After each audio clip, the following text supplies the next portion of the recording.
time na po namin. Third time. So, Sir Daniel, bakit niyo po sinusuportahan si Saimiel sa panonood niya? Bale, ito yung kanyang bali gift ko na rin sa kanya, and then kasi with high honor siya. And ito yung request niya sa akin. Then last time, kahit nung last year nung nag-graduate siya, ito din. Nakakatuwa naman na talaga nakikita natin yung parents na sumusuporta sa pagiging fangirl ng inyong anak. And Saimiel, congratulations for bagging the high honors. At obvious naman siguro kung sino sinusuportahan mo. Anong team ba yan? ONIC po. ONIC. Gano'n ka nakatagal na fan ng ONIC? Since season 14 pa po. Okay, so ilang seasons na rin ang binilang at ikaw ay isang avid fan ng ONIC Philippines. Sino bang favorite mo? Si King Kong po. King Kong, para sa kanya ba to? Opo. And ginawa mo ba to? Opo. Wow, handmade flowers for King Kong. Hindi pa po siya natulog dyan para magawa niya lang yan. Oh, nakakatouch. Hello. Hindi siya makapagsalita. Ano nararamdaman mo ngayon? Nastan po siya, nastan. Nastan ka, nastan. Ano nararamdaman mo ngayon? Masaya po kasi na-meet ko po ulit yung idol ko. Oh, familiar siya sa akin. Naaalala ka niya, Saimiel. Nagpa-video greet po ako sa kanya nung birthday ko po, no October 12 po. Tapos ngayon, si King Kong ang may birthday. Ano ang message mo sa kanya? Happy birthday Kuya King, and God bless at bawi sa sunod na laro. Thank you. Meron siyang something for you, King Kong. Uy! Dito siya natulog dahil dyan, Ito ba? para sa'yo. DIY! Grabe. Okay, pati ikaw ay nastan na rin dahil sa binigay niya. What's your message to Saimiel? Wait lang, nastan pa ako dito. Super nakakatuwa na galing pa sila sa malayong lugar, tapos para lang panoorin ako, tapos knowing na birthday ko, pupunta sila dito para supportahan ako and ayun, magbigay ng mga gantong gift, which is nakakataba ng puso. Natas siya talaga, Saimiel. Pero alam mo, King, kasama din niya ang kanyang papa. Hello po. Just like your supportive dad, supportive din ang kanyang Yes, papa, meeting po. Daniel. What is your message to the whole ONIC Philippines na sinusuportahan mo since season 14? At sana po tuloy-tuloy pa rin po yung panalo nila, and good luck po sa mga ibang laro. Kumusta po yung biyahe niyo papunta dito just to see King Kong and ONIC Philippines? Bali ma'am, hindi ganun kadali kasi maraming pasahero kanina. Then yung barko papuno na rin. Kami na yung last na tatawagin. Tapos ayun, pinalad naman na makarating dito. So, muntik pa kayong hindi makasakay. And fortunately, para sa inyo talaga yung slot na yon at para makita nyo si King Kong. Nakatadhana. Grabe ka naman. Thank you so much po. Maraming salamat. Hello MPL superfans, this is your host Denise at makakasama natin ngayon one of Aurora Gaming's fan from day one. Tama ba ako doon? Yes. From day one. A guest here, can you tell us about yourself? What is your name? My name is Brandon Dwayne Balatbat, and this is my second time in the MPL stage. Yes. But I've been watching in live from my home. So, when did you start na maging fan? Since the very start of the release of the Team Aurora in the Philippines. Can you share us how was your experience today? You saw them firsthand. It was fun, but it was sad to see that they lost to TNC. But I hope they will be better next time and keep practicing to be better. And we have already established you're a fan of Aurora, pero sinong player doon? I love all the players in Aurora, but there's one person that stands out, and that is Light. Really, Light? Bakit si Light? Light inspires me to become a great roamer because my main role is roam, and my main hero is also Grak, and I really admire Light. And do you know that he's with us today? Joining us is Light. Alright, Light, let me give you the microphone. Brandon here is a fan. He is also a roamer. Ano nga masasabi mo kay Brandon? Unang-una, gusto ko thank you syempre. I'm just doing my best and playing. Tas na-inspire ko siya, and yun, inaanga niya ako, so I really appreciate it. Thank you so much, Light. And Brandon, what do you want to say to Kuya Light here? Kuya Lai, it's really nice to meet you for the first time. Since you joined Aurora, I really admire your ability to play Grok and the fact that you carried the team to win the world champion. I really admire you playing Grok. Okay, what a heartwarming moment here for Brandon and for Light. But for the meantime, no, balik muna namin sa inyo. Hey ML Superfans, it's fun to watch the games live, but you know what's better? Watching the games right here at Victoria Sports Tower. And you know, I'm here with some ML Superfans. And before anything else, guys, introduce nyo muna yung sarili nyo sa ating audience. And saan kayo nanggaling? Hi, I'm Jules I'm Alea. I am Alexander. And from Muntinlupa. Muntinlupa. So, ML Superfans na family, right? Kayo po yung tatay nitong dalawa. And meron po kami narinig kasi mostly sa ML, yung mga anak, sila yung naglalaro tapos ipapatry nila sa magulang. But this time, it's different. Narinig ko po na kayo po yung unang naglalaro ng ML tapos parang inudyukan niyo yung mga anak niyo na maglaro. Yeah, so fan na po talaga ako ng ML, ng MPL since season 1. Season 1, grabe. Yeah, so, So, mga 17. hater pa and And ngayon, kamusta naman po yung experience niyo watching the games live here at the MPL Arena? ang saya, ang sarap. Mas nailalabas ko yung pag-cheer ko, gano'n. Sa bahay kasi medyo nasisita ng asawa pag maingay. Bawal maingay. Pero matanong ko lang po, sino po bang anong team yung sinusuportahan niyo at sinong player? Ang paborito talaga namin ngayon is Falcon and si Flap Keys. Si Flap. And kung meron po kayong message kay Flap, ano po yung sasabihin niyo sa kanya? Kunin natin yung championship ngayong taon. For sure, natalo na natin yung TL. Talunin lang natin sila ulit. And yun nga, grabe yung momentum ngayon ng Team Falcons. And I'm sure magtutuloy-tuloy lang yon, right? Flap, kanina ang message nila sa iyo, sana daw mag-champion kayo. So, ikaw naman, Flap, may message ka ba sa mga super fans mo na talagang pinuntahan ka from Muntinlupa? Thank you po sa pagpunta. At yung message ko po is, isa kayo sa mga dahilan kung bakit nagpapatuloy po ako at sana patuloy nyo po kaming suportahan. Mahal na mahal ko kayo. And you know, it's super fun na makakakita tayo ng mga ML Superfans and of course, their beloved player. And we'll see guys, if matutuloy ba ang championship nga ba? This season is for Team Falcon. So, we'll see that right off.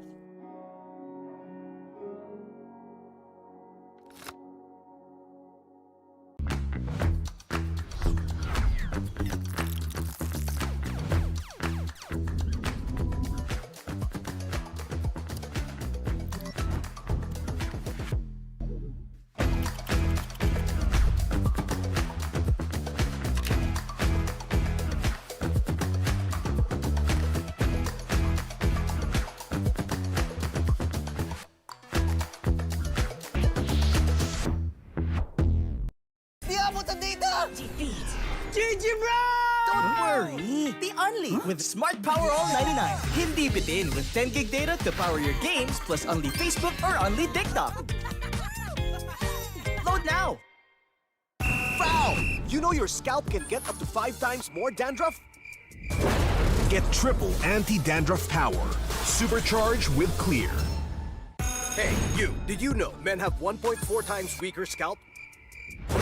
Get a shampoo that's 100% made for men. Supercharged with Clear. Enemy alert. Your scalp gets 1.5 times greasier, causing dandruff. Get triple anti-dandruff power. Supercharged with Clear. Stop and pull over. Your scalp gets 1.5 times sweatier. For cooling power, supercharged with Clear.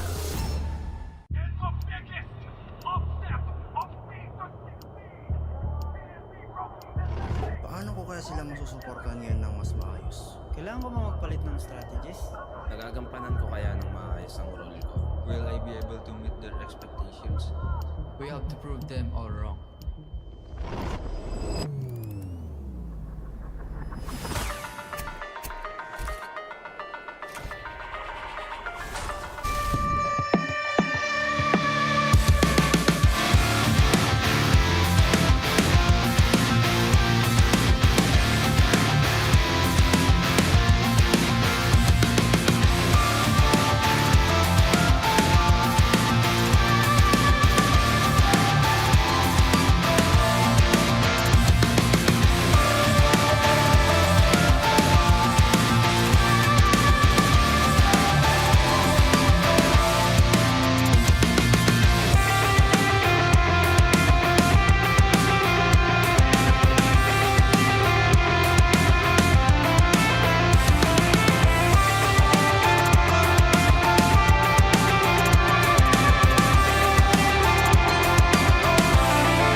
17th season of MPL Philippines is brought to you by the following sponsors.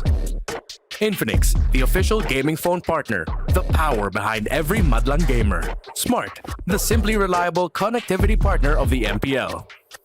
Our partner in esports, Clear Men. And our strategic partners, TT Racing, Ferry, and SIP. Don't miss any MPL action by following our official Facebook and subscribing to our YouTube channel. Follow MPLPH on TikTok for more content. Experience the lakas ng Pinas of MPLPH Season 17 live at Victoria Sports Tower. Grab your tickets now via the official MPLPH website.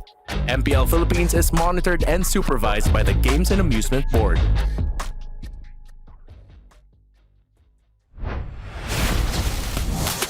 Maligayang pagbabalik, ML Superfans. 2 linggo na lang ang natitira para sa ating regular season. Kaya kung hindi nyo pa nararanasan manood ng live right here at the MPL Arena, then you're missing out dahil MPL Arena pa lang, marami nang nagaganap. Tulad na lang ng ating merch booth. Every week, iba-iba yan. But for this week, it is Team Liquid Philippines. At syempre, nandito rin ang ating fansik laban kung saan naglalaban ang iba't ibang fans for their teams. And you know, hindi magpapahuli ang ating Infinix booth where you can check out their phones while also playing some of their games. And last, but definitely not the least, is the Clear Men booth. Marami pa yan. Pero alam nyo ba kung ano talaga ang pinaka-miss out nyo? Oh, then right at the heart of the arena. Sure na sure ako na ang pinaka-nami-miss out nyo ay ang energy ng ating MPL Superfans. Talaga namang kakaiba ang init ng ating MPL Arena ngayong hapon. Pero quick recap lang tayo with what happened last week. 2 teams na ang nakaselyo ng kanilang playoff spot. It's Team Liquid Philippines and Team Falcons na nakakuha na ng kanilang mga ticket. At ngayong linggo ay mas asahan na mas hahaba ang listahan ng mga papasok sa ating post-season. Kaabang-abang nga yan, Oden. And speaking of which, kaabang-abang din ang 2 matches natin today, starting with ONIC Philippines at APBR. At susundan na rin lamang yan ng nagbabagang Barangay Smart Omega at nangunguna sa listahan na Team Liquid Philippines. May pagpapatuloy nga kaya ng Barangay Smart Omega ang kanilang win streak o papatirin sila ng The Cavalry? Every match is important and every point will count from here on out. Kaya ML Superfans, ihanda ang inyong sarili para sa intense action. That's right. Kaya naman samahan niyo kami dito lamang sa tahanan ng pinakamalalakas. ML Superfans, sabay-sabay tayo. Ito ang MPL Philippines Season 17. Palag na to!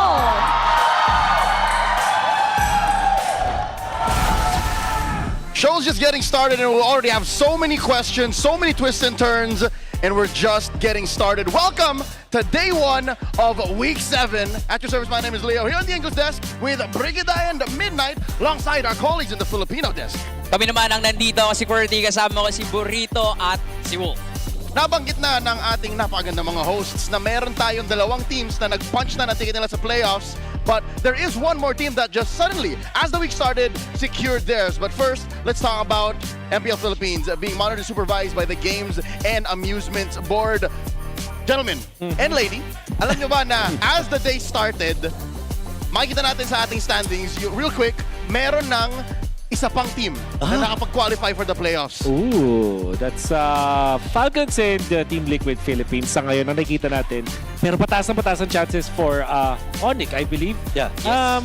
Tinitignan ko din eh. Parang, alam mo, let's be honest here. ONIC has a very high chance of getting into the playoffs.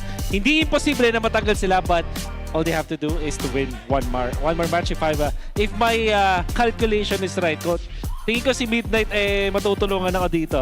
Yeah, I guess if you look at the standings real quick, and of course the updated scores of our teams is almost impossible, if not impossible, for ONIC Philippines to actually secure the playoff slot, because the last 2 teams that are trying to vie for, ONIC slot is gonna face each other. Yeah. So yun nga yung yung tunay na yung kinos ko, cannibalismo. Oo. Tatanggalan din ng point ang isa't isa. Tama. Pero ang dami nating aabangan ngayon. Actually, nandito nga ang AP Bren versus ONIC. Tapos, followed by yung mainit talaga at nagbabagang Smart Omega versus ito, matindi ang kalaban nila, Team Liquid Philippines. Oo nga, no? Nakita natin na yung galit na Liquid last week ay nakalaban at nakaharap ng AP Bren. Though nakaisa naman din sila sa Team Liquid pero alam natin na gigil pa rin itong Team Liquid and ang Smart Omega ha, nakakaapat na panalo sa kanilang franchise and excited ako na makita yung mga teams na pinag-uusapan natin kanina. Lalo na itong maghaharap ngayon, AP Bren and ang ONIC Philippines. Yeah, I agree. Kasi I think Smart Omega have put themselves in a position where a lot of people have their eyes on them. But just the same, AP Bren and ONIC, eto yung kailangan nating pansinin. Yan yung sinasabi ko eh. Di ba? Nabanggit ko rin. I did the math in my head. And I walked in. Sabi ko, alam ko secured na sila eh. So, kinonfirm lang. Binitin lang tayo kanina. Tapos ngayon, kinonfirm. And actually, sobrang ganda talaga nung pag-improve ng chemistry dito ng ONIC. That is how you react to getting into the playoffs. At syempre, big props naman din kay Savero. A lot of people have doubted yung magiging chance ng ONIC Philippines na hindi sila siguro yung pwedeng makapunta sa playoffs or hindi sila yung magiging dominant na team.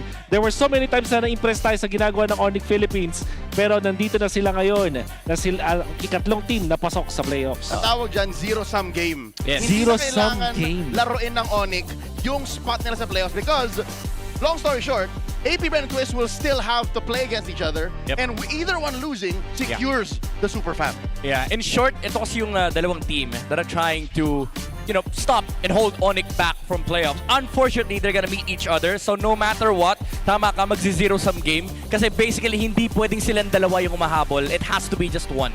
Yep. Pero AP Bren have a very different conditions in order to qualify for the playoffs. And you would say, compared to the other teams, they're in a much complicated spot kasi they have two scenarios with many requirements. Gaano ka-complicated? Well, we can see na meron naman tayong scenario A and B dito. I think the quick summary is, if they win sa ONIC and sa Twisted, ito yung mga kalaban nila this week. Ang kailangan nilang maghintay is manalo yung Falcons din sa Twisted para talagang bumaba yung scores ng Twisted Minds. Now, scenario B, let's say na nanalo pa rin sila sa ONIC and the Twisted but yung TLPH naman ay manalo sa TNC, pasok pa rin sila. So parang ang pinaka siguro summary dito is manalo muna sila, number one.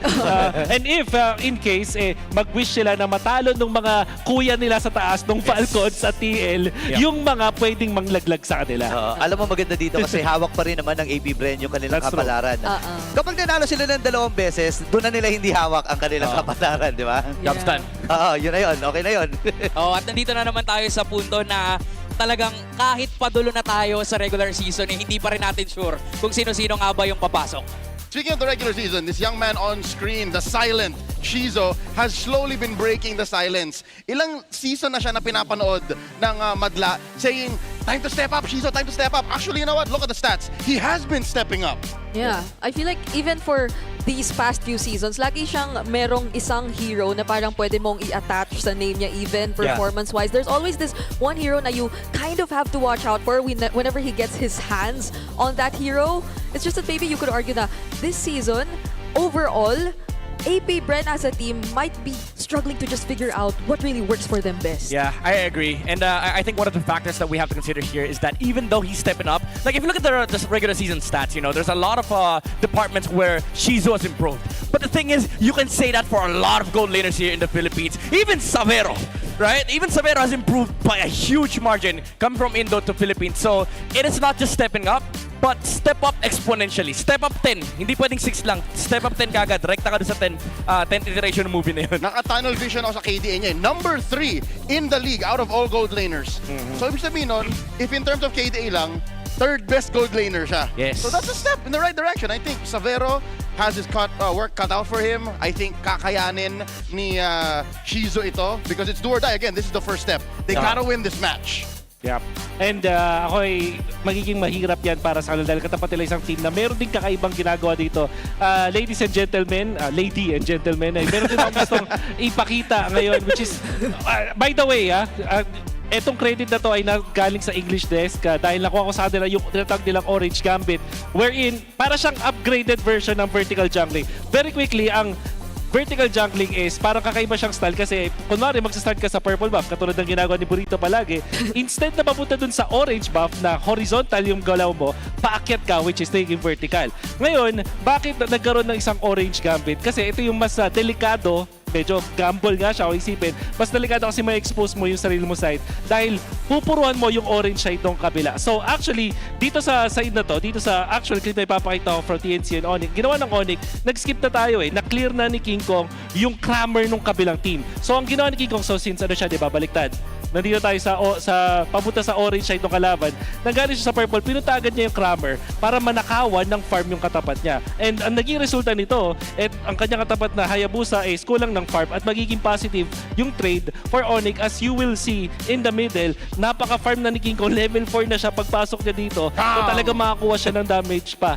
Ngayon, ang mga teams na to, hindi kasi ito yung first time nagawa ng ONIC. So siguro naintindihan nila siya. In the next clip that I will show you, ito naman yung parang sinagot siya or naghanda yung Falcons. You will see na after the purple buff, pumunta agad doon sa may rock or sa side itong si Kyle, expecting na nandun na si Kong. In fact, ayun nga yung makikita natin dun sa minimap. Check nyo yung minimap. Ayan, makikita nyo dito si King Kong. So, yung orange na rotation, vertical jungling ay napigilan ng ONIC. In the next clip that I will show you, magiging simple na lang kasi yung ONIC this time, successful ulit sa ginawa nila. So, the idea is, itong Orange Gambit is an upgraded version of vertical jungling na ngayon either kaya mo siyang kontrahin or kaya naman pag naging successful siya, biglang lalamang talaga sa farm yung jungler mo. Yeah. And ang ganda nung display ni Wolf dito kasi again, umaabot na tayo sa punto na pati yung mga players natin nerd na din. Kasi ginagamit na yung Orange Gambit to trade against Little Wanderer. Minsan kapag hinaharang na kalaban, they just choose to fight, burn battle spells. So parang ang daming result, ang daming net wins for ONIC Philippines. And I think this is one of the move na kailangan masagot dito sa laban nila. And one question that needs all of the sagot is what do they gotta do? What are the keys to victory brought to us by Infinix, gentlemen? Yeah. Apart from actually winning that Orange Gambit or kontra niya pag Orange Gambit ng ONIC, ang kailangan gawin dito ng APBR ay limatayan yung mga hero ni King Kong. Katulad nung pag hinahawakan niya yung Harley or yung Suyu, ang bilis kasi masyadong mag-jungle. At alam naman natin na ito yung common criticism sa ONIC if King Kong's heroes are gonna be limited. And also, kailangan nilang bantayan yung jungle camps nila. It's also clear na mula nung week 1 pa lang ang ONIC gusto talaga mag-invade. Hindi lang sa first cycle ng rotation ng buffs, pati dun sa minute 3 onwards. Yeah, and for ONIC Philippines, super important that they have to force APBR into non-assassin comps. Hindi na lang to Suyu composition kasi nakita natin yung Leomord ni James Pax was definitely very capable of lifting the spirits of this team and also play fast. Even up against the likes of Team Liquid Philippines, APBR was finding some momentum kapag umaabot sila sa punto na may farm, sila Shizu, may farm si KLBJ. So I think for ONIC Philippines, it's very important for them to set the tempo at the very first minute of the game to prevent this sort of comeback mentality na meron ng APBR. I think that's a two-step process. They have to both respect the ONIC Gambit, the Orange Gambit rather, and then isipan nila ng follow-up. Yes. Kasi diba, alam to ni Buritz siya ni Kuwerte, first minute of the game, hindi ka pwedeng chumilang. Bawal. Kailangan talaga nakaprotektodo. Actually, pati yung mga kakampi niya, kailangan talaga nakamata sila kung anong gagawin ng isa't isa. Kailangan ready sila mag-level up ng game. And of course, your grades. Because the best students don't just study hard, they study smart. That's right. Meet the Infinix XPad 30E, the first true education tablet in the Philippines. It features an 11-inch FEG plus big screen, an AI tutor on tap, and over 120,000 free courses. It's the time to make learning easier and a whole lot more fun. Get your Infinix XPad 30E, your easy learning smart buddy. Gaano tayo excited? Kasi itong dalawang teams na to, very early game-centric ang kanilang win conditions, ang kanilang keys to victory. Yeah, what is exciting then is kung paano ko kontrahin ng isang team yung early ng kalaban but at the same time, malakas din dapat yung early nila. So parang may push and pull na mangyayari at magiging mind games to sa draft pa lang. I agree. Especially for a team na medyo sanay na talaga mag-close out ng games like ONIC. Well, let's get the game started. Ladies and gentlemen, let's welcome our teams making their way on stage. To ensure the integrity of the game, let us welcome our marshals, Luis, Chico, Dojin, and Joshua G. They've shown flashes of life and the hunger to win. It's time for the clutch run to begin. Bees, heto na ang inyong APBR!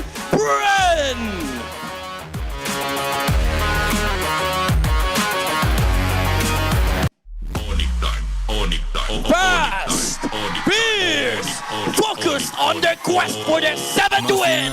Sonics, what time is it? It's ONIC time! Tiap era kita kasih keras, biar aja yang bawa kelas. Bila ONIC pegang kendali jangan semua harap. And our head referee, the Chop Master, Sense.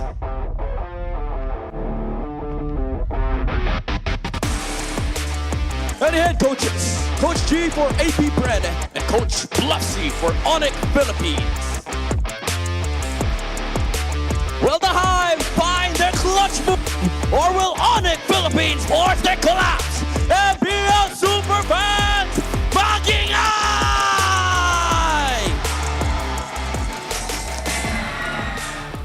Let's talk about APBR because the pressure is on for them. They gotta win this. The last time they met, the pressure was definitely on them. There was a quick adjustment from ONIC in terms of what heroes they should not allow APBR to have. But we saw APBR gradually picking up as well. And I feel like it's so much important that we put that extra emphasis on their early rotations and not allowing for ONIC to just steal away all those XP. Because even up against teams like TLPH, you see how important it is for James Panks to get that snowball. Yeah, that's very true as well for ONIC Philippines. Aside from the Orange Gambit, you also have to play the Jungle Gambit between King Kong and also James Panks. One thing that I want to highlight here for ONIC Philippines is that even though they're one of the fastest teams in the league right now, one thing is definitely sure. If you get shut down in the early game, that's it. And by getting shut down in the early game, you're kind of closing out on your star players. Again, eyes on Shizo, eyes on Savero, the very first import in the league's franchise history. So that's the other half of that question is, are they ready to win the early game so that their gold laners can pop off? I think this kind of responsibility is so much more heavier for Shizo because his KDA is 3rd best, so he has to protect that. Yeah, especially looking at the graph, because you would see that even turtle control percentage-wise, there's so much that APBR has to do just to match ONIC. Let's listen to these players as they prep for the match through the Smart 5G ping test. Hello. Ang preparation namin this week, normal lang na ginagawa namin sa screen. Kasi lahat naman ng team pinag-aandaan namin. And ang plano namin sa APBR para di sila makay sa gawin lang namin yung lagi namin ginagawa sa screen. Kasi adapt namin sa tournament. Good luck. Good luck sa inyo, galingan niyo. Strategy namin, freestylean lang. Kahit ano mangyari. Why not, Pogi? Takot? Good luck, galingan niyo. Nanalo daw si Panks, kakanta daw ulit siya. Kanta pati sayaw. Utang pa siya isang kanta. Baby Bocha! Sa lahat ng pumunta, thank you. Sana makauwi kayong ligtas. Message ko sa fans namin, salamat sa mga pumunta ngayong araw. At sana patuloy nyo kami supportahan sa bawat laban natin. Ingat kayo, God bless. Ano yun, getting to know? Baby Bocha, when I first saw you! I believe Brusco. When he says we didn't do anything special, we just prepped for every team we're about to face, I believe him. Yeah, so it's the opposite of what we heard from Shizo. It's more freestyle. And I wonder what does he mean by them doing freestyle? What does that mean? I mean, honestly, at this point, you might as well, right? Like, okay, we're not gonna play Suyo in this game. A lot of teams are already special banning our heroes. Yeah. Might as well just go freestyle, you know? We might see a lot of, like, weird heroes for these players. You never know. Maybe they bring up the Aldous again. Oh, is that why? So was that the plan since week 6? You know what? Freestyling did not serve them well. But when they get their key picks, then that's when they see a lot of success. How do you get 22 KDA on a roamer? You put Nova on Glue. How do you get the same number on a jungler? You put Suyo on James Panks. But the latter, I think, is not going to happen. Oh. Yeah. Never. Especially with all the teams already looking into the hero pool of James Panks. I think, you know, every week we talk about this. What is the next move? It is a big question at this point because ONIC Philippines, it's not an Aldous, but it's also might not be the Leomord because they saw that against TLPH. Maybe they consider for ONIC Philippines picking up that Leomord for King Kong. Who knows? So ban Harley, ban Suyo, leave open Leomord. Yes. Go from there. Take it. Put the Baksha too. That's true. I don't mind a trade. So it's going to be Baksha, Leomord. You have to watch out because whoever gets the Baksha has a better early game in that. Yep. If it happens for ONIC, continues to prove their pre-turtle dominance. King Kong has 7 kills, which is the #1 in record amongst all kills in the first 2 minutes. And then Bruce has 11 assists in the same time frame. Yeah. Those are record-breaking stats. And this is regardless of like what the kind of jungler King Kong picks up, right? Because we, I think, mentioned in the keys to victory to force AP Bren to non-assassin junglers. So when we brought up the entire idea of the backshot, I'm not sure if that like it's counted under like the non-assassin junglers. I mean, it fits technically. Categorically, it is not an assassin jungler. I think for ONIC Philippines, you take the Leomord, you give James Box the Baksha, and then they're playing a non-assassin comp, and then King Kong gets to play this high-paced early game hero where he gets to be the crazy monster that he is. Push the the envelope here for the momentum for ONIC Philippines. By the way, the 7 kills is not like 7 kills 2 minutes. That's a total. Like for the entirety of season, every 2 minutes he gets at least 1 kill per game. Yep. So you just add that up. Yes. So if we're mincing, stats, right? If we're cutting it down to the details, are we saying in this trade, James Banks better get the Baksha, and King Kong better get the Leomord if you want to see something close? Because if you switch that, I think it's over. If you switch that, ONIC gets that orange gambit. I beg to differ. I think for AP Bren, you better take that Leomord. Oh yeah? Because if they give the Leomord to King Kong, another snowball hero. But the problem is, it's not a good trade for AP Bren, because even if they're happy with giving away the Baksha, ONIC has been happy with the Baksha for the longest time now. Even taking it first base. Yeah. So, because also in a way, like, there's just maybe a bit more layers of things to consider for AP Bren when they draft. There's so many things to consider. Because I think, especially for KLVJ in the XP lane, like their XP lane picks have had like a bit of an identity crisis. And they can't even like first pick your Reina. Some teams can get away with it. AP Bren can't. Yeah, that too. Even with like a first pick Phobius. So again, it comes down to identity. Like sometimes you just can't force who you are. I mean, at that point... Sounds really existential. Yeah, at this point, if you're AP Bren, you're gonna face ONIC Philippines knowing that you're at a deficit when it comes to strategies and first phase heroes. Oh. So they've got that going for them. By the way, we're going to Expanding Rivers with AP Bren choosing to go to the blue side. They picked to ban the Fanny My and goodness. the Baksha. What I'm telling you, the Suyo goes as well, and the Marcel's. Marcel. He's gone. Oh, yeah, so I'm starting to feel that maybe the Leomord might be the option. Yeah.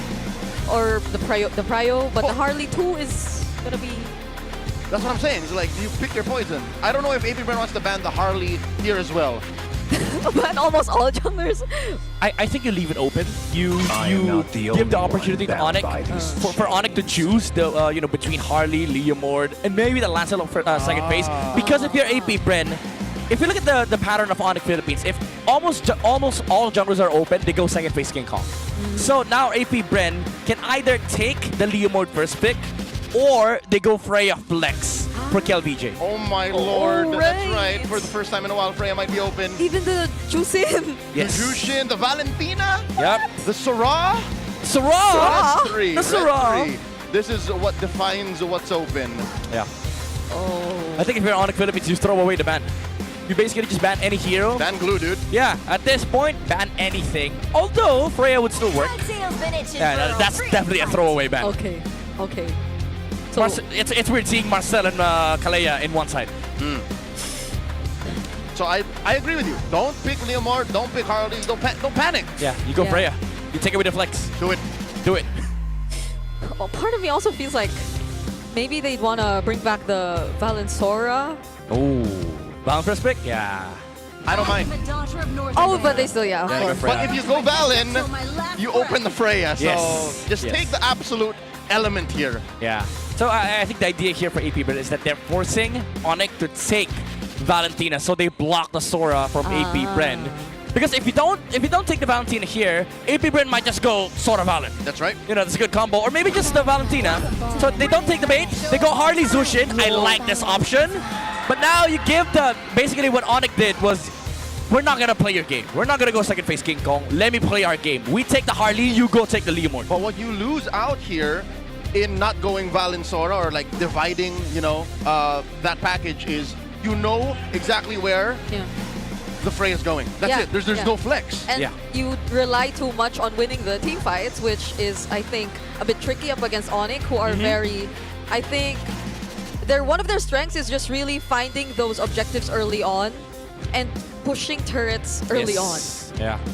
So I think with that, with that saying, I'm gonna quote our actually not little, our big friend here, Mirko from Indonesia. If you already have this comp that relies heavily on the Freya, go all in on the Freya. Draft heroes that jump and are not scared to go front line, and I like this. The Lilia can play front line against the Harley, and now you also have the Hilda factor that will be sort of like, the aggressive hero against the Harley and the Zushin, because he does not mind dying. That's his job, actually, to die for the Freya this game. You got 3 heroes that hunt down King Kong. Yes. Essentially. I don't even know if if you could still consider the build as a flex, because That's a roamer. I would. But yeah. You want to throw that on Kill or, VJ maybe? Or now that you see the Arlott matchup, it's more role. Should be dependent still. Should be dependent. Oh no. I like what you brought up though. Like this comp from AP Bren, they can still flex it around, but the problem is they're on blue side, so they're not gonna be able to utilize that last pick potential. So it is gonna reveal what the Hilda and Freya's lane's gonna be, but I like this Leomord ban coming out from ONIC Philippines. They recognize the fact that, okay, the only remaining threat against our lineup is Lancelot. That's it. Coach Bluffsy and Coach Hayes, they ain't playing around. Like they watched last week's match. Yep. Between AP Bren and Liquid. Is that Sabero? Yeah, I think it is. Absolute Cinema Savera, bro. Okay. So we got a ban coming in from AP Bren. Coach G and Coach Bom are really taking their time. Yeah. They don't know exactly how to attack Onyx draft now. Okay. Classic carry ban against Freya. I still think though, if you're AP Bren, you ban the Moscow. You let the Yusenshin go. Like at this point, you might be able to fight out the Yusenshin with the Hildas, the Freyas, but the Moscow late game is just too much, man. And there's a chance they can get no, because it's already Freya. They're just probably not gonna consider the Harriet anymore because it's all magic anyway for ONIC. What if they ban Sora? I'm okay with the Sora ban, honestly, for ONIC. Like, at that point, just remove one more flex. Yeah, because there's no room for a Valentina anyways. Yeah. So that seems like a free pick. Yep. I really don't even like XP lane Hilda, so Sora would still be a better pick in my opinion for Kill VJ. Okay. Uranus, Sora. They take away Cho. Interesting. They're not convinced that it's a Romilda. That's weird. That's weird. They have an Ardent Zushin. These heroes are like playing against Cho. Yeah. Cho struggles. Like if you force the Cho to keep tabs on Harley even, you're wasting your Cho's strength. So why? When was the last time we saw Nova on Cho? He played Cho a couple times this season already, at least. Yeah, but it's not like, a big factor. Sure. Yeah. It's not like... It's only been twice, and then hasn't won. A couple times. Yeah, twice. Yeah, a couple. Nice. 1 and 2. I got a database in my head, Yeah. or I just got lucky. I used the right words. No, sir, you're good. You're just that good. Thank you. Second phase now. ONIC Philippines still looking for a gold laner and a roamer. How about a Khalid? I like Khalid here. I like the Raging Sandstorm, not the Sanford one. That's a Brusco pick. Yeah, that's a Brusco pick. That's later tonight. They go Claude. Okay. No rush. No rush. Yeah, I would have wanted the Moscow because now they can just put the Freya on gold lane for AP Bren, no pressure, because they see the Claude and Freya matchup. Yeah. That's a plus for AP Bren. Now the question is, do you pull out the Lancelot here for James Banks, or does he go classic James Banks picks like Lucas or Olus? Don't play with my emotions. I like Lucas. Okay. The Olus not so He's a much. better alpha. That's true. What else? Because he's not the type to just really bring out the likes of the Nolan or something like that. So it's That would be good though. the Nolan in this comp. Yeah. Unfortunately, they don't have Cho and Kalea. Never mind. Yeah. No combo there. Yeah, no combo. Unless they go Kufra. Then Cooper Nolan makes sense. And I still want to see that XP lane pick. It's utility. Goes for that Guinevere. Oh, they take Moscow. And So it's an for XP. It's an XP Freya, yeah. So there you go. Kill VJ. Kill VJ. We'll be rocking the Freya. Yeah. And they close up with a Khalid. I think the Freya suits Kill VJ though. Yeah. More than Shizo. No, like playstyle wise. Yeah. Oh yeah, no, he's been playing Freya for years in China. Yeah. So Makes sense. Super fans, scan the QR code and predict the match winner correctly for a chance to win 1,000 MLBB diamonds. Do it now. Do it now. How do you feel? I like the draft for APBR. They managed to swerve this draft into an area where they can actually fight back because they have a lot of control. They have a lot of damage. But the problem is, I see Sabero and Moscow, brother.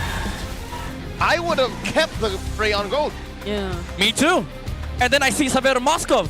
I'm like, I'm leaning towards ONIC right now because Sabero Moscow never disappoints. You mean Sabero Claude? Oh, sorry, Sabero Claude. And then the Moscow. And then the Moscow on the other hand. Well, APBR had all of the decisions to be made to say, we're going fast. Yes. But they instead to go, we'll play at your pace. Yeah. Why? Let me slow down. Oh. I don't know, man. Yeah. I don't know. A lot of questions to be asked. And some of those questions asked by Wolf last week from that very seat haven't been answered yet. So let's see if this game will give us those as we get into game number 1. Yeah. I guess it's gonna be mainly on Nova now to show us how fast-paced things could be, but it seems like they're very, very low. Flicker's already forced out. Nova trying to just run away. That's what I'm saying. Yeah, dude. I don't know if the Master Assassin helped out a bit on Brusco. I mean, there were 2 heroes in the mid lane, but look at this. Super Prince. Yeah, he just needed one more hit. Fortunately, KLVJ was there. Brusco now here helping out too, but that's about it. He almost got that kill on Nova. By the way, I just want to say, all of that was just a distraction. Even though APBR, they understood that, okay, ONIC always do this, the orange gambit. But the thing was, King Kong's like, okay, you have no friends here. You take the orange first. I don't care. Let me take your camera. Yeah, so this entire Super Prince chasing after Nova. All part of the plan. It's not like they really lost out on resources anyway. But at least it hasn't significantly grown just yet. I think it would have been different if like the kill happened on Nova early on. Yeah. You know what? There's things in this business we call technical knockouts. Yeah. Even if you didn't get the kill, you still affected the map and you changed the way they rotate. So yeah, we'll have some time to digest exactly what went on in the first minute of the game here. We didn't get to talk about the lane-to-lane matchup just yet. How do you feel about KLVJ leaving for about 15 to 20 seconds? I'd say that's still gonna be okay for the Freya because it is, at the end of the day, it still does do a lot of things in the lane, damage-wise, and also like he doesn't lose the lane against the Arlot. My bigger concern is the fact that, okay, now for ONIC Philippines, they get this tempo in the river, they get prio basically, and King Kong is gonna hit level 4. What is APBR gonna do? They have to play with their timings, they have to wait for Guinevere level 4, but the thing is, it's gonna be very hard for them to actually walk into the river against ONIC. Yeah, and I'm also thinking about the help you could provide to the Guinevere, because it's like majority of the setup is just on the Guinevere, because the Hilda is just there for mostly zoning. Yeah. The Freya is there for also partly damage, partly zoning. Now we're putting all these pieces together. It's clear that in the first minute, ONIC was the proactive player. Yes. APBR, you talked about the Guinevere. Yeah. We've seen the best currently in the fight for rank 1. Yeah. Team Falcons use Guinevere to lethal effect.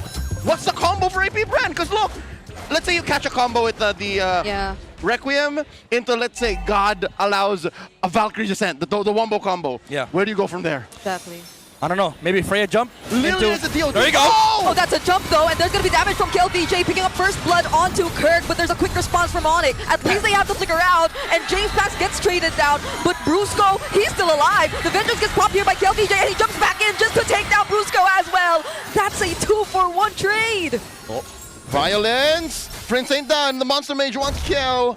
Oh, they'll have to back off. So that's a man advantage. APBR just took out more members of ONIC in that short amount of time, which is why ONIC can't trade. Yeah, it's a good idea from APBR to just prioritize XP. We don't need River. We don't even need a setup for the Gwyn. James Bond says, let me do it myself. Yeah, and he doesn't do it in the turtle pit. They decided to do it right before that, but it's still ONIC who actually get this objective. Which is unfortunate. They committed too much in that sequence up top. And that's why we're saying, sure, ONIC didn't get the trade, but they eventually got the turtle. Yeah, to be fair though, even if ONIC got the neutral objective, it was already hard for APBRN. Oh, that thought! Spatial migration. SOD didn't land, but it's okay. Super Prince might have been a bit too deep there. I like this aggression from APBRN. They don't have to fight every neutral objective on the map. They just have to force the trades, get the space and tempo and momentum for James Banks to the point where this Guinevere becomes a threat, and then because of that, you're gonna be giving a lot of space for the Moskov to come online. It's not even James Banks hunting these targets. It's like they're just there. He just walks into them. Yeah. Which I think is a good way to alleviate pressure in the gold lane. Yes. I think it's fair to say that both teams are just playing for their gold lane. They'll get there eventually. So far, Savero's at 5. They're at deadlock. What's the net worth on each? Oh my God, Savero's up by 300. Yeah. I'd say for ONIC Philippines, they're also doing the same thing. Like, they don't mind if James Banks gets this tempo from APBRN, because if you look at the deaths that ONIC has accumulated in this game, it's all spread out on the heroes that are kind of okay to die. They can afford to die. Yeah, they can afford to die. They don't care. You know, as long as King Kong gets to play the game, Savero gets to farm, they're A-okay. Whoa, that's a BMI plus the deadly magic. Shizu using the SOD, but that's not gonna save him. James Banks finding King Kong here. He still can somehow find a way out, but the Violet Requiem! The stacks were there, and he actually finds a double kill! Jimmy James! I mean, if you get to 1v4 Team Liquid, 1v2 against ONIC, it's kind of easy, no? Ooh, that's a final slash. There's the Raging Sandstorm as well. Nova might not make it out alive here. He actually does. I take it back. KLVJ jumping in with the Valkyrie Descent, but ONIC do not wish to fight. The damage that ONIC has isn't as on-demand as we expected. If we're questioning the combo that APBRN has through the Violet Requiem, I think that question is twice or thrice as big, because look, what kind of combo do you get after you pop someone with Deadly Magics? Where do you go from there? Yeah, the single concentrated energy is already so much for James Banks. Now they get to equalize the turtle objectives taken by both. That's what they get for just forcing a lot of trades for APBRN. One thing that their lineup does specialize in is even if they don't get the combos, as long as there's no team fight, they can brawl. Any single target on the side of ONIC they can chase down with the vision coming out from the Hilda, and of course with the jump from the Guinevere. Oh, what that final slash, still actually catching Shizu. Nova and Aqua just trying to defend this turret down bottom. All right, the Super Fam heard what you said, Midnight. Yeah. They know that APBRN are willing to brawl. How about we do the same, all right? ONIC have a brother team across the pond that also likes to brawl. They play in the freaking brawl server. So I'm pretty sure they've had plenty of time figuring out a team that likes to fight. They close the gap, but James Banks ain't done! Once again, even if it's Brusco, he's not afraid to take him on. That's another pickoff for APBRN. Honestly, at this point, there's no map play for both sides. They just go for anybody, play for the gold lane. But I'm gonna be honest though, Savero's getting the winning end of the stick. Oh, the Purify was forced out too. That's at least just Nova, but they're somehow equalizing things. Yeah, I mean, tempo-wise, APBRN is sort of like equalizing against ONIC, but if you look at the gold, yes, they're leading by 1,000 gold, but it doesn't matter, because if you look at the gold between Savero and Shizu, Savero is 1k ahead of the Moskov. They're in weird places, I'll tell you that. And because of the weird fights, Aqua here! Yeah, he is definitely going down there. It's ONIC this time who are able to find a pickoff. I think both of these teams are capable of doing that, but the knockup from the Lantern Flare, Nova getting chased down here, forced out to use the flicker, is still alive on this Hilda. I'm not comfortable. I don't like this. There's too many fights happening in too many different places, and the trades happen like a minute later. I mean, for sure, bro. APBRN, they're not comfortable too. Like at this point, there's so many fights. A rough season and a rough first half of the game. Because honestly, for ONIC Philippines, even though they were the team that were getting forced earlier on, their goal lane is not happy at the moment. Kirk fishes KLVJ out of that engagement, and they're pushing back. Look at this. ONIC! It's Nova again, but there's a response. Valkyrie Descent coming in from KLVJ. Deadly Magic used onto Nova, but it's not going to result into a kill! And instead it's Super Prince who actually gets taken down. Savero might be next here. He gets caught by Aqua. And now so far it's been 2 heroes already taken out from ONIC. Are ONIC able to find a trade? I don't think so. Amazing man-to-man defense, tracking by APBRN. James Banks relocating just to make sure that he catches Savero on the way out. Yeah, the damage under the Blazing Duet as well. Nova put a lot of work onto making sure that he deletes the HP on Sabero, and after the BMI back, James Pants was there to secure the kill. Oh, Aqua falls down, however. But for AP Brent, again, this is tempo that they want. They now equalize the goal between Shizu and Sabero. All right, between the three of us, we've seen games from all around the world. This doesn't feel like a MPL Philippines match. No. 8 minutes, bro. 8 and 5. And it's like there are always fights happening that are mostly just pick-offs. Just fights for the sake of fights. Yes. That's what I'm saying. The trade happens a minute later. But I do want to say though, like, there is a specific reason for these fights. Like for AP Brand and ONIC, it's called forcing, because you want to force your enemies to react so that you make space for the gold laners. And that's why a lot of the times that we see a lot of engagements, it's either in the gold lane or far away from the gold lane. Oh, it's always here in mid. And speaking of, we're seeing another one happen just now. Oh my goodness, TLPH gets caught by the final slash. There's the counter, Raging Sandstorm, but are AP Brent prepared to take on this fight? The damage doesn't seem to be enough just yet. There is no follow-up from Shizu as well. Okay, disciplined move from both gold laners. I like this. If this happened like 3 minutes ago, 4 minutes ago, both of them would have pressed SOD and Blazing Duet is about nothing. Yep. Now for ONIC Philippines, they're feeling that, okay, now we have the proper damage, we have the timing. These final slashes are very important from Kirk, and he's hitting a lot of good final slashes. I mean, he is the Kirk attack, you know, one of the most prominent artists in the league. But he is also going to be very important in the next fights because engages are everything for ONIC. If they don't land the engage, you're kind of forced in a situation where you wait for James Banks to go in. That's what I'm looking for. Oh, they collapse! Look at this 5-man rotation coming in from ONIC. They take down that tier 2 up top, and they do not force a fight. Oh my goodness. Well, they were looking for Almost. a fight. AP Brand just did not engage. Yeah, and also the dodge from James Banks, dude, with the Violent Requiem. So good from AP Brand. They know, they understood that, okay, we make space for the Moskov. He's pushing bot side. We don't have to engage right now. We just wait for the next Lord. You know what? That's a slight win in my book for ONIC because the lane they attack is the long lane. Yeah. Yes. Unfortunately, there's a Moskov on the other side. Yeah. Unfortunately. So at least that's a bit of good news for AP Bren. They are losing a little bit of their lead, down to about 1,500. ONIC seems to be goading them. ONIC is saying, oh, yo, how about let's dance? Yeah. So they're just locked in his Trinity as well.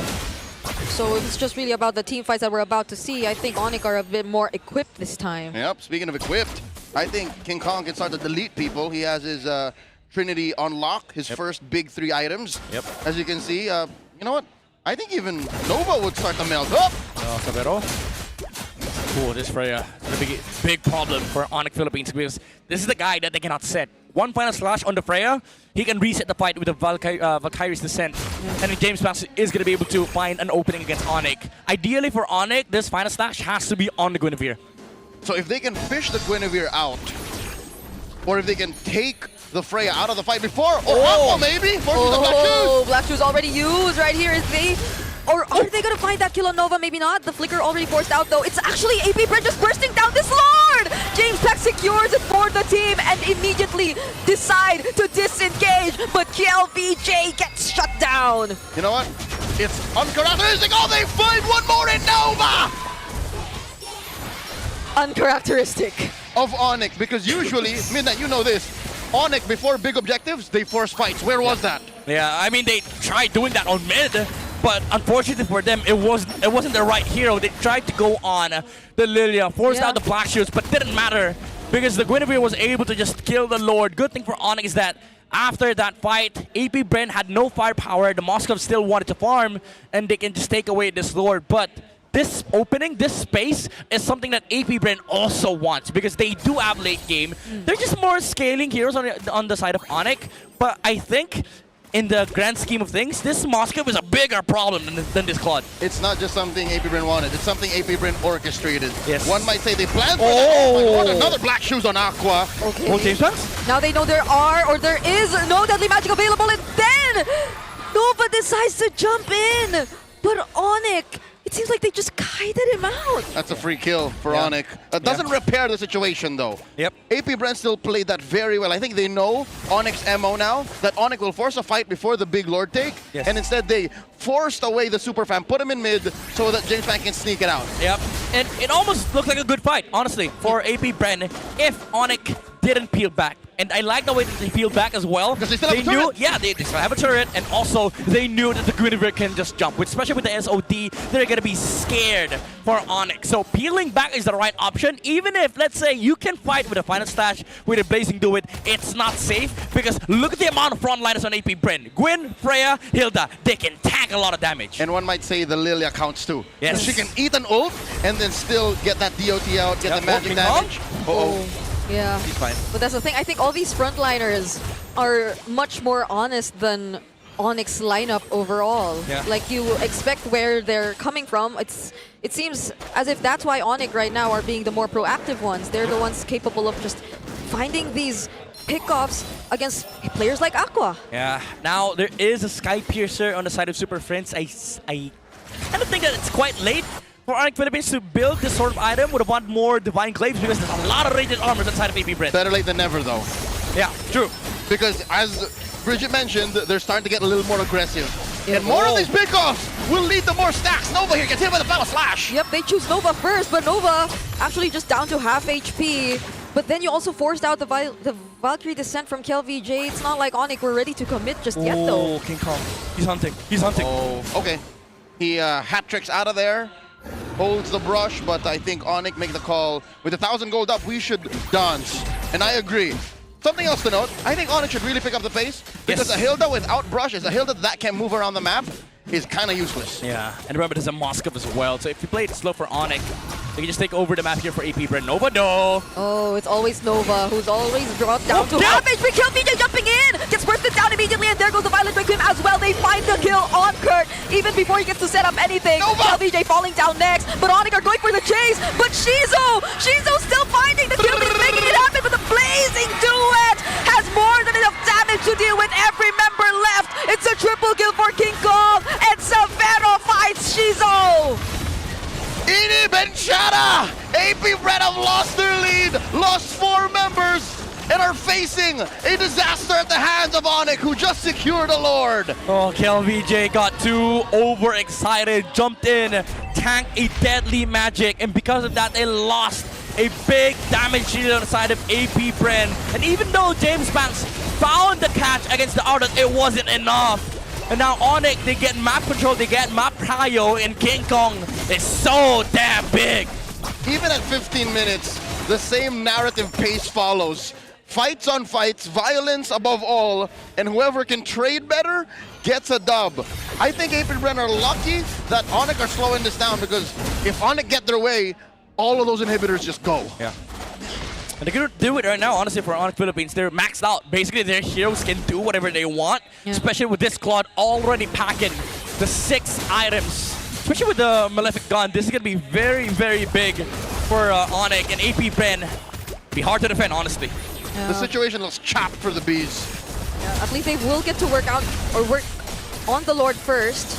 Still doesn't take away the back. Oh, look at the damage from King Kong on KLVJ. They lose, I guess, all their base turrets after this, and there's another knockup from the Lantern player. Nova receiving the damage from the deadly magic as well, but ONIC are just gonna work on the turrets for now. Not unless Aqua, oh, gets caught by the Final Slash. He's now bursted down by King Kong on a monster kill. Oh no. ONIC took everything away. AP Bren are staring at a bare base. All the Hilda mains watching, my fiance included, hate this. When they can't get into bushes, you're trapped. Yep. You're essentially just a sitting duck for AP Bren. Also fighting 4v5 right now. I mean, literally 3v5 because Aqua's dead. Oh, that's a concealed Valkyrie Descent, but look at the final match and the Raging Sandstorm coming in from ONIC. There's the Winter Grab from Severo as well, and Nova going for the chase, but it's just Super Frizz that he finds. ONIC do not care. They have the minions alongside them. Can James Banks defend? There's still a wave up top, and it seems like it's a no. ONIC take game number 1. You do not do that against one of the most mechanically gifted teams in the history of the league. ONIC obliged when AP Bren said, let's fight. Hey, you know what? For ONIC Philippines, they specialize in fighting, but also they specialize on angles. With all the angles that they always find, picking off AP Bren 1 by 1 was as easy as killing heroes with a Harley with a deadly magic.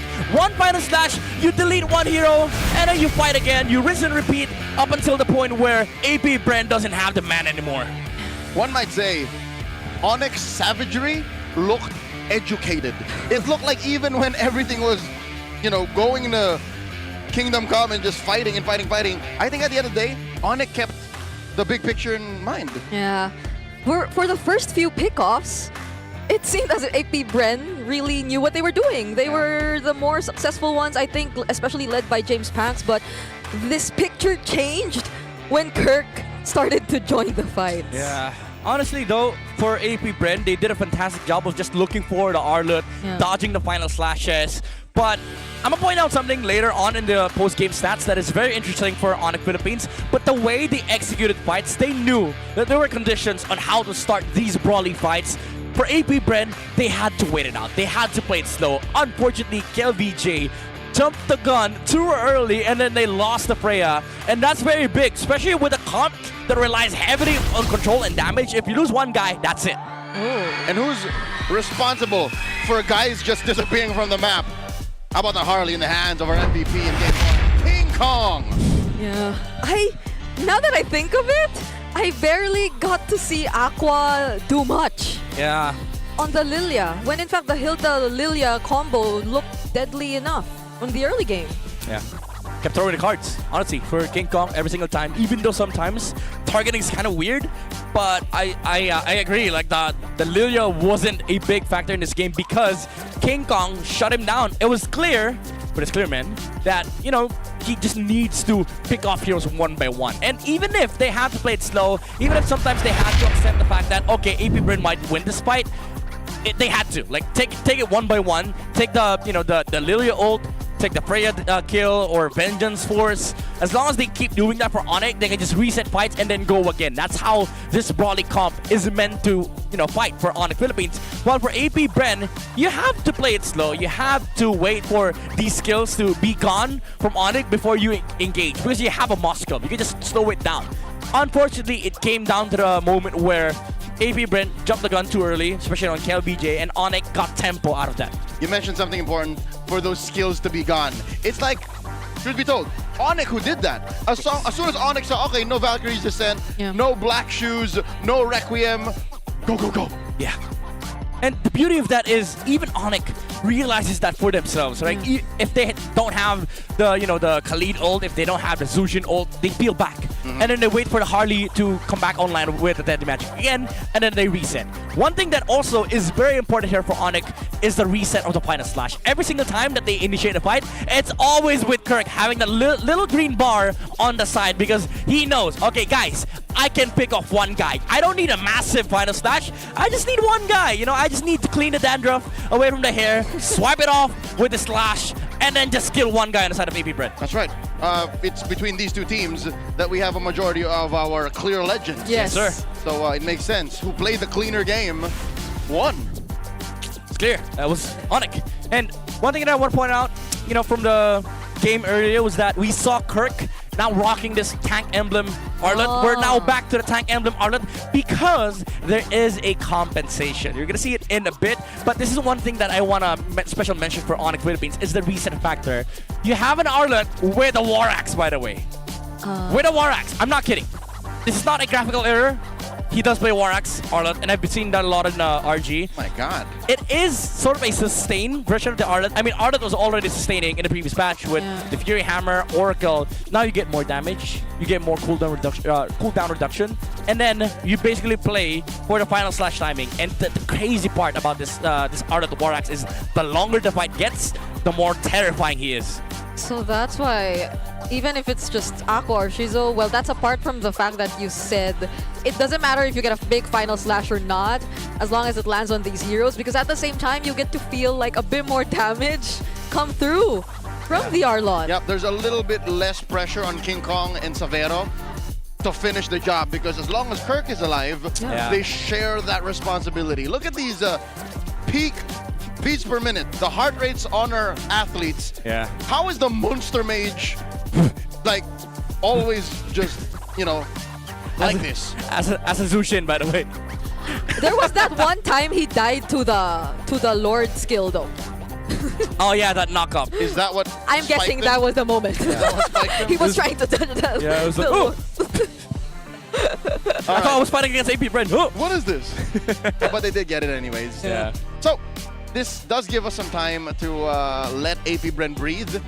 They definitely put up a good fight, and I'm sure there's something left in the tank because this is one of their must-wins. Yes. This is one of the times wherein they have to win to qualify for the playoffs. But first, level up in gaming and in life. The Infinix Note 60 Pro is here. It's a Snapdragon-powered beast with a flagship feel that's shattering every benchmark in its price segment. And it's more than just its specs. This is the ultimate outdoor cinema device with its 6.78-inch, 144Hz AMOLED display. Plus, you get to have fun with the 8 active matrix display. How's that for a mobile device? Stronger performance, more premium feel, and definitely more fun. This is the Note 60 Pro. You do note. You do note.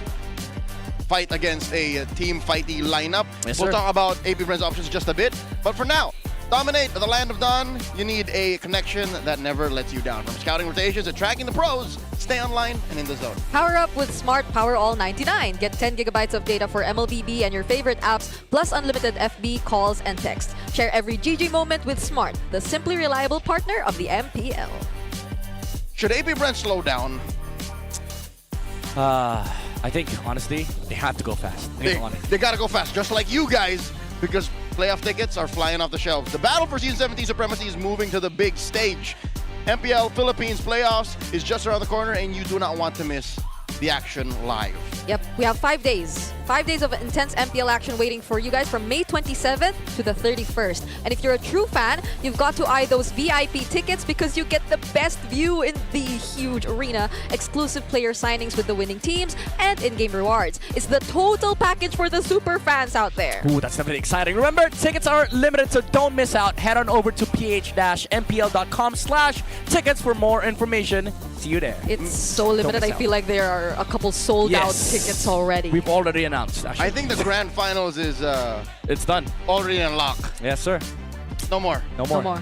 So make like AP Brand and get whatever remaining tickets is there, all right? Yeah. Visit the website and let us know. I think this next week is going to tell the story of if you can still watch live. Yeah. It's happening in the San Juan Arena, by the way. For now, let's throw on over to a little interview talking about our friends at UMG. 2 weeks remaining of the regular season, and ONIC Philippines really started that strong by taking Game 1 against AP Brand. But you know what? Let's take a break of the action because we're so excited to announce na meron ng bagong anthem. Ang MPL Philippines titled Palag na to, performed and written by UMG artist Janine Berdin. This was announced during the contract signing of Universal Music Group and MPL Philippines held noong May 4. Sabi ni Janine Bardin, she was super excited to share this song to the community, and I quote, "I really made sure it would be a perfect song to play when you're playing a match." Tinawag din ng Head of Business Development and Partnership na si Lee Vilorian na foundational ang partnership na ito kasama ang UMG dahil aniya, higit pa sa isang esports league ang MPL Philippines. Sabi naman ng Managing Director ng UMG Philippines na si Enzo Valdez, special ang collaboration na to dahil matutulungan nitong mas lumawak pa ang OPM at Pinoy Esports. And to add, the head of marketing ng Moon2 na si Jane De La Cruz said it was the perfect opportunity to elevate how the community experienced the league. So we're so excited to hear that theme song, and its official release will be on May 17. So lahat tayo mapapakanta ng palag na to. But meanwhile, let's go back to the action and head on to Game 2 as we throw this back to our casters.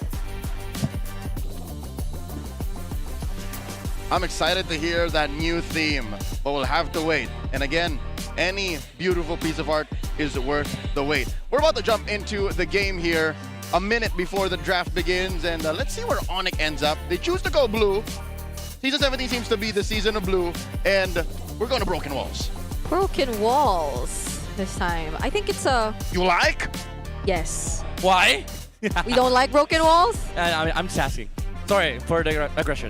I just feel like if it's all about those orange gambits and early fast rotation. Easier ins, easier outs. Easier ins, easier outs. Then ONIC might want to pick up the pace through Broken Walls. I like that you mentioned that because it's as neutral as it can get. You know, it can do a lot of crazy stuff in this kind of map, in this kind of setting, because there's not a lot of like factors that will kind of and destroy your game plan. Yeah, like pick-wise, there are very few heroes that actually get affected by broken walls. Yeah. That's why I think ONIC is smart to choose broken walls, because this allows for strats to shine. Yes. It's more of rotations that get the change, Yeah. not hero picks. No, not as much. So with that said, jumping in, they're going blue once again. I think I don't have to double down. AP Bren, play fast. Yeah. Because ONIC will do the same. Big question though, for AP Brent is, what do you do with King Kong's hero pool? Because what if they snatch up that Leo mode first pick? What if they get the Guinevere first pick and then they just go Suyo, Harley, Leo ban? What's next? I don't think that's possible. Suyo, Harley, Suyo, Harley, Leo ban. We've seen that once. Yeah. But I mean, so many other things are open. So the jungle is the least of your concerns. Yeah, but that's also beneficial for ONIC. They can play a lot of strats against AP Brent. That's what I'm saying. So I think AP Bren should consider that that's going to happen. They should assume that James Banks is coming in with less than a full clip. Yep. Okay? There you So go. confirmed. What's We your see the command? Suyo ban, the Fanny ban. What was it earlier? The Marcel. The Marcel ban, Marcel. the Kalea ban. Yeah. I'm not gonna be surprised if ONIC just goes for Leo ban, honestly. And then they threaten first pick Guinevere. Because what's left for AP Brent? Like, what do you do if you see Guinevere first pick? Do you answer with a Phobius? Do you answer with Valor a and royalty in a Arlott? dead There you go, body. Leo. I think ONIC understands the assignment very clearly here. Wait. Just clear man. So what are they gonna do? Ban Suyo, ban Leo, ban Baxia? Haka James. Haka James. Haka James, yeah. Wait, no. Because something's gonna give. You can't ban all Suyo, Leo, Harley, Baxia. Like, They don't have to. Because they can limit the answer coming out from AP Brent. Imagine a scenario where they ban Guinevere, they let go of Harley, they go Baxia on King Kong. good luck. Welcome to the greatest match. Oh, no! Take away one of their choices. No, Brent, no. It's been all jungle bans. Okay, Coach G's face seems like he has conviction. This is not a mistake. They have a plan. What? I think the game plan is, boys, it's AP Brent, they're on red side. They have last pick. This is the James Banks slot. Is this them going freestyle? Yes. I don't think Brigid agrees. No, because I'm trying to recall the last pick jungler, like surprise jungler picks this season have been Olus, which has been unsuccessful. The Lancelot has been successful. Hey, Lancelot, what is half and half? Half and half. Yeah. To be fair, though, Hayabusa, though. if you look at no, it's a big no. If you look at last season, AP Brent had the most number of jungle last pick. They even brought out Suyo back in the meta. Sure. They brought out Joy. They brought out Lucas. Yeah. Cool. I know you're a fan. I am. And maybe we You converted me. Yes, sir. Maybe we see a couple more. hate it. Maybe we see Hanzo. Don't say that. Maybe we see Hanzo. Don't say that. Even among scrims, I know Hanzo ain't it anymore. So box is open. Yeah, why? Do it. Can be Rocks. Flux. Can be Flux as well. Rocks. They don't need protection. We know that. Yes, sir. There you go. There you go. Oh man, I don't know how this draft went for them, but it looks like we also have a good read on what these two teams want to do. Look at the smile on King Kong's face. Like, Yeah. I can't believe we got away with that. Yes, sir. So happy. Look at James. I think the problem with James right now is that we're cooked.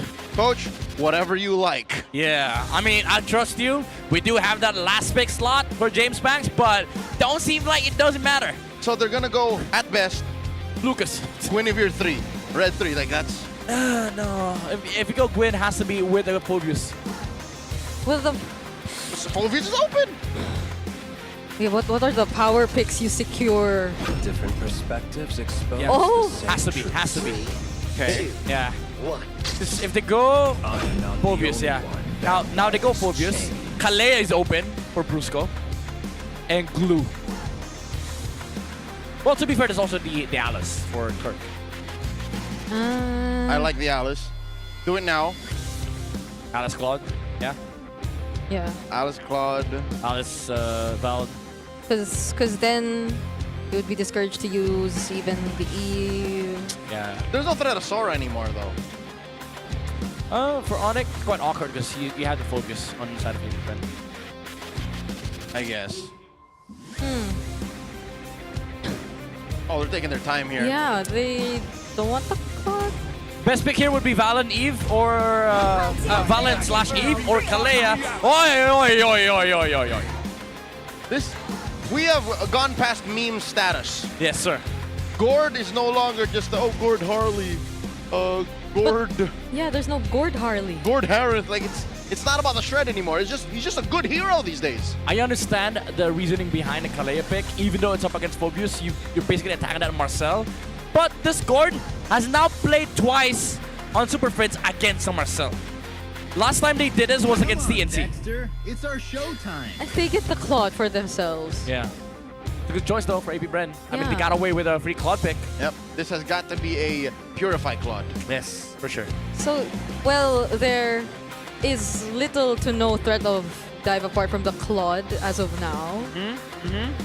But you still don't know, like the jungle's still open. Yeah, ONIC might just get away with the Guinevere and Zetian ban on their side. If they don't see that route, then AP Bren will have a good draft, honestly.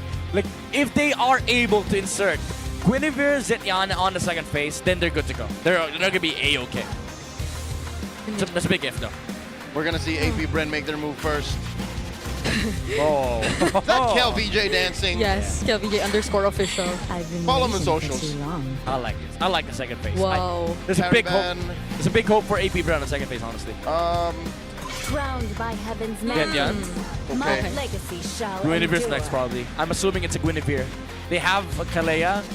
You know, a lot of the other heroes you don't care about aside from the Gwyn, because this guy's a CC immune and he can also set on the Kalea. So, yeah, it's an execution battle, but at the end of the day, you just want to have a free Kalea game for Busco. Okay. AP Bren.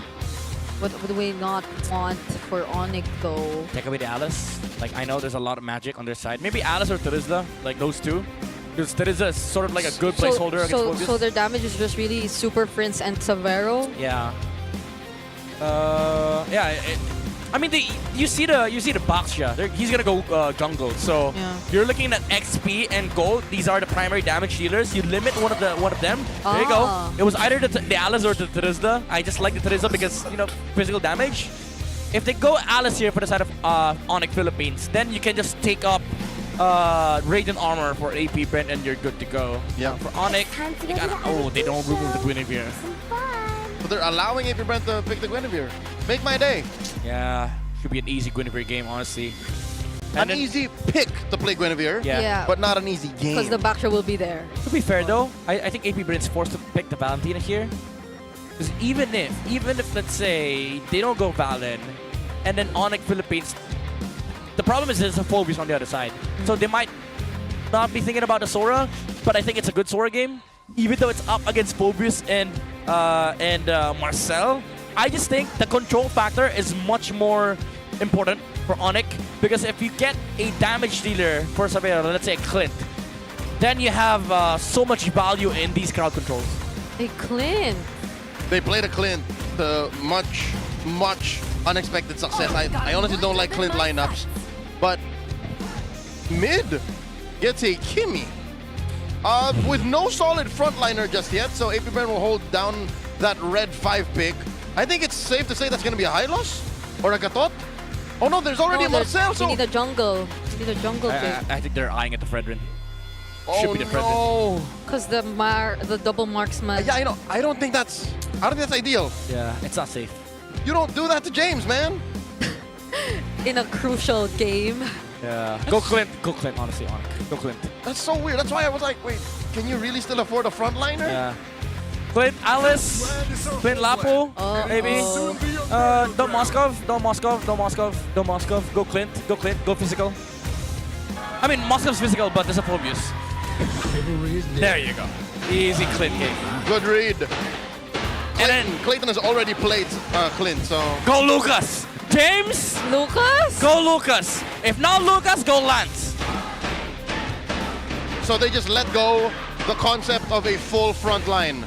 Yeah. Just play with damage. Yeah, you need someone that can maneuver himself around fights. The Guinevere cannot be because the Scalia. Yeah, maneuverability. Aulos. No! No. Oh, Brie, I like you as a person. Okay. No, I would also not want them to go the Aulos route. The Aulos has zero synergy. But you said maneuvers. He's just... He can run around where he wants to. That's true. He can dance around. He can dance. Go Lance, Lucas. Whoa! Not this! Speaking about dancing. You said dancing. You said the Joy earlier. We said broken walls. Is this James Bank's second attempt at playing a Joy? Yeah. With no success in the first time around. So last pick Joy makes sense if enemy has no crowd control. But there's a Kalea on blue side. That's a that's a death sentence for a lot of assassins. Hayabusa fears Kalea. Lancelot fears Kalea. Even Suyo fears Kalea. I fear Kalea. I bet you do. Ladies and gentlemen, ONIC has the numbers advantage when it comes down to the draft. And even with the abundance of purifies, I think APBR have to be very careful with the way they approach ONIC's lineup. Because here's the thing, Joy doesn't have purify. Yeah. She's only immune to slows. I mean, he does have pseudo purify, but you have to like hit perfect notes. Yeah. James Pax might just do his very best to skip everyone like the Kalea. It has to go very well. It has to go very well for him. Well, all that being said, the scout position from APBR is a freaking prayer. Hope that, for whatever reason it is, God forbid, we get to late game. Some might say it's magical Christmas land to expect to get away with what they want. Nova here with a quick trip. The King Kong's purple side. I guess with that, they deny the orange gambit. They force ONIC to play safe and respect APBR's river. Oh, yeah. I feel like the Marcel actually will help them a lot. That's true. In preventing that. This is how you play Marcel. Yes, exactly. Okay. I think, Nova is like in top 3 in Season 17 to have figured out Marcel. He was one of the first few. Yeah.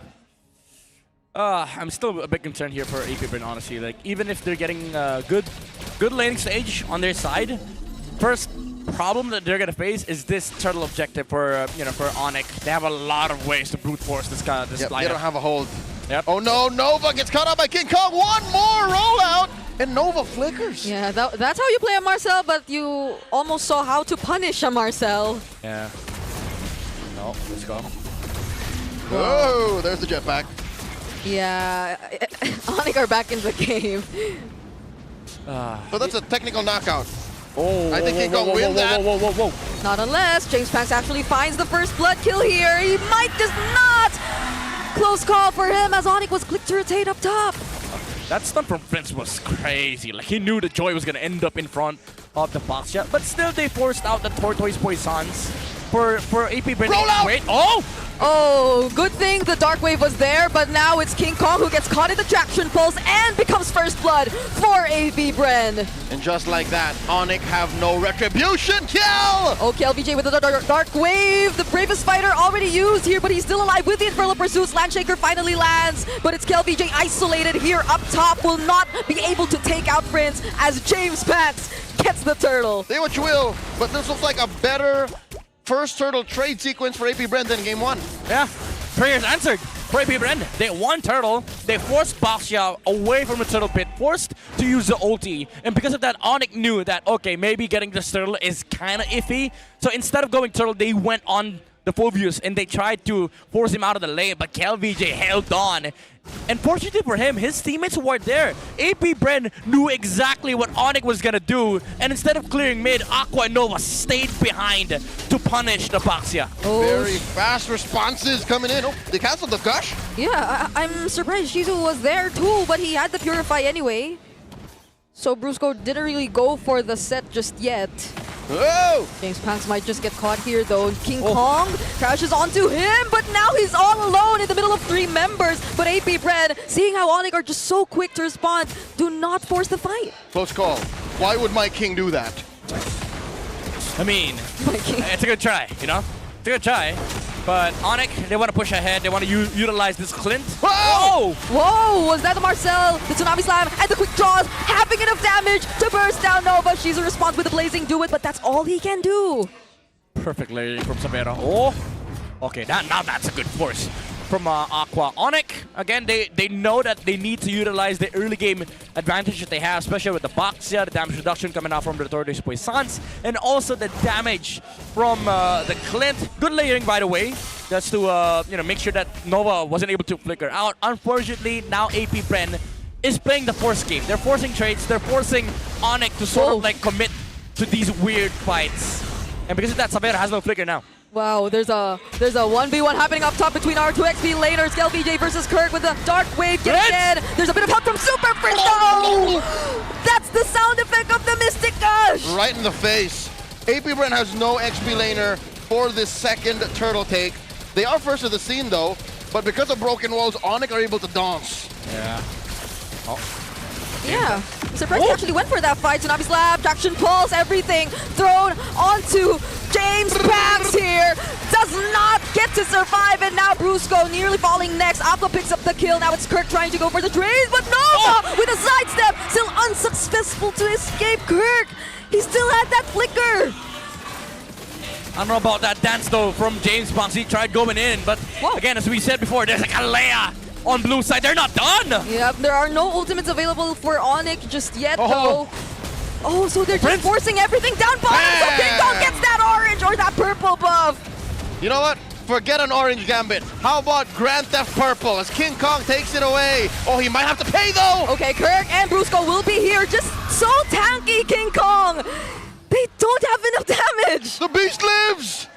This is the reason why though, ONIC is called the Super Family. 5 players diving there for the last 50 seconds of the game. And guess what? Sabero still farming on this Clint, dishing out so much damage. Super Prince with the incredible angles as well. And King Kong just playing the farm game. Even though he is the guy that is pressuring AP Bren to this side of the map, he knows that, okay, guys, there's no minion wave. Let me just take purple buff, and then we go again. The Sheriff never left his post. Up top, though. Oh, Kirk, can he get away from this? Using the bravest fighter. Landshaker doesn't land on Shizo. Middle lane, though. But he can handle himself. Yeah. I mean, the Lapo is able to sustain this lane by himself, as you've said, and then now the Sheriff is taking a lot of farm in the mid. That's right. Bottom lane was safe enough, so we took that mid lane already. That's the first time, I think, or second time that Clayton actually rotated out, because I think ONIC said, you know what, coast is clear. We put the fear of God in AP Bren. They won't attack you down there no more. So this leads to a 3,000 gold lead. No more Clayton. Call me Clinton, Sheriff.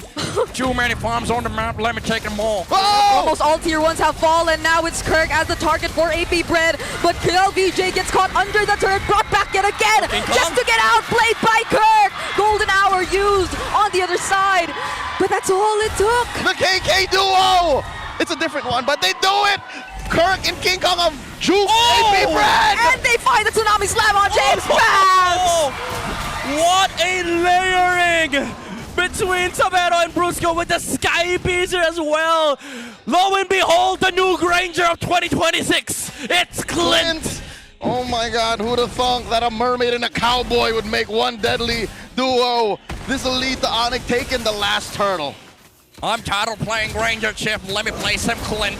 Oh my goodness. Because yeah, range-wise, damage-wise, the Clint is able to do something that's very similar to the Granger, who's been meta for so long. Yeah, and it's burst. Yeah, technically it's the same kit. It's the same hero with an additional layer of, okay, you hold him down, let me hold him down for one more second. It's less range, more burst, and some semblance of crowd control. And look, he's building quite similarly. Has a Sky Piercer. Yep, new Granger, 2026 by ONIC Philippines. And this is allowed because ONIC, this is something that we've discussed, with Wolf's podcast. Now they actually play to activate Clayton. Okay, can they activate him again here though? They try to take on KLVJ first. There's the knockup from the Dark Wave. Sabero just able to land those free hits. Tsunami Slam used. It's actually dodged though. But look at the damage yet again from these members who are lined up from AP Bren. A triple kill happens and takes place for Sabero. That is a work of art. An immaculate reverse collapse by ONIC. Kirk with the line shaker as well. Controlling two here on the side of APBR. Oh, King Kong! No damage found on the side of APBR. I mean, there was a threat of damage, but ONIC just played that so well. They were literally just rope-a-doping, wing-chunning APBR back. It's like, oh, come on, keep going, keep going. Yeah. Ip Man, baby. And now it's just 9 minutes, and them already taking out the holy shields in mid. Oh, Oh my goodness, the knockup from Nova. Or on to Nova. But he's still alive though. It's pump pick. Okay. It's pump pick. It's just a big threat from ONIC. Look at this. King Kong's gonna drive by. It's a big threat. Oh! Okay, they're not committing. Yeah, it's just a bait. They're waiting for Lord. They're just making sure that there's a lot of bad boys in front of the base of APBR. How does APBR even kill anybody from ONIC now? Yeah. They tried that last fight mid. They tried to get the Savero. No dice. I don't even know how you find Super Prince. No. You don't? He has move speed on move speed stacks. Yeah. But it's not even a question. Like, the proper question that APBR needs to address themselves is, guys, there's a sheriff behind. How do we kill this guy? This guy is racking up Sky Pierce's stacks. He's now at 4. Either of the two, Super Prince or Savero seem like impossible targets for APBR at this point. At this point, if you're APBR, you call up NASA, say, Houston, we have a problem. It's a huge problem. Okay. Thankfully, James Banks can still find an angle. Yes. He was close to it. He was honestly so close to it. Yeah. So, step by step, I think APBR get some farm on Shizo, threaten that front line. Again, there's another option for you. Claude. Yeah. Cut back into the back line, find Prince and Savero. It's just, mobility is limited. He has a Purify, not a Flicker, and he needs that Purify. But even if, let's assume, APBR magically solves that problem, they close the gap. There's a Kalea waiting in front of APBR with open arms. You want to kill my sheriff? Okay, let me hug you. Yeah. It's either they be the ones start aggressive because they can, or they wait for APBR because they also just can fight back. Yeah, look at Brusco. He's just standing there menacingly. Oh my lord, another Gush! Okay, Super Prince, now without the Mystic Gush, can APBR actually take advantage of this? Oh my goodness. Because even just that seems like it's not enough of a go signal for APBR. Oh no. Watch that Gush come off of cooldown in about 10 seconds from now! Kirk Bravest Fighter out, and it's TLPH trying to set things up, but it's unfortunate that he's just too squishy for ONIC this time around. James back looking for an angle, cannot find it anymore. It's a triple for Savero yet again. The stun from Nova, but it does not stop ONIC from sweeping the series.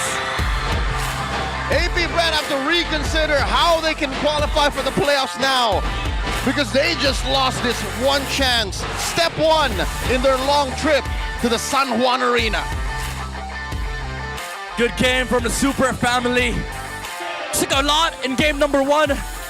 Walked it off in game number 2 on the back of a new Granger. Clayton says, man, oh man, I come to PH, I bring forth some new heroes. It is just very unfortunate that this freestyle idea doesn't seem to be working for APBR just yet. And they've put themselves in a very difficult spot, but GG, well played still to the Hive. I don't know what the math looks like, what they have to do to be able to qualify, because step 1 is down the drain. Yeah. I think to begin with, APBR shouldn't have freestyled. If you're down on points like this and you have just one narrow way to the playoffs, there has to be a solid plan. Yeah, I don't know. Again, as you said earlier, it seems to be like they were looking for a Christmas miracle with this joy. Unfortunately, the miracles were not happening, as, you know, what met them was the open arms of the Bruiser on this Kalea. Even if, let's say, you have the range, you have you have the joy, you don't have the damage, and you don't even have the choice to go on to Clint. Midnight, they were looking for magical Christmas land, and it's May. It's the middle of summer in Manila. It's hot out. It was not gonna happen. May, June, July, August, September, October, November. They were 7 months early. Yeah, too early, I'd say. Yeah. Ain't no freebies here. Not in MPL Philippines.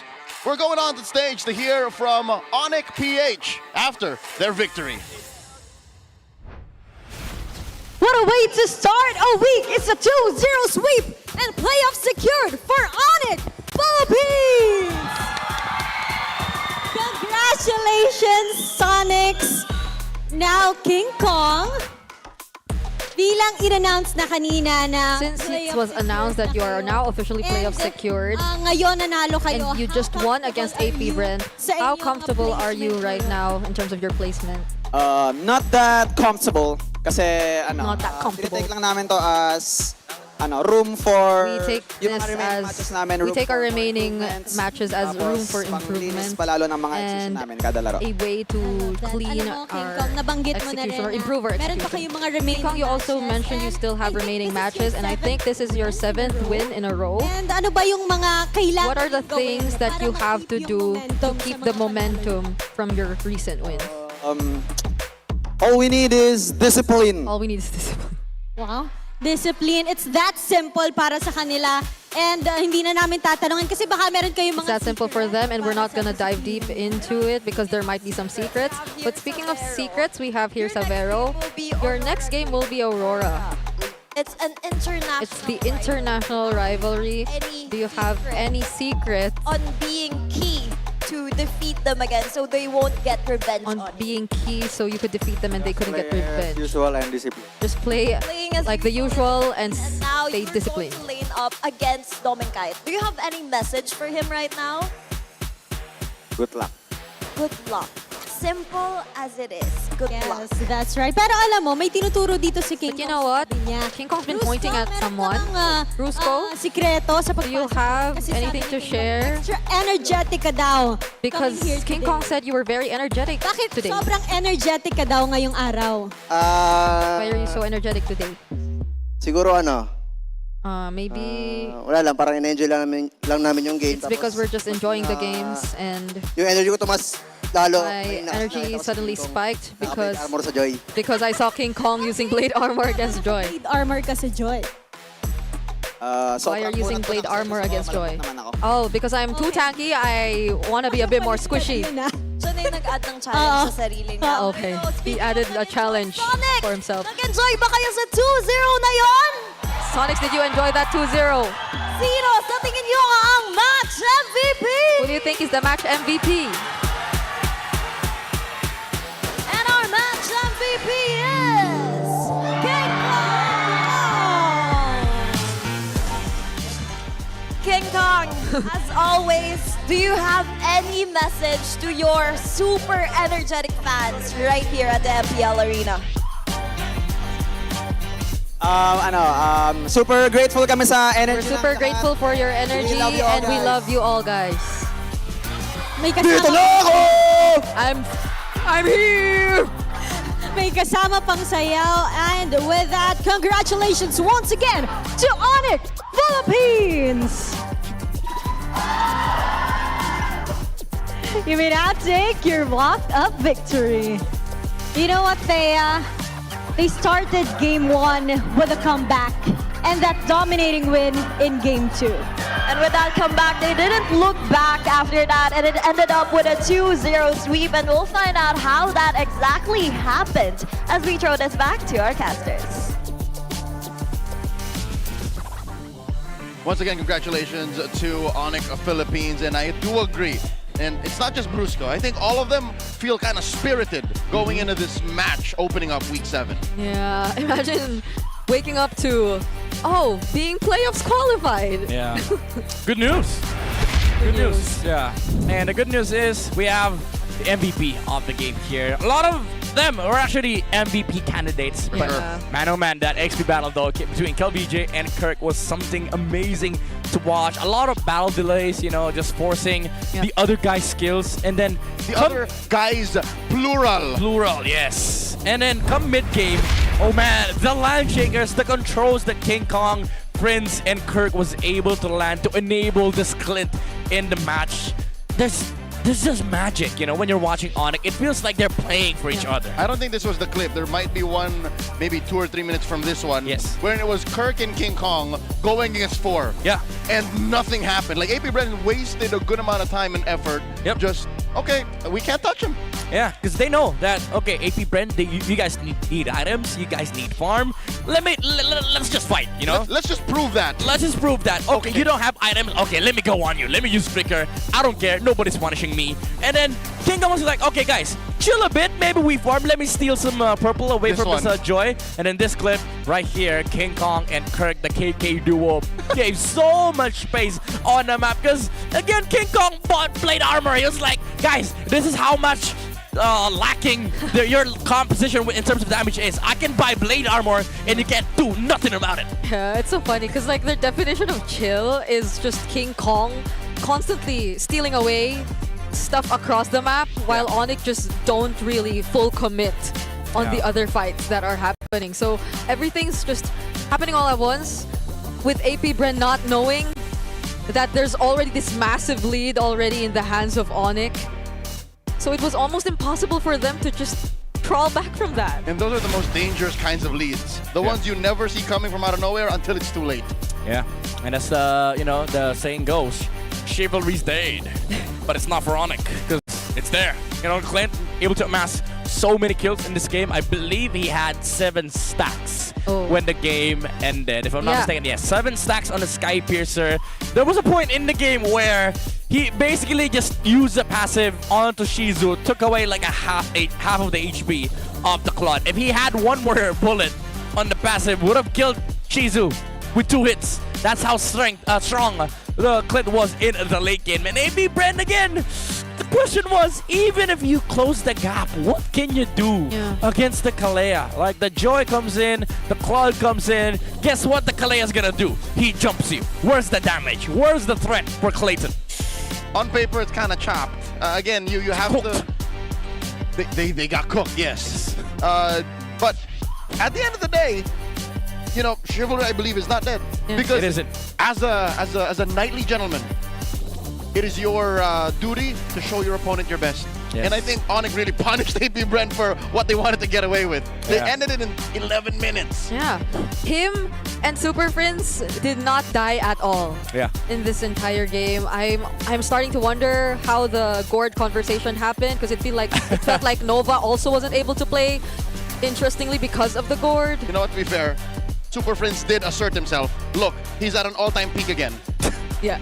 On average, he's the highest, you know, when it comes to heart rate for the rest of the team. Yeah, I'd expect this from the likes of the Farsa, you know, the Salinas, but not on Gord. Not on Gord Zushin. It makes sense though. The Gord is like, wait, whoa.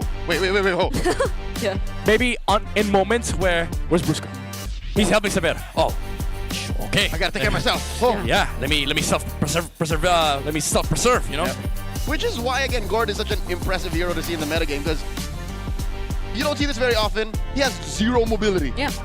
I mean, it's built into his kit. He gets movement speed upon stacks of his passive, but that aside, you have to plan for where you end up when you fight. Yeah, and even in that last moment, he was the one who threw out his ultimate first. So he was like right in front of AP Bren. He used it as a deterrent. So we're here now via the Infinix mic check as to how they call their shots in this match. Patras lang pre ah. Kalmado. Chill. Walang ulti. Ready. Okay, ready. Nagulong ka. Kaya ba? Diyan sa loob. Kaya. Patay. Akimi. Wala. Kalma. No flicker oh. Makapatay. Ready blue go. Bruce. Oh, scoop. Attacking. Pit mo lang mitts. Pit mo lang mitts. Talunan mo lang harap. Flicker po. Kay Prince pre. Okay, boy ako dito. Naka-enjoy pre. Joy, no-ulti Joy. Tingin, Joy. Stand ka dalawa. Yung pop, may iwan din. Yung pop. Sky Piercer. Bot, walang shield yung bot. Wala niyang lumapit ah. Dapat ni Clay Prince. Ano yan? Bot. Paldo si Kirk. Paldo, Liat. Ayos gold. Mitch, huwag ka na mag-initiate, Mitch. Tingin. Bang! Mani ako! Bang! Tara. Maniak ako! Two major learnings via the Infinix mic check. Number one, they indeed do play for Clayton. So it's all centered on that Clint. Second is, they just direct Brusco. Like, Brusco protect Clint. Yeah. Brusco protect Gord. And then from there, they just move along. I I heard the paldo word again. Yeah, From Clayton. Clayton's paldo.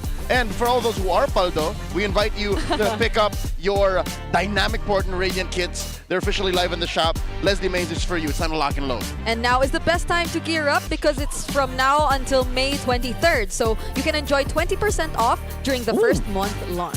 You heard that right. That's just 640 diamonds. 640 diamonds for the Dynamic Ported and only 200 for those Radiant kits. Log in right now and flex that angelic agent in style. That's less than $1,000 worth of diamonds for the whole kit. So, yes, sir. Again, if you can't win, just flex. True. That's why I always flex. I even have that loading screen thing. Yeah. You showed me that. Yes, sir. Ladies and gentlemen, we got one more match coming your way on this lovely Friday night. We will be witnessing the white-hot Smart Omega face-off against still, I think, #1, the final boss in the league, Team Liquid Philippines. That's coming your way. That's midnight. This is Brigida. My name is Leo. Stay with us. You're watching MPL Philippines. Let's go on over to a side report. It's the Super Family coming in at the MPL Arena with full energy as they secure their playoff spot and getting a 2-0 sweep against APBR. This is your very own Odin reporting on the side to tell you what is happening outside of MPL Philippines. Now we are gonna talk about ENCC Ball qualifiers. It's a national qualifier to decide which team will represent the Philippines in the Esports Nation Cup 2026. Kinakatawan yan ng TZ Brothers na kinabibilangan ng original TZ Brothers na sina Carl TZ, Flap, kasama sina JP, Sanji, and Super Marco. Sila ngayon ang magre-representa sa Pilipinas para sa Esports Nation Cup 2026.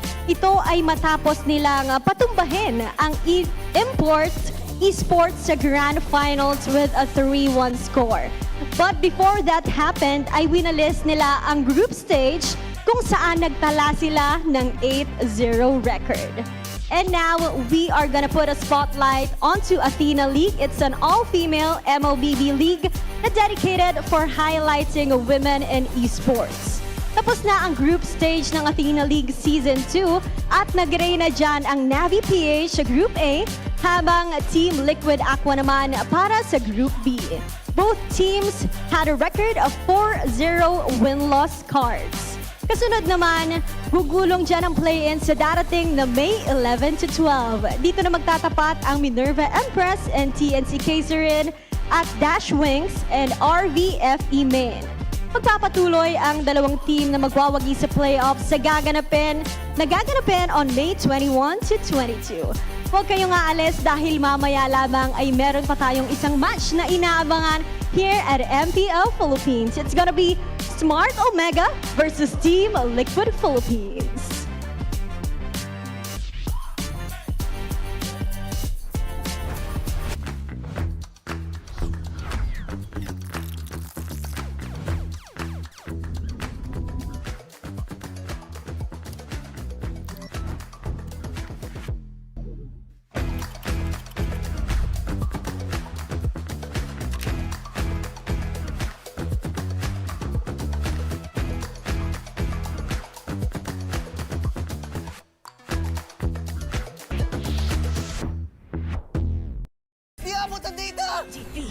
GG bro!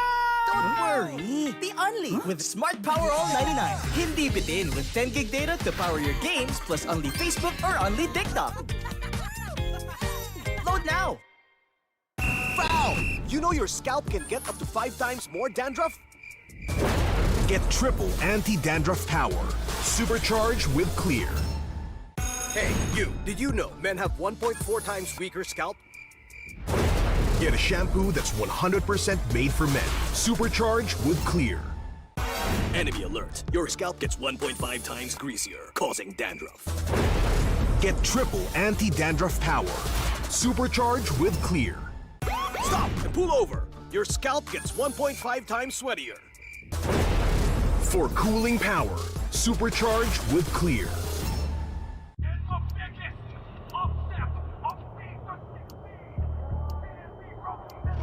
Paano ko kaya sila masusuportahan ngayon ng mas maayos? Kailangan ko ba magpalit ng strategies? Nagagampanan ko kaya ng maayos ang role ko? Will I be able to meet their expectations? We have to prove them all wrong.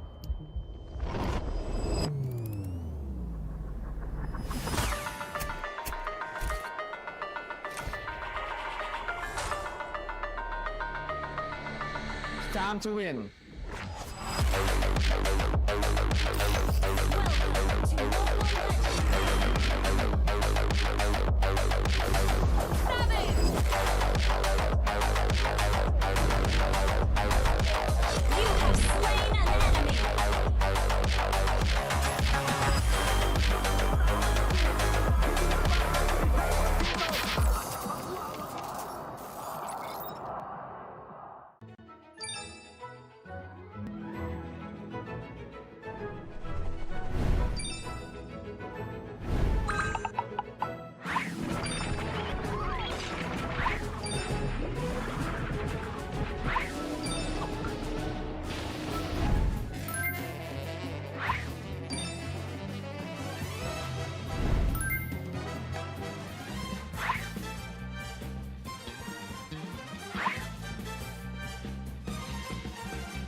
Kaya ako nag-i-stay pa rin dito kasi syempre unang-una as a player, isa pa lang yung achievement ko tapos wala pa talaga akong parang nakukuhang champion like MPL, trophy, gano'n. So parang hanggat hindi ko talaga siya nakukuha, hindi pa rin ako titigil.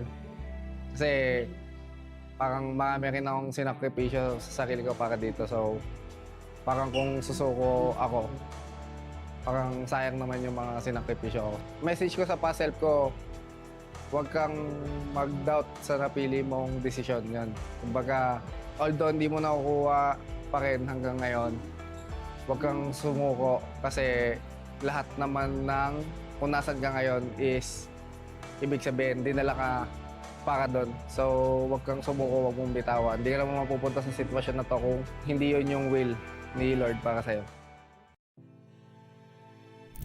Siguro po, kung ba't nag-i-stay pa rin ako, yung sa passion ko po, sa paglalaro. Kasi po, parang marami po akong gustong patunayan, ganun. And yung dream ko po na makuha yung makapag-world champ, ayun po. Kaya siguro po yun yung reason kung ba't nag-i-stay ko po ako. Siguro po siya ako nung dati, nag-aaral lang po ako nung dati. Tapos nakita ko lang po yung ML sa ate ko. Tapos ayun po, parang tinry ko po siya laruin. Then naging kasama ko po yung kuya ko. Tapos ayun po, nag-try lang po kami na maging libangan. Tapos grind lang po. I'm super fan Nor Arumpak from Iligan City. Hi everyone, I am super fan Ainol from Iligan City. Experience namin dito sa MPL arena mismo is exciting siya at saka mas ramdam mo yung kaba lalo na pag nandito ka na, parang double times yung kaba na nararamdaman mo para sa team na sinusuportahan mo. Sobrang exciting kasi I'm watching with my cavalries also, and then super exciting kasi iba pa rin yung kaba kapag sila yung naglalaro tapos against ONIC pa din, which is both super team in this match. For Carl TZ, keep up the good work and palagi pa rin galingan sa retrihan. Good luck and then see you sa grand finals. Lilipad na kami pabalik dito to see you and to watch you sa finals and also sa MSC. Palagi po kayong pinapanood sa live. At saka galingan pa rin po at saka see you sa sa finals. we will make sure na pupunta kami. For me, maraming salamat po and talagang ginagalingan namin whenever na may mga fans talaga na nag-effort na pumunta dito and we're just lucky to have you guys. Thank you so much po. Same lang din po sa akin, sobrang nakakatuwa kapag may mga ganitong fans na galing pa po kayo sa malayo and sobrang na-appreciate namin ngayon. Thank you po.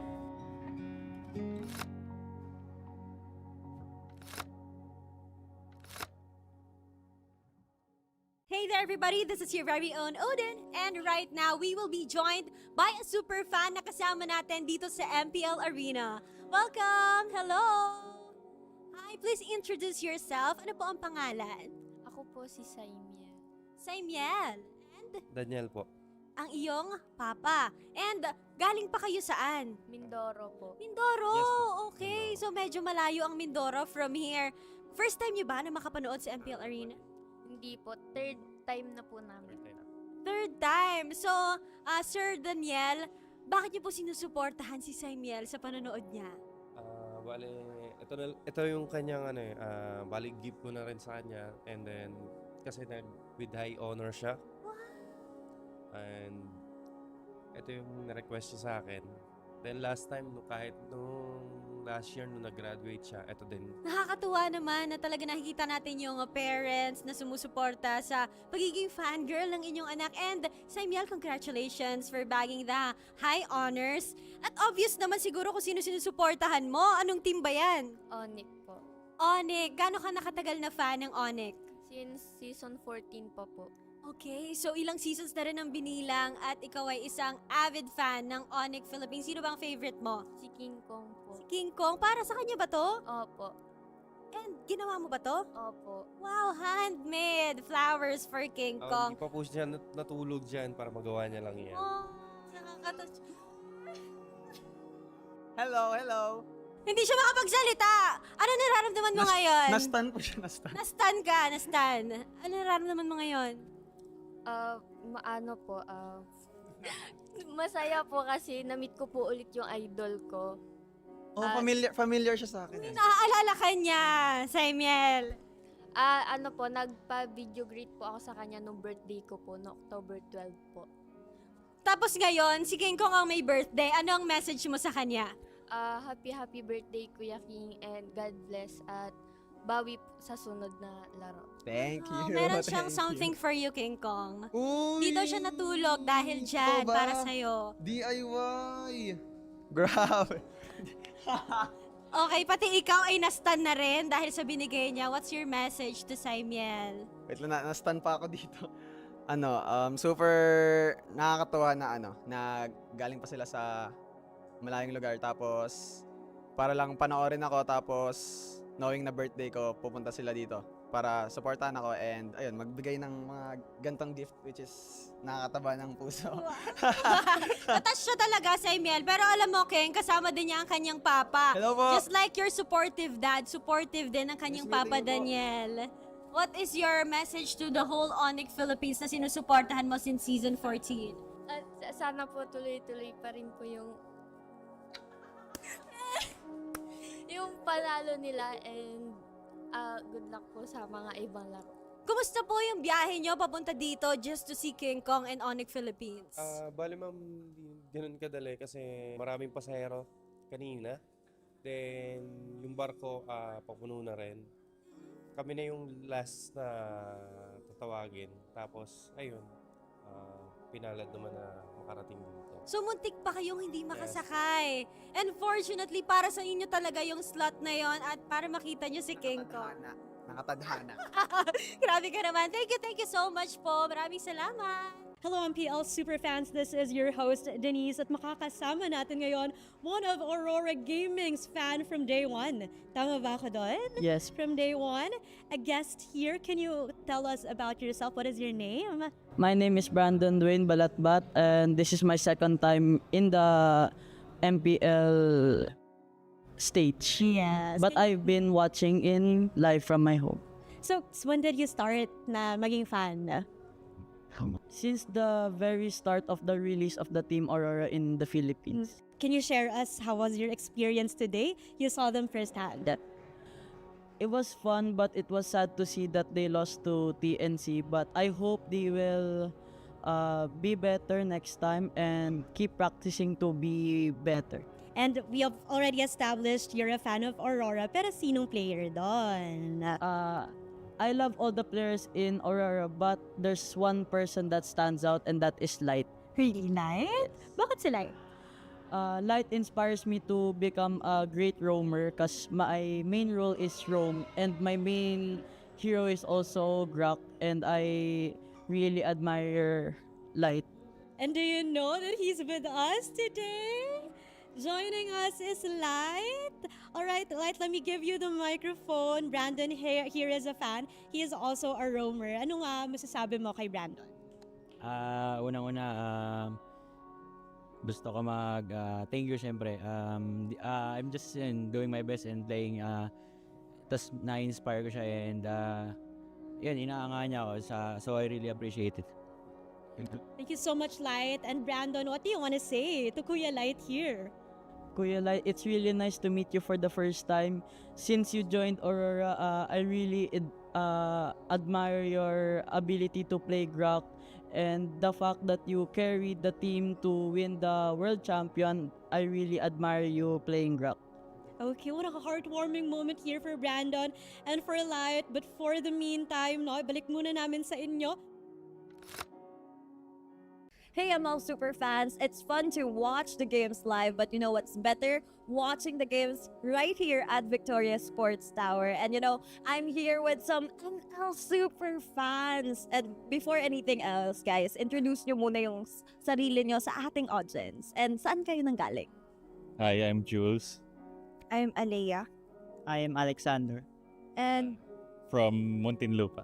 Muntinlupa. So, ML Superfans na family, right? Kayo po yung tatay nitong dalawa. And meron po kami narinig kasi mostly sa ML, yung mga anak, sila yung naglalaro tapos ipapatry nila sa magulang. But this time, it's different. Narinig ko po na kayo po yung unang naglalaro ng ML tapos parang inudyukan nyo yung mga anak nyo na maglaro. Yeah, so fan na po talaga ako ng ML, ng MPL since season 1. Season 1, grabe. Yeah, so mga 17. hater pa and...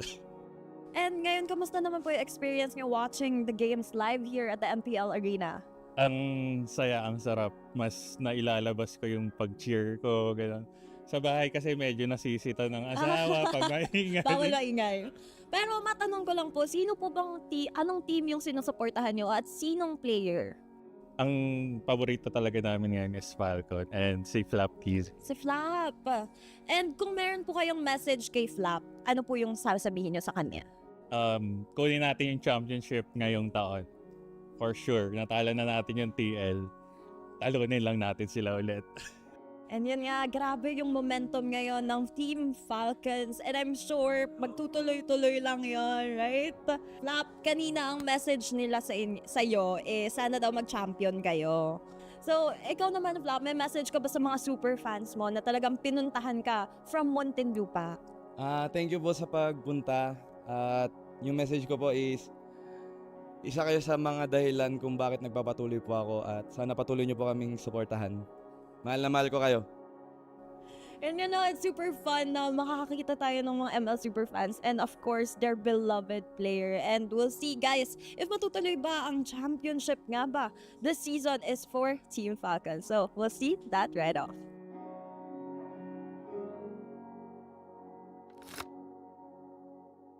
Hello. Ang preparation namin this week, normal lang na ginagawa namin sa scrim. Kasi lahat naman ng team pinag-aandaan namin. And ang plano namin sa ipiprint para di sila makay sa gawin lang namin yung lagi namin ginagawa sa scrim. Kasi adapt namin sa tournament. Good luck. Good luck sa inyo, galingan niyo. Strategy namin, freestylean lang. Kahit ano mangyari. Why not, Pogi? Takot? Good luck, galingan mo. Nanalo daw si Pams, kakanta daw ulit siya. Kanta pati sayaw. May utang pa siya isang kanta. We bought you. Sa lahat ng pumunta, thank you. Sana makauwi kayong ligtas. Message ko sa fans namin, salamat sa mga pumunta ngayong araw. At sana patuloy nyo kami supportahan sa bawat laban natin. Ingat kayo, God bless. Ano yun, getting to know? We bought you when I first saw you.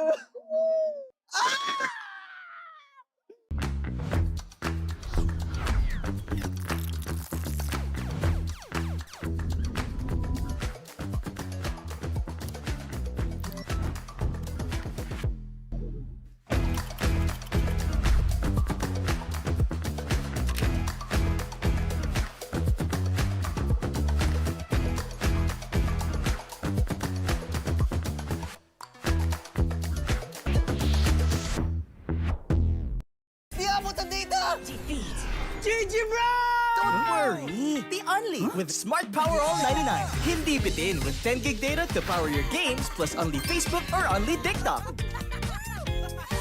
Load now! Foul! You know your scalp can get up to 5 times more dandruff? Get triple anti-dandruff power. Supercharged with Clear. Hey, you, did you know men have 1.4 times weaker scalp? Get a shampoo that's 100% made for men.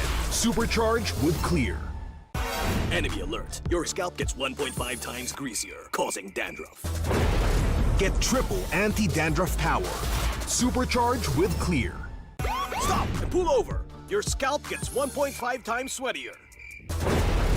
For cooling power, supercharged with Clear.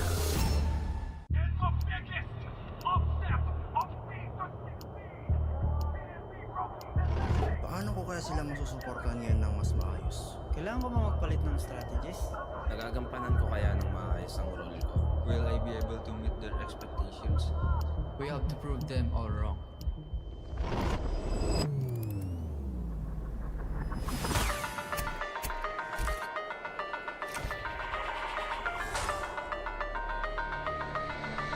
Time to win.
Kaya ako nag-i-stay pa rin dito kasi syempre unang-una as a player, isa pa lang yung achievement ko tapos wala pa talaga akong parang nakukuhang champion like MPL, trophy, gano'n. So, parang hanggat hindi ko talaga siya nakukuha, di pa rin ako titigil.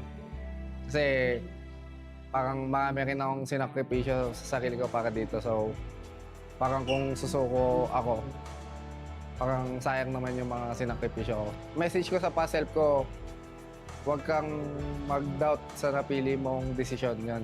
Kumbaga, although hindi mo nakukuha pa rin hanggang ngayon, huwag kang sumuko kasi lahat naman ng kung nasan ka ngayon is ibig sabihin, dinala ka para doon. So, huwag kang sumuko, huwag mong bitawan. Hindi ka naman mapupunta sa sitwasyon na to kung hindi yun yung will ni Lord para sa'yo. Siguro po, kung ba't nag-i-stay pa rin ako, yung sa passion ko po, sa paglalaro. Kasi po, parang marami po akong gustong patunayan, ganun. And yung dream ko po na makuha yung, yung makapag-world champ, ayun po. Kaya siguro po yun yung reason kung ba't nag-i-stay ko po ako. Siguro po siya ako nung dati, nag-aaral lang po ako nung dati. Tapos, nakita ko lang po yung ML sa ate ko. Tapos, ayun po, parang tinry ko po siya laruin. Then, naging kasama ko po yung kuya ko. Tapos, ayun po, nag-try lang po kami na, maging libangan. Tapos, grind lang po. Ayun. I'm super fan Nor Arumpak from Iligan City. Hi everyone, I am super fan Ainol from Iligan City. Experience namin dito sa MPL arena mismo is exciting siya at saka mas ramdam mo yung kaba lalo na pag nandito ka na, parang double times yung kaba na nararamdaman mo para sa team na sinusuportahan mo. Sobrang exciting kasi I'm watching with my cavalries also, and then super exciting kasi iba pa rin yung kaba kapag sila yung naglalaro tapos against ONIC pa din, which is both super team in this match. For Carl TZ, keep up the good work and palagi pa rin galingan sa retrihan. Good luck and then see you sa grand finals. Lilipat na kami pabalik dito to see you and to watch you sa finals and also sa MSC. Palagi po kayong pinapanood sa live. At saka galingan pa rin po at saka see you sa sa finals. We will make sure na pupunta kami. For me, maraming salamat po and talagang ginagalingan namin whenever na may mga fans talaga na nag-effort na pumunta dito and we're just lucky to have you guys. Thank you so much po. Same lang din po sa akin, sobrang nakakatawa kapag may mga ganitong fans na galing pa buhay sa malayo, and sobrang na-appreciate namin ngayon. Thank you po.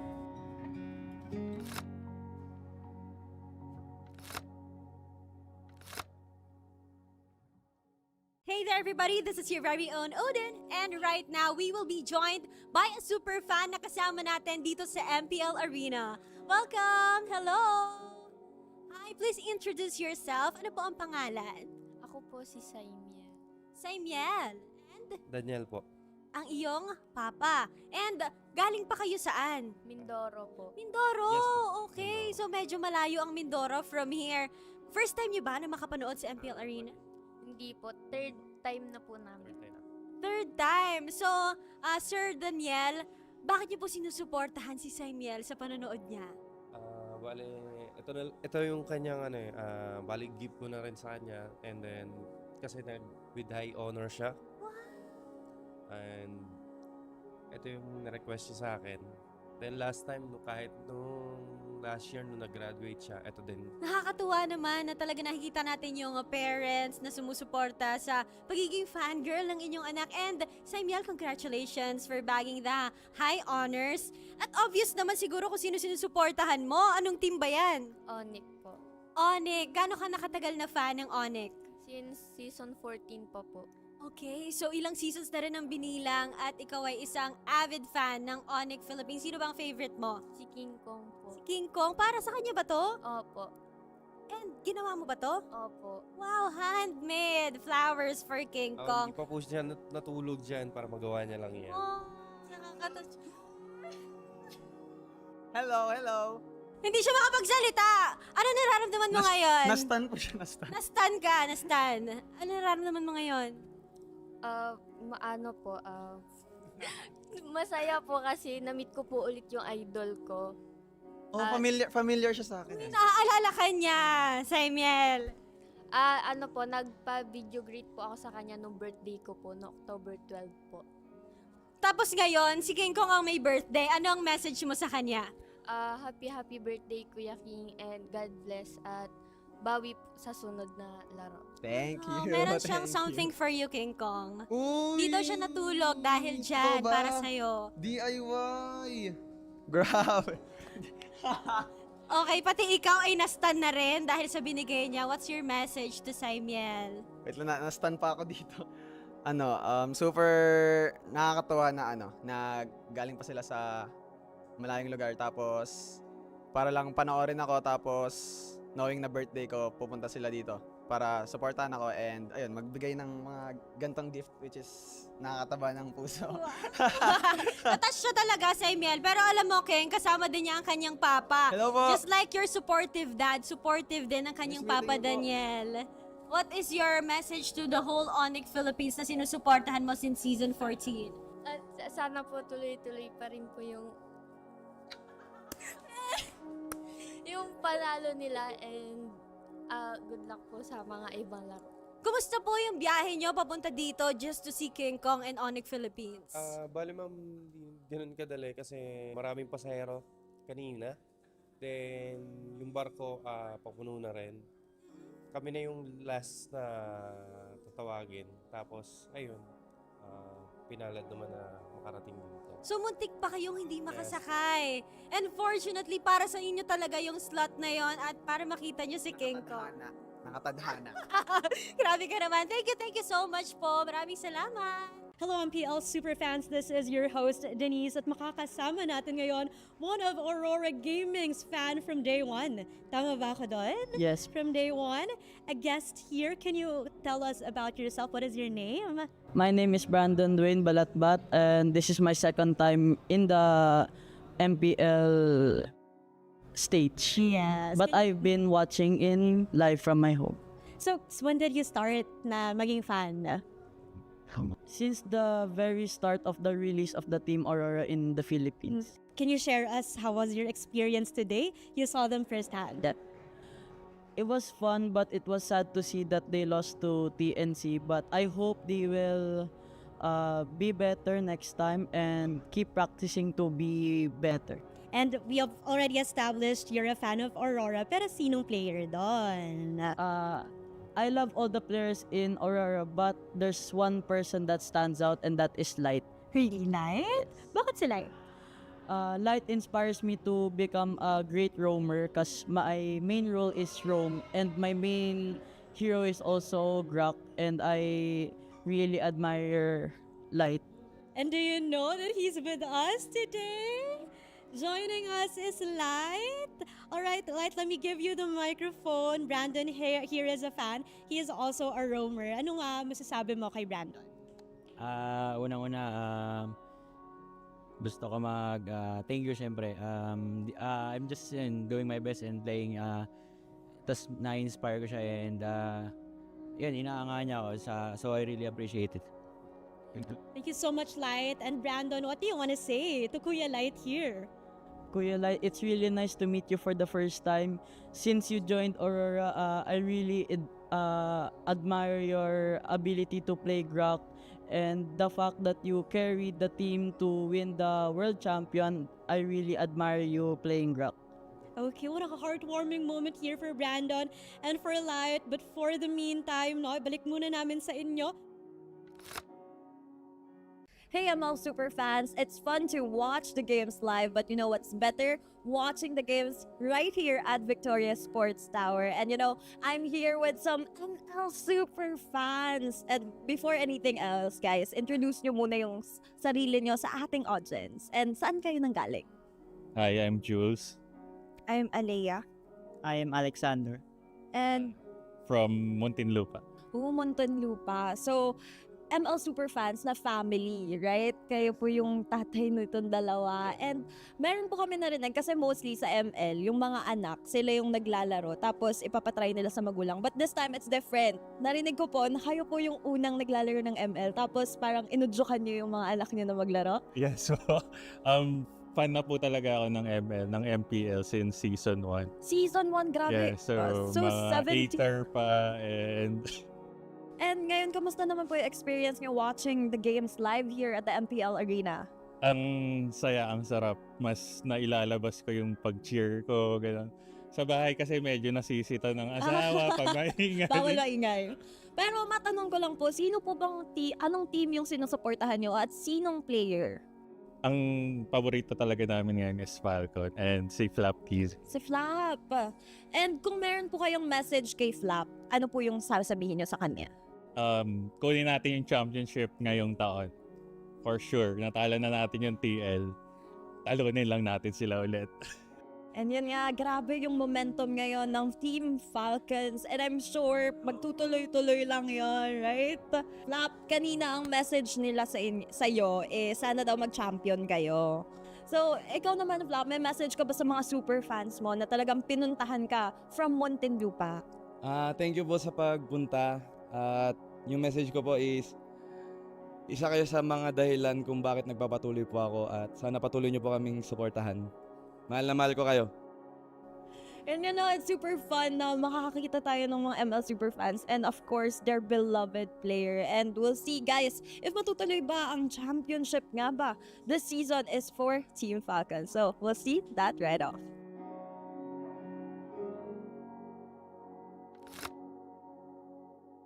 Hello, hello, hello. Ang preparation namin this week, normal lang na yung ginagawa namin sa scrim. Kasi lahat naman ng team pinaghahandaan namin. And ang plano namin sa April para di sila makay sa gawin lang namin yung lagi namin ginagawa sa scrim. Kasi adapt namin sa tournament. Good luck. Good luck sa inyo, galingan niyo. Strategy namin, freestylean lang. Kahit ano mangyari. Why not, Pogi? Takot? Good luck, galingan mo. Nanalo daw si Pams, kakanta daw ulit siya. Kanta pati sayaw. May utang pa siya isa. Utang pa siya isang kanta. Winnie Bocham! Sa lahat ng pumunta, thank you.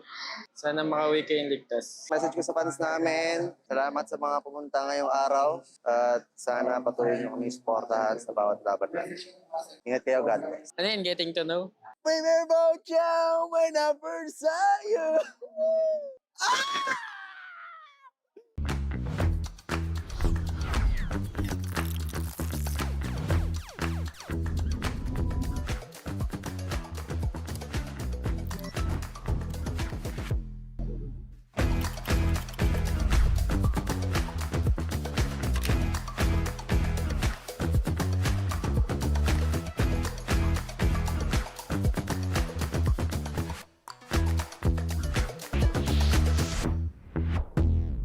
Di abot ang data! GG bro! Don't worry! The Only with Smart Power All 99. Hindi bitin with 10 gig data to power your games plus only Facebook or only TikTok. Load now! Foul! You know your scalp can get up to 5 times more dandruff? Get triple anti-dandruff power. Supercharged with Clear. Hey, you, did you know men have 1.4 times weaker scalp? Get a shampoo that's 100% made for men. Supercharged with Clear. Enemy alert. Your scalp gets 1.5 times greasier, causing dandruff. Get triple anti-dandruff power. Supercharged with Clear. Stop and pull over. Your scalp gets 1.5 times sweatier. For cooling power, supercharged with Clear.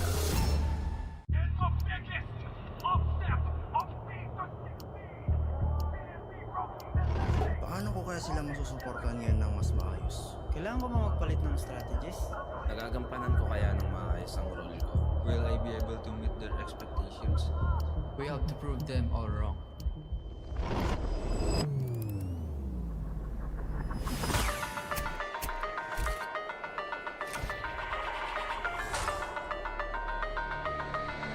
It's time to win.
I'm super fan Nor Arumpak from Iligan City. Hi everyone, I am super fan Ainol from Iligan City. Experience namin dito sa MPL arena mismo is exciting siya at saka mas ramdam mo yung kaba lalo na pag nandito ka na, parang double times yung kaba na nararamdaman mo para sa team na sinusuportahan mo. Sobrang exciting kasi I'm watching with my cavalries also, and then super exciting kasi iba pa rin yung kaba kapag sila yung naglalaro tapos against ONIC pa din, which is both super team in this match.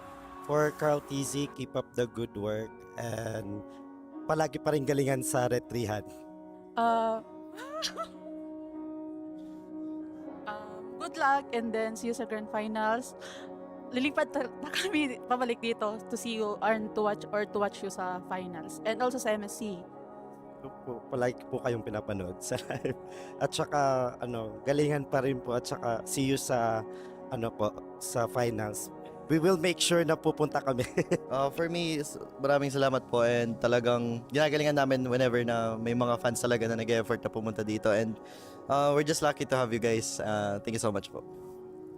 Same lang din po sa akin, sobrang nakakatawa kapag may mga ganitong fans na galing pa buhay sa malayo, and sobrang na-appreciate namin ngayon. Thank you po.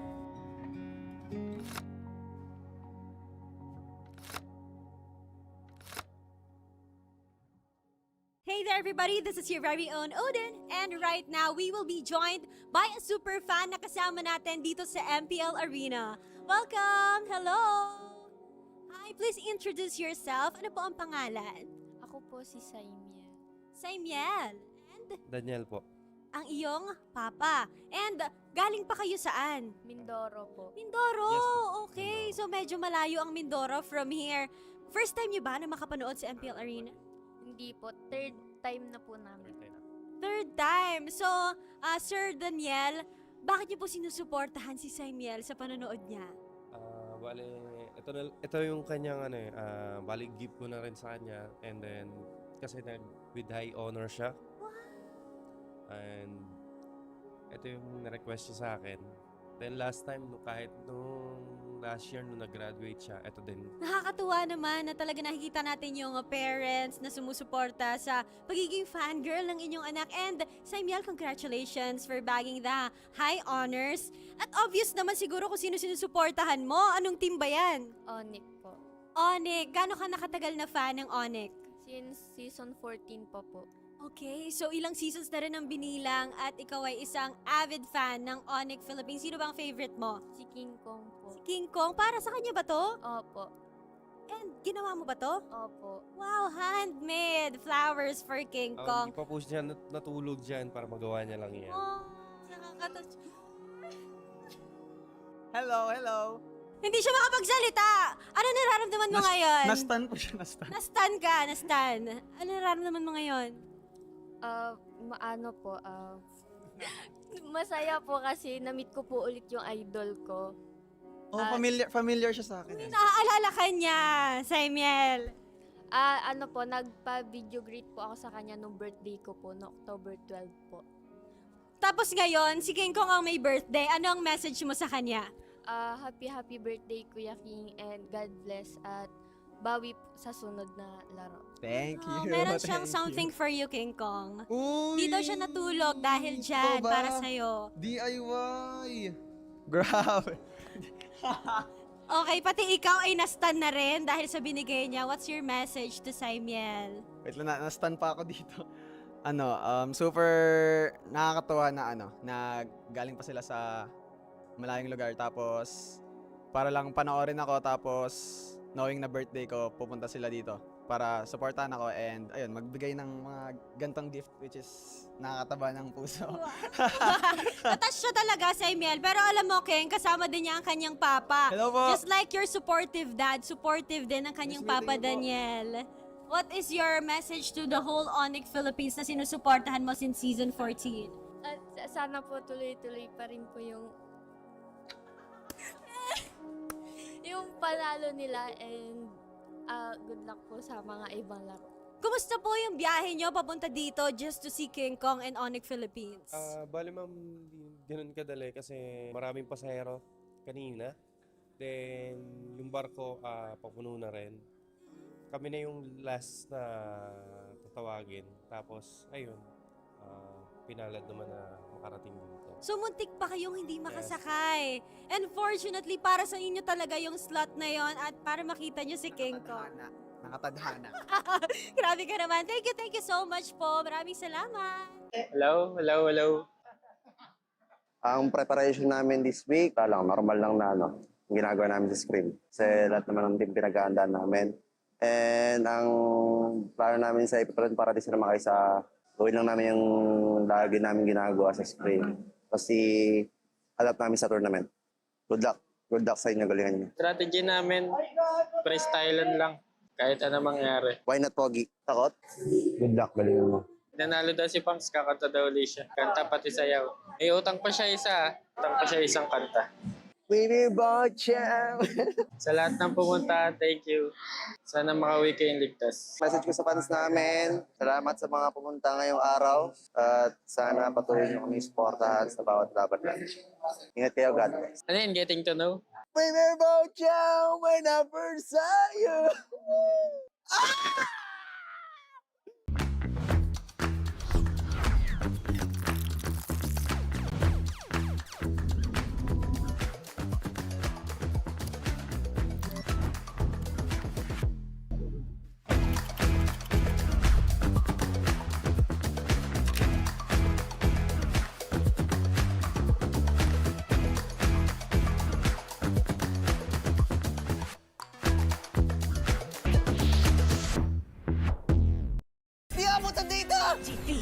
GG bro!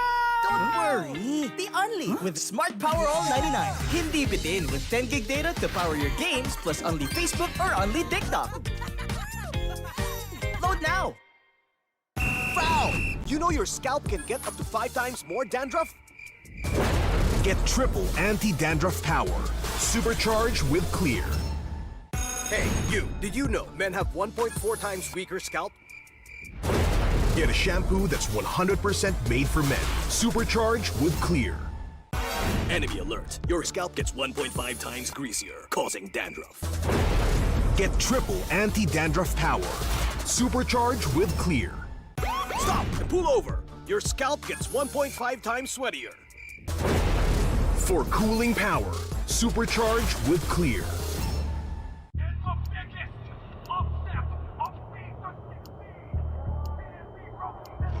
Paano ko kaya sila masusuportahan ngayon ng mas maayos? Kailangan ko ba magpalit ng strategies? Nagagampanan ko kaya ng maayos ang role ko? Will I be able to meet their expectations? We have to prove them all wrong.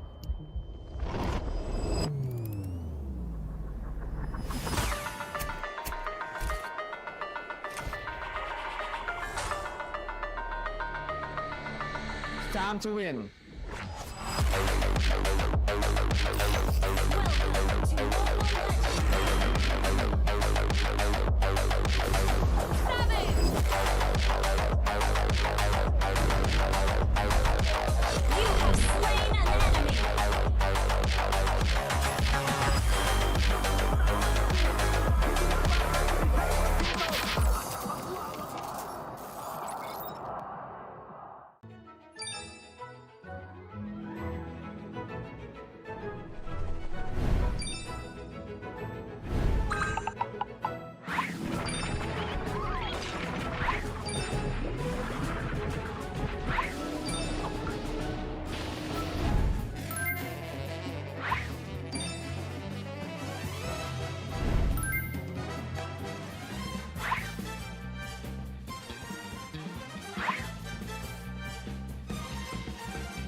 I'm super fan Nor Arumpak from Iligan City. Hi everyone, I am super fan Ainol from Iligan City. Experience namin dito sa MPL arena mismo is exciting siya at saka mas ramdam mo yung kaba lalo na pag nandito ka na, parang double times yung kaba na nararamdaman mo para sa team na sinusuportahan mo. Sobrang exciting kasi I'm watching with my cavalries also, and then super exciting kasi iba pa rin yung kaba kapag sila yung naglalaro tapos against ONIC pa din, which is both super team in this match.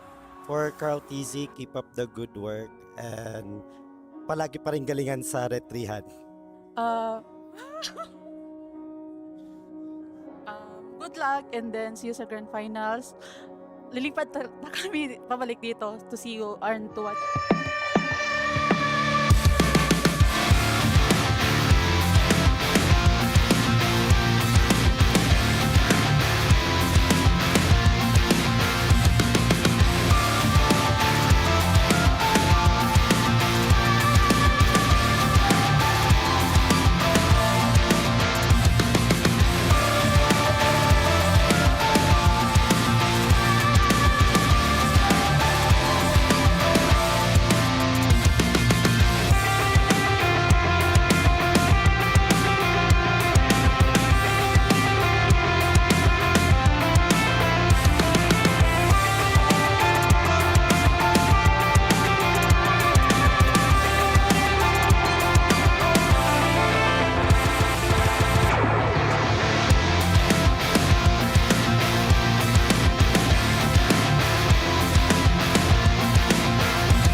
mapigil sa barangay. Smart Omega is white hot going into this bout. With the Tanods behind their every step, they enter the territory of the final boss. Team Liquid has proven to be dominant force as the defending champions of the league. Each win a statement. This is my house. You're watching MPL Philippines Season 17. Palag na to at your service. My name is Leo. Here on the English desk, of course, joined by Midnight and Brigida. We'll be bringing you the action. And of course, on the Tagalog desk, Kami pa rin. O si Courtney, kasama rito si Purito at si Wolf. welcome to the second match of the night. Maraming salamat kung napag-desisyon ninyong dito i-spend ang inyong Friday night. Of course, it is... Dole Day. Is it? Every day is Dole Day. Every day is Dole Day. Okay. Tama. Mahirap tong hinaharap ng Smart Omega. They are at a barangay checkpoint. Ang barangay laban sa isa sa mga titans ng MLBB. Yep, and it's great that we really mentioned how they've been on a hot streak because ever since they've ended the first half and entered the second half, they're yet to let go of a single series. Yeah, you know, it's amazing to see Omega in this level and in this form. Kumbaga, clearance na lang yung hinihintay ng barangay clearance ang hinahanap natin sa kanila kasi mabigat yung kanilang linggo, men. Aside sa laban nila ngayon, laban sa TLPH, yung bukas ang bigat din. Totoo. Actually, pero what if malagpasan nila to, di ba? What if malagpasan nila etong linggong to ng masaya? Uy, kumbaga, tapos na sila sa tulay eh. So, nakalagpas na sila sa tulay. Naglalakad na ngayon yung Omega. May isa pa tulay, oh. Kaso may isa pa tulay. Ang laki nung nakaharang. That's, of course, called TZ. Then eventually, Falcons. Pero, gano'n nga ba katibay ang barangay? Oo, dyan masusubukan ng barangay. No? Nakita na natin yung biglang pagbulusok ng barangay. Question dito sa team na to, kung kaya ba nilang humarap ng mga malaking team. And ngayon, masusubukan yan. Yeah, we can only hope na despite, of course, yung first 3 matches nila in the second half being up against teams who are on the lower half, ayan na nga, we can see na the barangay is looking very comfortable kasi I believe that would really prepare them a lot going up against the top seeds in our standings. You know what's funny is like we talk about bridges, we talk about rivers, but we talk about one thing for Smart Omega. It's very easy for them. One way to secure a playoff spot is just win against one Titan. Isang Titan lang ang nakaharang sa pathway ng barangay. They have 2 chances. Today, it's going to be TLPH at kapag nanalo sila, that will be good. And then, Falcons tomorrow.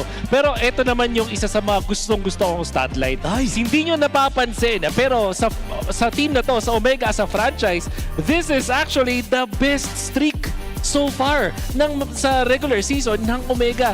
This, for the very first time since Season 6, mga kaibigan, 5-match win streak kung sakali. And pre-franchise Omega pa yun. Tinan mo, more flex. Okay. It's worth flexing kasi nga, nung ginawa nila yun, 5-match win streak sila ang nagrepresenta sa ating bansa. That's right. This was a Hayes and Haji-led Omega. Diba? Isipin mo yun. At saka kung babalikan mo at titingnan mo ng mabuti, 6 na taon yung lumipas. Gano'ng kahabang taon ang inantay ng Smart Omega para mapunta lang sa puntong to ngayon. Nandito pa din si Wolf, no? 20 years old pa lang ako noon, guys. Ako 12 eh. Talaga ba? Bata-bata pa kayo, no? Pero ang panigurado dito for Smart Omega ay talagang maganda yung pagpasok nila entering this week. Pero ito din kasi, di ba? Parang kakalabanin ng Smart Omega yung medyo galit na lang na Liquid kasi nakabawi na sila ng isa. Pero sinabi na rin mismo ni Carl na ang pinaka-aim nila ay wala nang talo sa pagtatapos ng regular season. And if they do win na dire-diretso, may chance sila either first seed or dun sa upper bracket na hina-aim naman din talaga ng teams. Alam naman natin kapag nasa upper bracket ka, mas maganda yung scenario para sa'yo. And this is a team that was doubted before they started, but now, yung ibang teams, nagkukumahog makapasok sa playoffs, sila ang problema nila is, ano ba tayo? First seed, second seed, or third seed? That's right. Confirmed na bahay nga nila ang MPL Philippines Season 17. Ang tanong, nasa hapag ba sila? Are they at the head of the table? I think the Cavalries all over are enjoying what they're about to see because we want to give them a quick shout out. Ayan, they are at the Keigo Korean Food House in Los Baños sa South and sa Sweet Tea, the coffee camp in Antipolo. So mayroon din sa East They are going to be taking on Smart Omega tonight. Continue to support Liquid as they face up against TNS Pro Team tomorrow at the same location. So meron tayo sa South, meron tayo sa East. Yeah. Pumunta na kayo. Yes. These are the important matches for the Cavalry kasi syempre malalaman nga natin this week at the very least if they will get to secure that upper bracket. Kasi if not tonight, if not tomorrow, then we are again watching out for Aurora versus ONIC, which happens this coming Sunday. And the Cavalry's charge towards the upper bracket would not be possible without this young man on screen. Teddy, let's learn about him and his life story before the match begins through this video. Si Teddy po bago siya mag-pro normal po na high school student din. Yung una po libangan lang talaga yung ML din. Pero po dati po mahilig na talaga ako sa mga MOBA games. So dati hilig lang tas naging competitive na ako sa RG ganun. Then nag-tryout po ako sa amateur team. Nagsimula po siya nag-MDL po kami nung dati kong team sa Uncle Drew Gamer Pack. Then bago po mag-start yung season ng MDL, kinuha po kami ng Team Liquid Academy. Then yung nandun na po sa Team Liquid Academy, parang yung MPL team po namin wala silang gold laner sa Seaball. So parang trinay po nila ako. Tapos yun din po yung parang tryout ko. Thankfully po kami po yung naging representative ng Pilipinas sa Japan. Then yun po yung naging assurance sa kanila na pwede akong iakyat sa MPL. Yung motivation ko po sa family ko din, sa mama ko po na palaging nakasupport sa akin ever since sa amateur pa lang din. Para sa sarili ko din po. Yung lessons po na natutunan ko since MDL and amateur, siguro yung pagiging consistent ko outside and inside the game. Pati maging disiplinado at magkaroon ng self-control sa routine ganun, sa disiplina and in-game and outside the game. Grabe ang kwento ni Teddy Cutie from MDL. Actually, from amateur to MDL, now to MPL. At i-represent pa nila, actually, kasama siya ang Pilipinas sa mga darating na international tournaments. Alam mo, hindi na bago yung mga MDL to MPL story, amateur to MDL to MPL story. Pero ito kasi kakaiba eh. Minagic bunot siya nung Seaball qualifiers eh, di ba? At napatunayan niya kung na-work siya dun sa kanyang pwesto. Yep, and this is Team Liquid that he was slotted in. So I feel like it has been such a massive challenge for him. I think nag-rebrand pa nga, di ba? He dropped the cutie. So parang Teddy na lang. Teddy na lang when he came into MPL. Okay, you know what? Let's talk about what the teams have to do through the Infinix keys to victory. Wolf in Midnight. Yeah. Yes, at kung sumusunod kayo sa mga trends ngayon sa social media, alam nyo na ang surefire way para matalo ang Team Liquid ay mag-all chat ng pag natalo kayo. Akin si... Teka. Wait lang. Totoo ba to? Totoo to. Pati yung sa Team Liquid, just don't be... Joke lang. Para alam naman natin, ito talaga yung tunay na keys to victory. Bukod sa don't be eng para sa Team Liquid. Nawala pa rin yung translation. Sa ngayon. The first turtle win is syempre importante sa TLPH. At yan na kailangan din ay ng Smart Omega. At huwag kayong mag-overstate sa TLPH. Feeling ko magaling kasi mag-punish ang TLPH. They know the map better. At pwede kayong mapitasan one after another if you do oversplit against TL. Yeah, and for Team Liquid Philippines naman, para maprotektahan si B, force Omega to lose in the gold lane hero matchup. Very important dito yung tapatan ng best gold laner na si Netsky at pati na rin si Teddy. Hindi ata pwedeng steady lang dito kasi lately nagiging aggressive na rin yung Smart Omega towards that gold lane matchup. And last but not the least, counter the Omega mid-duo movements. Alam naman natin na yung kapitan na nasa barangay ay malupit yung mat call. Kapag nakahawak sila ng tempo, doon nagsisimula yung kanilang pag-shot call, yung kanilang pag-take over sa mapa. Yan ang kailangan gawin ng Liquid para maprotektahan ng B. Actually, I've gotten word. My community started to say Minguin and Perxiva are worthy of being in the top 3 or top 4 ng mid-duos this season. Alam mo, saksi ako dyan eh, na dun sa ENC qualifier, talagang nakakabaliw yung performance netong dalawa na to. May kakaiba silang atake na ginagawa eh.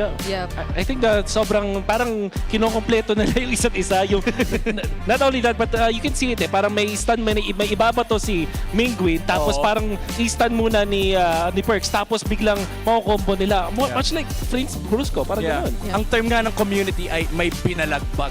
ENC qualifier. So kaabang-abang to kasi Daddy JB versus Perks. Yan na naman. Nung nakaraan, nagdasal yung dalawang to.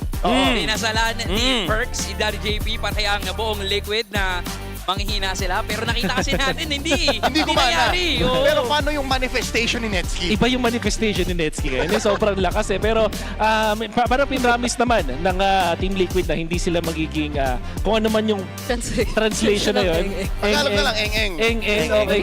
Tagalog nga ba even yung word na yun? Pero tingin ko naman Team Liquid is not a team that easily is that. And to be fair, yung Omega feel ko kahit hindi eng-eng kalaban nila, kaya nilang pumalag eh. And we've learned that. Again, you cannot get lucky in MPL Philippines. Yes. Malinaw tayo doon. So it's more than just Netski's manifestation. Simulan natin to, ang barangay checkpoint ng Omega as they face the final boss. Let's welcome Smart Omega and Team Liquid Philippines.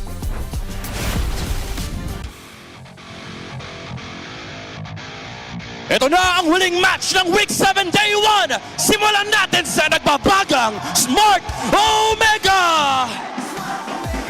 Hindi pero meron siyang big game. Anong name? Sa X-Bilin, make way for James! Isang koponan, isang puso, panalo lagi to. Nandito naman ang kanilang kapitan para sa pangarap. Subok sa bawat hangarin in the middle lane. Cap Minguin! Hanap mag-funny pero di nagbibiro. Walang nakakakuha, magingay para kay Ryzen!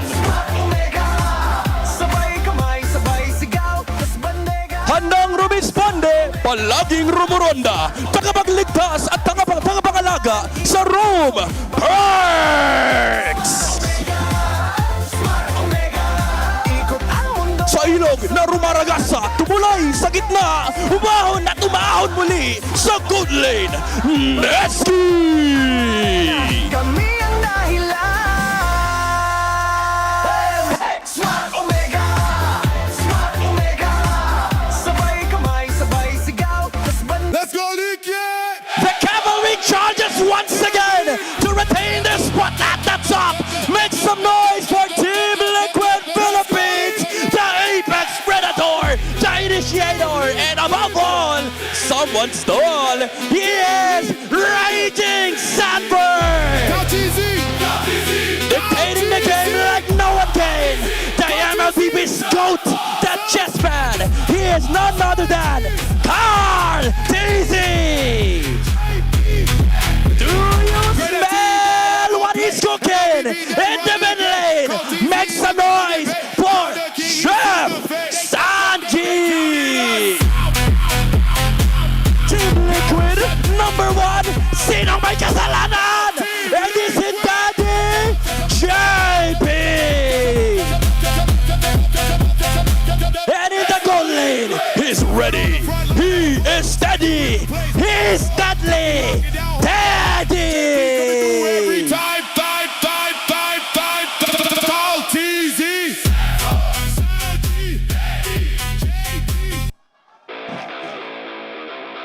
To ensure the integrity of the game, let us welcome our marshals, Luis, Miko, JD, and Joshua G. And our head referee, Chop, Master Scent. And the head coaches, Coach Hura for Smart Omega, Coach Nap for Team Liquid Philippines. Get the barangay, hold the line, or we'll count the cavalry. Shut them down. MPL super fans, make some noise!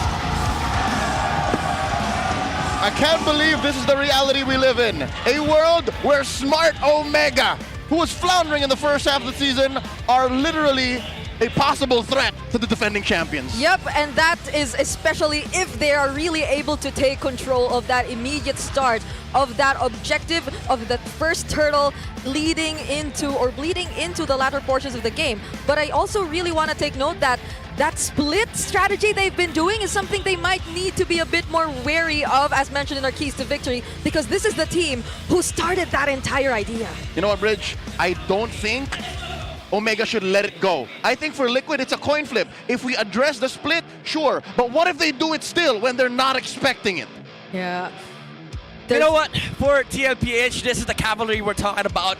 It is hard, sort of, to break off this sort of level of chemistry, but I think the Barangay has been able to sort of make their own chemistry as well. They've been able to identify themselves, and I think that's their strong point. That might be the secret as to why it took them the whole first half of the season to find out who they are and to surprise the league again. 4-match win streak. It is impossible to get lucky in MPL Philippines. That is what they carry here into the arena tonight. It's a very exciting matchup. Even the graph says it. So much to look forward to. Not to mention, more unique heroes. Let's listen to the 5D Smart Pink test. Sino sa tingin mo yung hindi ganun pogi sa picture pero sa personal pogi? Si Sanji. Si Sanji pa rin. Bakit si Sanji? Si Sanji? Wala kaakong. Mas maangas si Sanji sa personal kaysa doon sa picture niya. Mas maangas si Sanji, guys. Sino hindi pinaka-friendly? Approach niya lang po. Siguro si Sanji. Wala, tinalo po kasi ako niya sa 1v1 eh. Anong gamit niya doon sa 1v1? Chutuchu po kami. Chutuchu. Sinipa niya ako personal. Sa personal kasi sinipa, hindi doon sa karakter. This is Flight 5J456, Captain Mingwin. Charit. Tatanungin lang kita, Mingwin. Feel mo, saan ka mas gwapo? Sa camera ng MPL o sa personal? Parang nanagbiabog yun ah. Feel ko, mas pogi ka daw sa personal, sabi nila eh. Aray mo. Aray mo. Sino mas pogi? Si Perks o si Tanod number 1? Standard number 1. Kasi si Tanod number 1, mapapersonal tsaka camera, pogi talaga. Sa bagay. Diba? Oo, tama. Tsaka, dagdag din yung charisma eh, no? Charisma yan. Oo. Parang, sino bang tatapat sa inyo kay Tanod number 1 pagdating sa charisma? Hindi kasi si Din si Ryzen. Si Ryzen? Oo, si Ryzen talaga. Okay. Kumbaga kung usapang hour lang talaga, Ryzen talaga ako. Speak of the devil, where is Tanod number 1? Yeah, I was looking for him during the team intros. I don't see his presence. Error 404, I guess. Nowhere to be found. No, But I guess don't say that. We can't say that. I mean, here's the thing. For the longest time, we've been saying Smart Omega, they have had a lot of buff.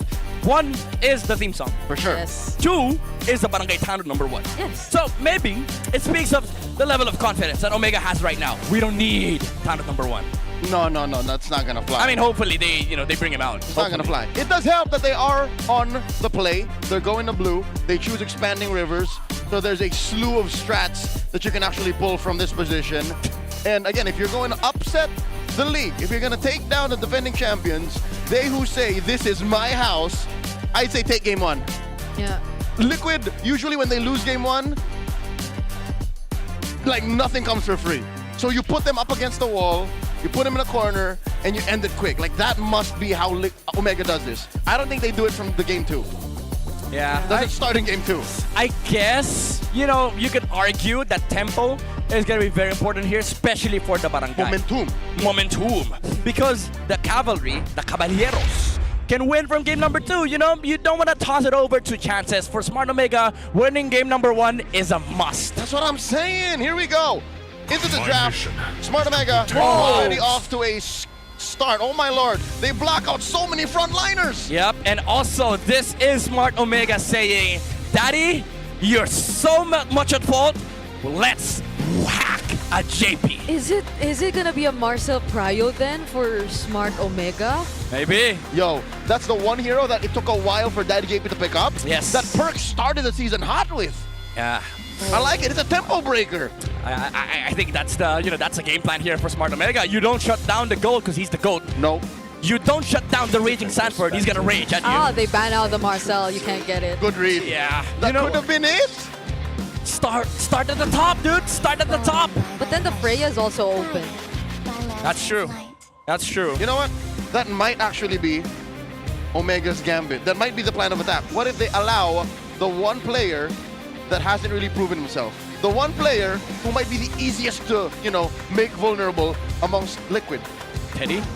They let Teddy pick up the carry. And then they attack Teddy. What if? But I think they're losing focus here. I think for Smart Omega, you attack too many plans, you attack too many fronts, you're gonna lose the original intention of this game plan. Now, for TLPH, they did pick up the Freya. We don't know yet if it's going to gold or if it's going to 2 XP, because Sanford has played the Freya before, and I like this early pickup as well from Carteezy, prioritizing the Harley. Usually we see, you know, Carteezy go for second phase picks, Suyo, Leomord, but I think they know the importance of picking up Harley here just to shut down Rise and Singapore. This is unexpected again. Even amongst Omega's rise, how the later half of the season has gone, Suyo being snubbed. Yeah. Do they take it here though? No, it's no more. It's done. They've made their bed. Now they gotta lay in it. Yeah. There's no Suyo. Where's the daddy though? That's the question. Neither team has a roamer. Yeah, because I think if you're TLPH right now, you're in prime position to pick up roam, especially with 5 heroes. They don't want to budge, dog. But the only one that's left is Khalid. Or wait. There's the liquid Gauss. So they reveal their sides. Yeah, everyone. 2 sides. Everybody's revealed. No flex whatsoever, gentlemen and ladies. The Barangay has yet to reveal their side. No pick for Netsky. No, but it's quite obvious. Like, you have Leomord. We're going to go jungle. Zushin, unless you want to play Zushin XP. No, not going to happen. Yeah, exactly. No. So I think for both sides, it's understood. At this point, they have a gentleman's agreement. Guys, there's no flex in this draft. Yeah. Unless TLPH flexes this into roam. We've seen JP pull that out before. But I don't think it's happening. Or in mid. Yes, exactly. Your team did that. My bad. For those who don't know, go watch MTC. Oh my goodness. Rosa does it more than once. Yeah. I mean. Oh my God, there he is! Oh, he's here! Barangay Town at #1 is in the building. There you go. See, all their buffs are complete. Oh, Liquid's pulling out their own roam ban. Wait, yeah. I think you know what Daddy is saying? Let me pick up Kalea. Who's your daddy now? Kalea's banned out, sir. Oh no, Kalea. Okay, new hero then. Who's the new hero? You know what? Cho is still out there. Chip? Cho and Chip are still out there. Minotaur. For the sake of Liquid, I think they should prioritize the Chip. They like folding the map in half. They have a Freya. They have a Terizla. Unless they go Hilda. I mean, Hilda doesn't look bad. That too. Yeah. But they need a catch though. They need somebody with control. Oh my goodness, wait. And Liquid do very well Yeah, when they have control, and this is one form of it. They can flush out brushes. It's a big daddy. They can pressure whatever comes out in the gold. Yeah. Ooh, now Smart Omega, they don't have carry. What does Nets pick up here? Claude, maybe? Claude still, yeah. Harith. Okay, there goes a Cho for perks. Oh, Cho perks. Yep, that's a classic. But Netsky. Obsidia. Okay. Now this is, I know this. But I've seen a lot of Obsidias in MTC. It's the counter against Harley and Freya. Yeah. But the question is, do you have tempo? That's what Obsidian needs. I would say it's a more demanding Moskov. You know what? Looking at the rest of that lineup, especially with the Cho, I think they do. Because that mid duo is so strong. Cho, Zushin, you have to overextend to be able to punish that. So expect that Netsky might even get the double lane. But that depends on what Sanji gets. Remember the last time it hurt Netsky, he played an Obsidian into a Lilia, got punished by Aqua. Yeah. I don't know what you pick up here. Just please don't go Selena. No. No Selena. Too soon. Sorry. Hey, Farsa. Normal. Farsa with a Purify. Yes. Highly likely. Okay. Yeah. Super fans, scan the QR code and predict the match winner correctly for a chance to win 1,000 MLBB diamonds. What's the read? How do we feel about this? Because Smart Omega has their own little flavor, and it looks like Liquid just wants to fight. Yeah, I mean the late game because of the Obsidian looks very terrifying, but it brings you back to, do you have tempo? Because if you're not even able to make it to the late game and you crumble under the Stampede, which by the way, we're seeing a Freya Harley too, so there's a chance we do witness the Stampede. It's one thing to ask a team if you have tempo. It's also another thing to ask when you're up against TLPH, do you have enough space? Because if you give them just a little bit, they make that hole a lot bigger and stampede their way through. Ladies and gentlemen, welcome to game number 1.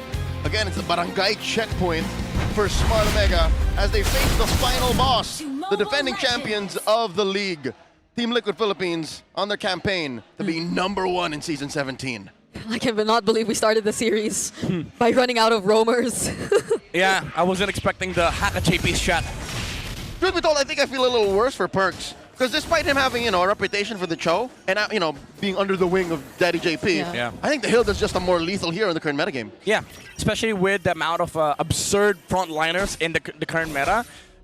Before, it used to be like Cho heavily favored, but now because there's a lot of heroes that just stands in front, you benefit more from having heroes like Hilda because you can stand in bushes, you prevent ganks in the middle lane, and then also you're able to, be a nuisance in the team fights. Yeah, and essentially be one step ahead of whatever Omega might be planning, because the Cho could really just keep going for those surprise angles so long as you have very little to no info.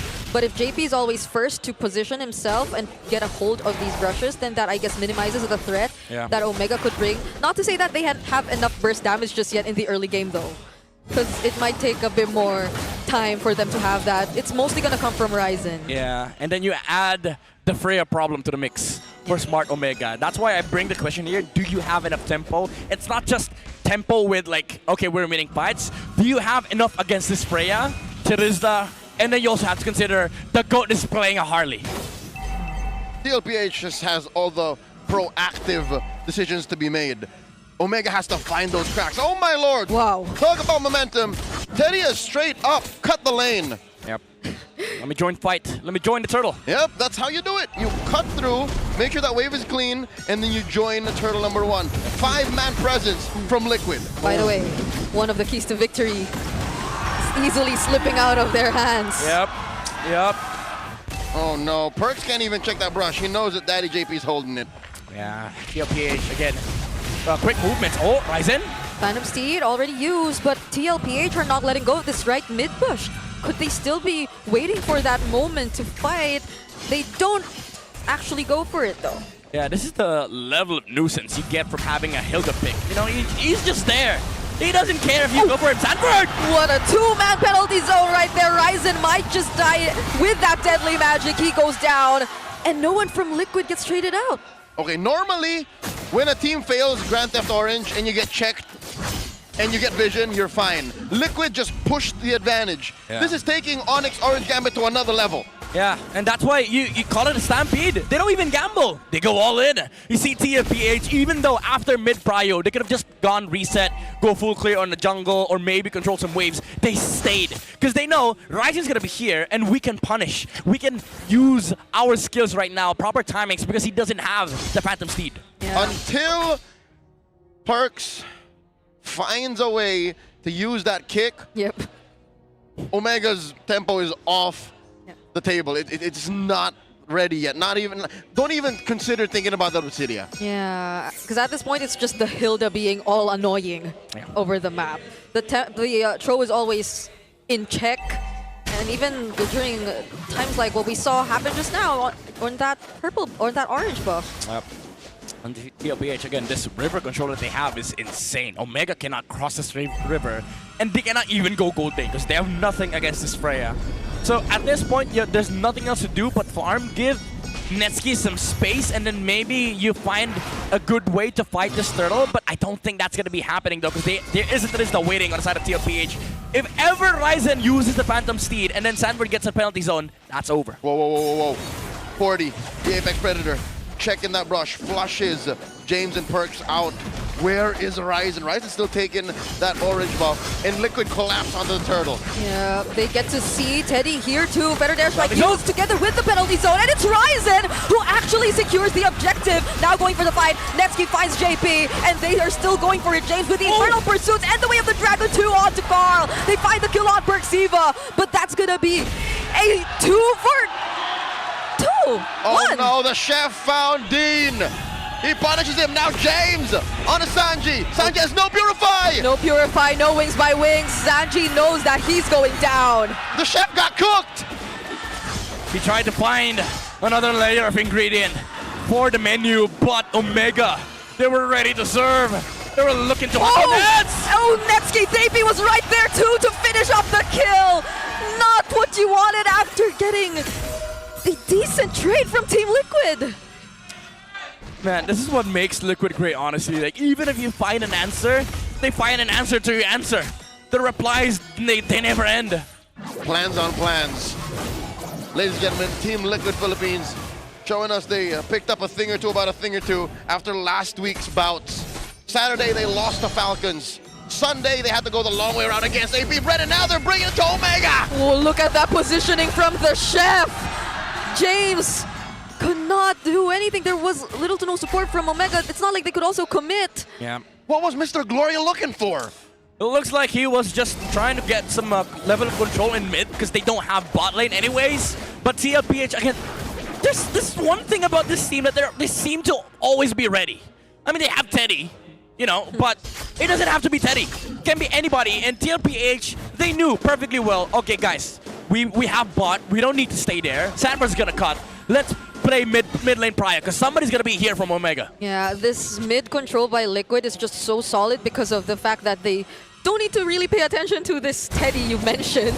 It's always Teddy rotating out of lane even, and that's happened for like the past few objectives, but there goes a kick. Valkyrie Descent as a response from Teddy though, and Perxiva already very low. Another penalty zone coming in from Sanford. Mingwin trying to hold it down, but then he gets caught too, forced to flicker, and JP finishes off the kill as James is left all alone, up against 5. There goes the Phantom Steed. Ryzen about to fight back. James still sustaining it all, but could they actually go for kills? James about to go down. JP gets taken out instead. 1 for 3.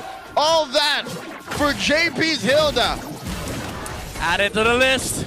JP's fault once again in the mid lane. He got caught by the kick from Perxiva. But again, TLPH always seems to be ready. After the initial wave the dragon, we saw Teddy not be steady. He just went in with a Valkyrie's Descent, and TLPH went for a full 5-team fight. This is JP's MVP performance winning hero from last season. Yep. And he's showing us exactly why! After all these years, he's still here! Perks gets picked off. Just how many times are we going to see this Valkyrie Descent penalty zone combo? Yeah. I don't think Omega is ever ready. They look at the map. Okay, Kawati's is bot side. Who's fighting top? And then you see Sanford just jumping in. They need 10 minutes. For Omega, they have to understand these triggers coming out from TLPH because a lot of things can come from multiple angles. It's not just the Hilda, it's not just the Harley, it can also just be the I was gonna say the Sanford, but you know what it is. Like it is the Freya jumping in. Sanford. It is a Sanford. It's definitely a raging hero. Oh my lord. Yeah. I think Smart Omega are kicking themselves in the behind, opening up that Freya. Does James really want to fight this? Look at just how quickly he gets bursted down! Teddy is still fighting, going in with a Valkyrie Descent, but they are not going to force it. They just take this tier 2 up top. It's true among the 4 horsemen, Teddy is just a boy. But here, he's proven that he's a deadly boy! Ooh, Hunt of Bone doesn't even he didn't really use the Hunt of Bone, but I think that too, like, does Netsky even have enough? He prioritized the Corrosion and the Sky Piercer. Yeah, it's a sad Sky Piercer, honestly. Like, who do you kill?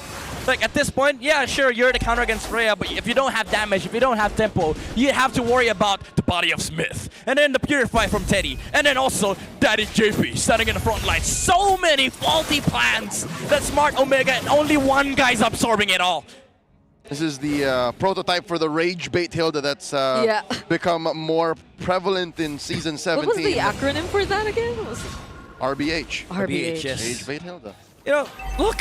Just look! Oh, yeah. JP, 2 deaths. How many kills does Omega have? 3! Ooh. 2 of them on him. Yeah, exactly. Whoa. One got through. I cannot believe Sanji just wings his way in front of those 3 members of Omega. They don't care. Yeah, he doesn't. He's cooking. Look at this, Carl Easy playing such a chill game at about 62 beats per minute. His heart rate is that of a pro athlete of a physical sport. Yeah. This is an esport. He's feeling it, bro. He's feeling it. The GOAT is feeling that, okay, boys, we got it under the bag. We got it under control. Okay. Just play macro. Is there a significant... I think there have been so much resources taken away from Ryzen. It's a 3-level gap, yeah. Yep. Again, he has all the horsepower, but nowhere to gallop through. Because Liquid are literally just asserting themselves onto his resources. Like, see the rock golem there? Yeah. They're taking his lunch money. To be fair, it's 1v4. 1 horse versus 4. No. Make it 5. Yeah, Oh. sure. Teddy's around.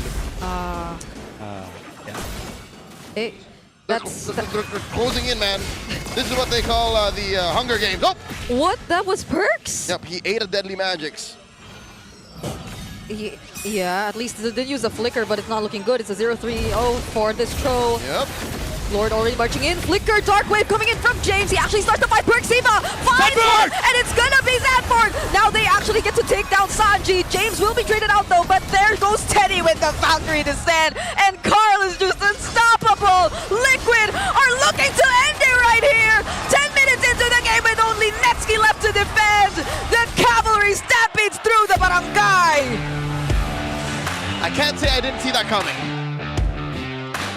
That was a nasty penalty zone, brother.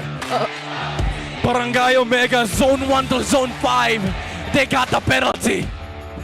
The checkpoint is just too difficult to get past. This is one bridge that even Netsky will think twice crossing. The game plan may have sounded solid pre-match, but opening the Freya for Teddy might have opened the floodgates. Like that might have been what flooded the barangay in such pressure. Yeah, even if they saw the bridge, problem was they couldn't cross it. Nobody on the side of Smart Omega can cross it. They cannot. They couldn't even cross their own timers. That's why we brought the question, do you have enough tempo, especially with this composition? Like, it does make sense comp-wise, but come on, you're up against TLPH. This is one of the fastest teams in the freaking world. I don't think even Barangay Tanod #1 had anything to do with this. This is elemental. This is nature. Oh my god, fans. The force of nature, brother. That's It's the goat. cavalry. Yeah. I don't know. If you're a Smart Omega, it's kind of hard to say that, okay, boys, we just fell short on this in this area, in this regard, in this aspect. Because honestly, what I saw from this game is TLPH just having better synergy over the barangay. Yeah, and this is coming off like the win streak, the previous performances of the mid duos that we see from Omega, but nonetheless, you still gotta give it to the GOAT. Yeah. He I was think deathless. his pick on the Harley is just a good summation of how Omega got smothered by Liquid. Like almost every single rotation, every bit of damage that came in the early game, and of course the suffocation and the oppression of resources led to the win. Like Carl DJ was present for all of that. Yeah, and you know, the beauty of this is he didn't even have to pull off any tricks. He basically was just farming the entire game, using the death magic for the frontliners. No magics nor trickery were involved. It was just clean MLBB. That's why he's the GOAT. He knows when to just play chill, play the farm game, scale up. We have the tempo, boys, we have the Freya. I don't need to participate and partake on a lot of these fights. Let me just farm, let me get my items. Once he's gotten the first 3 items, the core items for the Harley, anybody on the side of Smart Omega, we press them down. And if they go, Sanford is gonna rage through them with a penalty zone. Yeah, I think that's a really great way to put it. The gameplay we saw from Carl was just chill. Just show up when he needed to. Yep. And the rest of the members of Liquid would do majority of the work for him. Yep. Yeah. Nothing more, nothing less. Like that's exactly what Liquid did here, and I think that's what they deserve to do, given how Smart Omega kind of played around with what was open. Yep. Because I think this draft, I'd say in the first half looked good, but when they ended up with a Cho and Obsidia, yeah. I think that may have pushed it over the edge. It had its merits, but again, when you're drafting up against TLPH, you gotta consider, do we play for late? I mean, Smart Omega, that's been their identity for the longest time, and rare are the occasions where TLPH goes late game. Matter of fact, they've only consistently gone to a late game against Falcons. And Smart Omega, even though, again, the idea was nice, you have to worry about early game pressure coming up from JP, coming up from Sanford, and even coming up from Teddy. The Freya was a big factor in the early game. This guy wasn't steady. He was ready and deadly. So we didn't really get to see the effect of the hack at JP. Nope. If anything, Hack at JP may have hurt Omega more than Liquid. Yeah. Because even Liquid, heading into the second phase, took out the Khalid. They, they literally narrowed down the options even for themselves. Yeah. Well, that was like they got Zushin first pick, which was already weird, but it's fine, understandable. Zushin first pick, and then they go Leomord, Phoveus. The Leomord was understandable. Yeah. The Phoveus was a bit of a risk. Like I understand you take it away from Sanford because come on, it's Sanford, it's Apex Predator. But that's the thing, it's the freaking Apex Predator.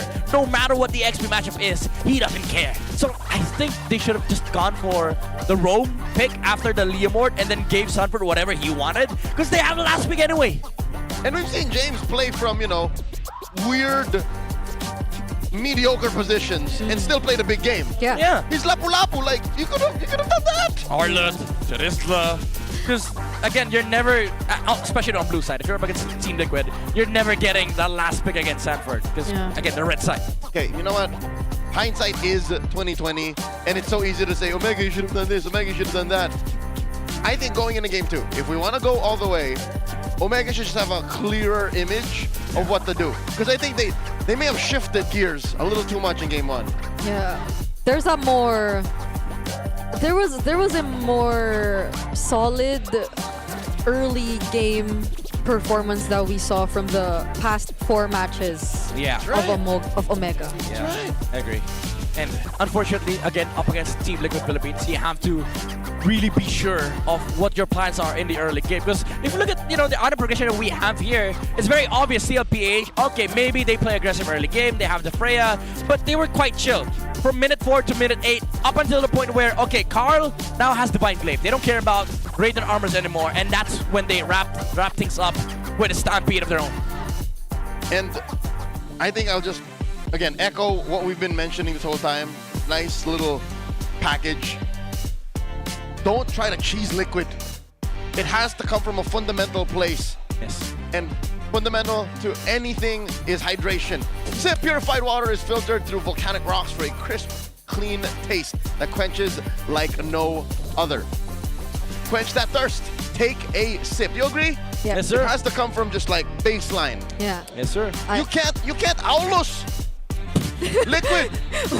Why are we back at the Outlaws? I'm just saying, like that happened last week. People need to be reminded. Yes. Speaking of which, you see the Max 5D on stage? You don't know. That's clever engineering, keeping these teams locked in. No distraction, just pure performance. Brought to you by TT Racing Philippines. We have your back. Again, I think TT Racing put it well. Pure performance. Make sure that you can perform well against this team, and we can start talking. The clock is ticking, and the seats are filling up. Don't miss your chance to witness Twisted Minds and AP Brand right here in the Victoria Sports Tower tomorrow. Head on to ph-mpl.com and get your tickets now. Yeah, you gotta support these guys who are still vying for those last few playoff spots. Yeah. They're dreaming. They're dreaming. Very important match, by the way. Very important match. That match dictates a lot of things. From top 1 to top 6. We're confirmed that AP Brand is not eliminated just yet, right? Not yet. Because Not yet. step 1 may have gone out the drain, but they can, Wow. there's still a chance. Yes, sir. Okay. Bring Okay, your game please face do it. on for your smart power pose. Anyone who has shades, I think is automatically qualified. Yes, sir. Yes, please, please, please do the pose. This is Daddy, right?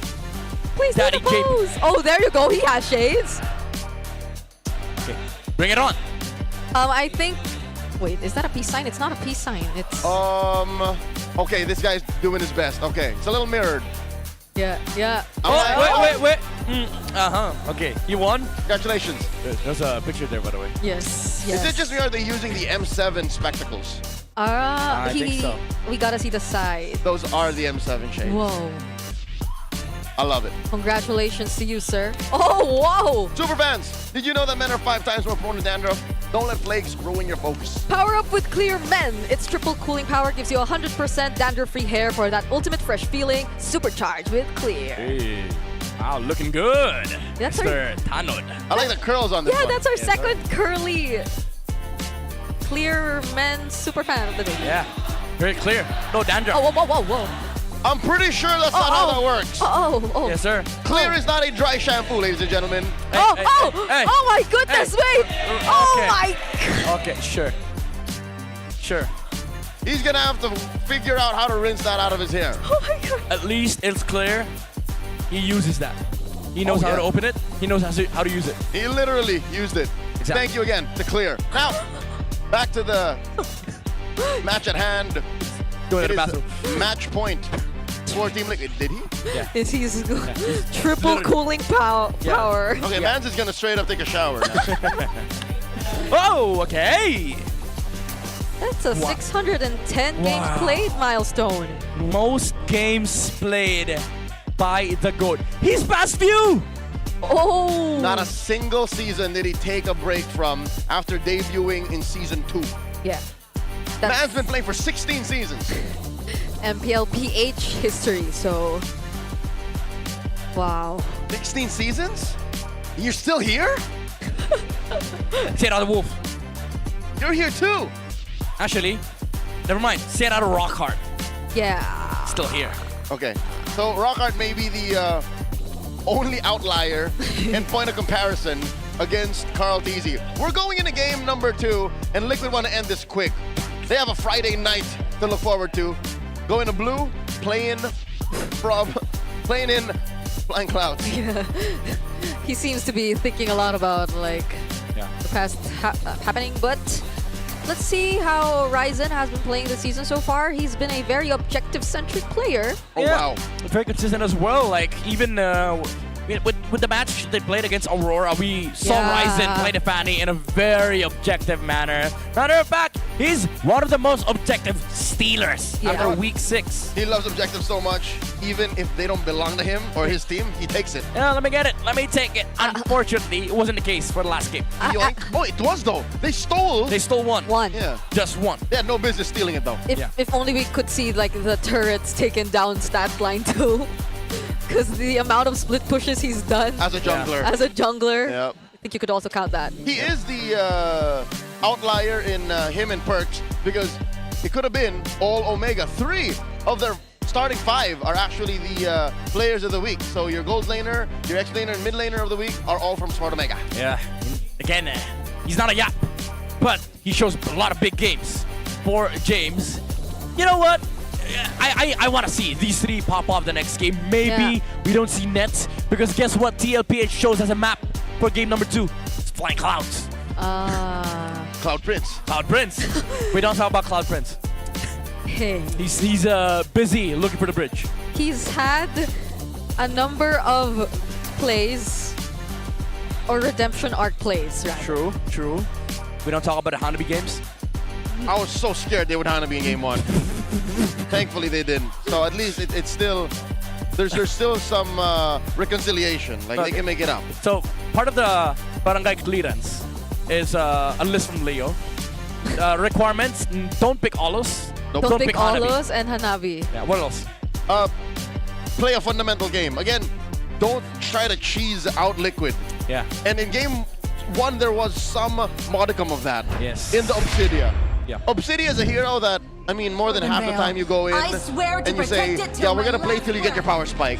How about no? How about you play for the now? Yes. Because again, that's the biggest challenge that most teams have faced against Team Liquid. Their early game start has always been phenomenal. That's why they're 11-0 on Flying Clouds. Again, one of the fastest teams in the world on the fastest map in the game. Of course, you're going to expect them to win every single one of them. Yeah, so Omega have decided to not go for the Haka JP route anymore. They're a bit more standard now in terms of their bans. Oh. This is a better start. I like how they're doing this. But what are they going to do? Open up the Zushin again? Go for the Suyo Leomore trade? Maybe. I think the game plan is HAH. Hack a horse. Oh. See, no gold lane bans. Maybe they're saying Teddy, we're picking up Claude first. We don't ban your hero. You play whatever you want. You go carry, you go Harriet. We don't care. Maybe that's the idea. Claude first pick. Since TLPH already banned the Freya out, there's a lot of merit in taking up the gold lane first pick from Smart Omega. They tried that in game 1. They're like, okay, let's give the youngest member of Liquid a good hero. Let's see what happens. Apparently, it's very difficult. But at least it's a scaling hero, though. Yeah. Like if you give him like Harry, maybe not Harry. There's some time. Yes. Okay. Oh, it's not gonna be the Claude Prio though. He just let go of his phone. Just lock it, Teddy. Just lock it. At this point, you You know. go Claude Suyo. Yeah. Oh, Why yeah. not? Claude Leo. No, I don't think you go Leo or Suyo. You just Claude whatever. Claude Valen, maybe. Because you can take whatever's left. Red 3. Yeah. I think. Uh, okay, yeah, you go Suyo. He doesn't care. He's the goat, man. He's the goat. You got just lock Claude. Just lock it. There you go. Oh my lord. No clearance for Barangay today, I guess. Okay. The beauty of simplicity. The shortest way to a point is through a straight line, and they just drew that straight line to the Okay. Suyo and the Claude. Okay. I can't say if it's still Omega wanting to be a bit more cheese, but Maybe that's the only way. You know what? I do appreciate his high loss. It's honest. that's a H. So the answer from Omega is we don't have enough horses. Let's add one more. I like this though. They have more priority. They can actually stampede through Liquid, but that sounds like a practice in futility. Like fighting fire with fire. Yeah. In before though, Sanford Teresa once again. Or if not the Teresa, maybe the Alice. Yeah, because already the first 3 heroes from Omega do jack nothing against the Alice. It's like, thanks. Yeah. It's gonna be very unkillable this game, honestly. But I guess up against these two, you still go Teresa. Especially against the Leomore, the Hylos. Basically stop the Barbier from coming in. But they pick up the hero for the Chef first. It's the lane matchup against Zushin. Sanji likes this stuff. Great read by Coach Aeon and Coach Snap, because again, you have 3 picks that want to keep you within short range or mid range. Ow. And you pick the hero that has the superior box. Yeah. Ow. Okay. I don't know what Netsuki goes for though. That's my question. He cannot go carry. I'm pretty sure TLPH, they're confident in letting go of this carry. Because one, I'd say it's an okay lane with the Claude. 2, they have an Eve. They can lock down Netsuki whenever they want to fight for the side of Smart Omega. There's a reload manipulation that they have to worry about. And now, Smart Omega, very smart from their side, no pun intended. Alice Man, very good hero on Sanford. Now they remove it. Teresa, however, is also a big problem. And even if you remove Teresa on the side of Smart Omega, this guy can just go Uranus. Yep. Doesn't care. There's so many things that Liquid can do, even from the red, that still Omega has to answer. So at least they're reducing, the problem points. And if that's gonna be the case, then okay, wait, we gotta watch this, okay? Oh my god. Yeah. The musicality on this man. Okay, as I was saying, so if that were to be the case, then I guess they could switch up roles. Like JP and Sanford could switch up like their jobs in game, because there are other like setup roamers also. Okay, there's a face-off going on. It's a face-off. Mimadars versus Barangay Tanod #1. Oh, he's lost the cap. He's lost the cap. Okay. Okay. 1v1. Keep going. There we go. Oh, split. Oh! Man took a bump. There's a Daddy JP special. Red 4 pick. Gonna be the Gatot-Gacha. That's an ouchie. And none of that scares Barangay Tanod #1. Yeah. Okay, you go Moscow. You cannot go carry here for sure. That was the hero I was thinking of, because if ever Sanford does go Uranus, then at least they have the Gatot. Yeah. I mean, the idea was solid from Team Liquid, even though they're Liquid. Again, no pun intended. But I guess this was the only remaining option for Smart Omega. They go, oh my god, if Sanford goes for Dairot or Esme here, it's gonna be nasty. Or even Bene, bring it out, Vintage Binuya. Oh, you said Vintage Binuya. Never mind, my bad, G, my bad. Straight up hunt down the Moskov, compromise the Zushin, and call it a day. This guy's on a rush. He wants to end early. They brought out the dragon. You know what? Vintage. There is a world where Omega has studied Sanford's Yuzhong. Yeah. And wasn't James like one of the more recent Yuzhong users too? That's true. And he had a very special flavor to his Yuzhong. But this Lapu-Lapu might just be what he needs. Yeah.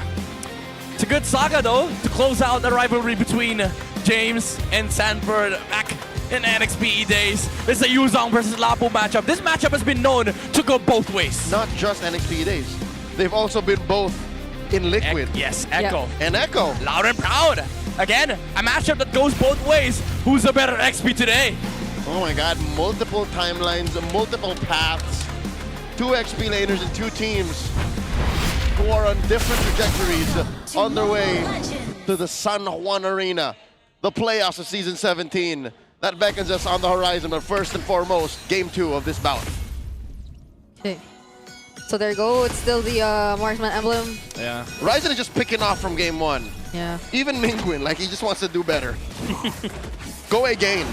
Yeah, maybe this time they get tempo, I guess. But again, my big qualm in this game is you gave Sanford Yuzong. Again, this is the thing about Liquid, right? When they're on red side, Sanford is gonna have the best matchup possible, and then now he brings out the best hero of his life, and then it's up against Lapu.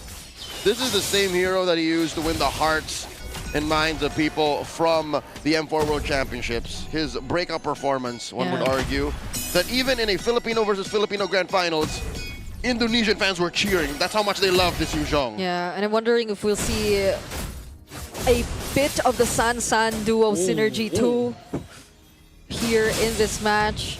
Though it's not necessarily like the more active mid laners that's in the hands of Sanji. Yeah, it's quite passive, especially with Gatot, right? Like, Eve usually wants to play aggressively, but because of this Hylos and the fact that he has a Gatot in his team, kind of have to play defensively a bit, but it's fine because like their lineup is okay with just playing it passive, just slowing it down, play for the farm game, and then we ramp things up when we have the Yuzong level 4. Well, I'll be damned. Ryzen actually hit level 4 before Carl. No, wait, the graphics were just catching up. Okay. Never mind. Carl is actually up by about half an XP bar. This is big though. This is big. They stopped the Yuzong rush level 4. They got the XP on the side of Smart Omega, so they have Turtle Prio. But Carl TZ, helping his teammates. He's like, Ford, come here. Let's take this turtle. Yeah, they want to secure that first turtle. And there goes the Black Dragon form. Phantom Steed already used too by Ryzen. But look at that box out using the real world manipulation from Sanji. James going in, Landshaker lands on 2, but Sanford picks up first blood as Carl secures the turtle for Team Liquid. They're still going to go for it. Kingpin using the Crimson Beacon. But they're not going to fight back. No one home for the SOD. Nesky tried. That's not a bridge he's willing to cross. And because of Liquid's dominance on half the map, Teddy gets a double lane. Yeah. You know what? Like, it's funny. Some people think playing Yuzong is easy because Sanford plays it. It's kind of hard. Like, you gotta know how to zone, who to zone, how to proc your passive. But man, Sanford made that turtle look so easy for TLPH. Yeah, and I think Sanjay too with that placement of the real world. Yes. Because Ryzen was about to go in, and speaking of going in, Carl nearly tried to take out Mingwin there. Still has the flicker though. Okay, they're fine. Let's take a look at this gold lane matchup. Confirmed, Teddy did get a double lane. Yeah. Netsky, he's kind of left here, stuck.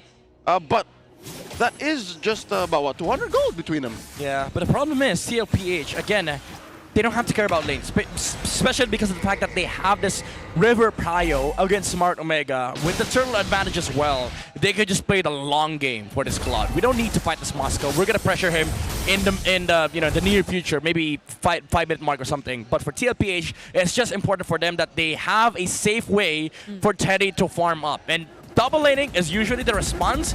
And because of the fact that, again, there's no contention for Smart Omega in the river, they're not gonna be able to stop this. Smart Omega, I think they're still finding their footing.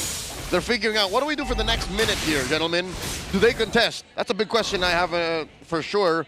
And I bet they're asking themselves that too, because they're down 2,000 goals almost. Yeah. Big game James can't play a big game. He tried. That was a valiant effort he did there. Yeah, to be fair, like if you put down the the Glorious Pathway and the Phantom Steed at once, I think that's a lot of ways to enter. Yeah. But Liquid, always being first to the scene, I think keep them under control, not unless they started here. JP gets knocked up with the Lantern Flare. Another Black Dragon form coming in from Sanford, trying to target the back lines right here. Still doesn't use a Petrify. SOD thrown out too, but it's Carl. And that two-man knockup, making sure that Omega will be falling down one by one. AOG doesn't land, but it forces Mingwin to flicker out. Sanford is colossal. The landing of all landings. Yeah. And Liquid just convert through the wazoo. Grand Theft Orange. Turret taken mid. I want to go for more. And they're still going! Oh my goodness, they're in between Tier 1 and Tier 2. Flicker from Sanji, but Carl still finds James. Phantom Seed used by Ryzen. He's gonna go for Sanji and JP here too. 2 low members, but they don't actually finish off the kill! Cartesi says, you're no James Banks. You're not going to be able to do this. And again, Daddy JP with the protection. TLPH once again with their signature Stampede play. We asked the question earlier, can Omega actually contest Turtle? You're right, like there's a way, there's a glorious pathway, there's a way to bridge it for Smart Omega. But Sanford was like, I own the bridge. Perfect Petrify timing as well. Under the landing from the Black Dragon form, Ryzen stood no chance. Pretty sure you're not allowed to own bridges. That's a unless you're different Sanford. kind of law there. Oh, but wait! They drop the Glorious Pathway. Sanford answers with a Black Dragon form, but I don't think Liquid's ready for this. They're playing the map. Yeah, but they do force out the Black Dragon form though. But Omega are still just able to take that one turret up top. Yeah, and all the meanwhile, Steady's just steady. Look at the amount of farm that he has right now. He's playing it safe, playing it cool. But yeah, sure, it's a 900 gold difference between the Moscow. It's not that big for Smart Omega, but the amount of work that they have to put on the side of Smart Omega to stop other members. Even if they have direct answers against the club, they don't have anything against Carl, against Sanford right now.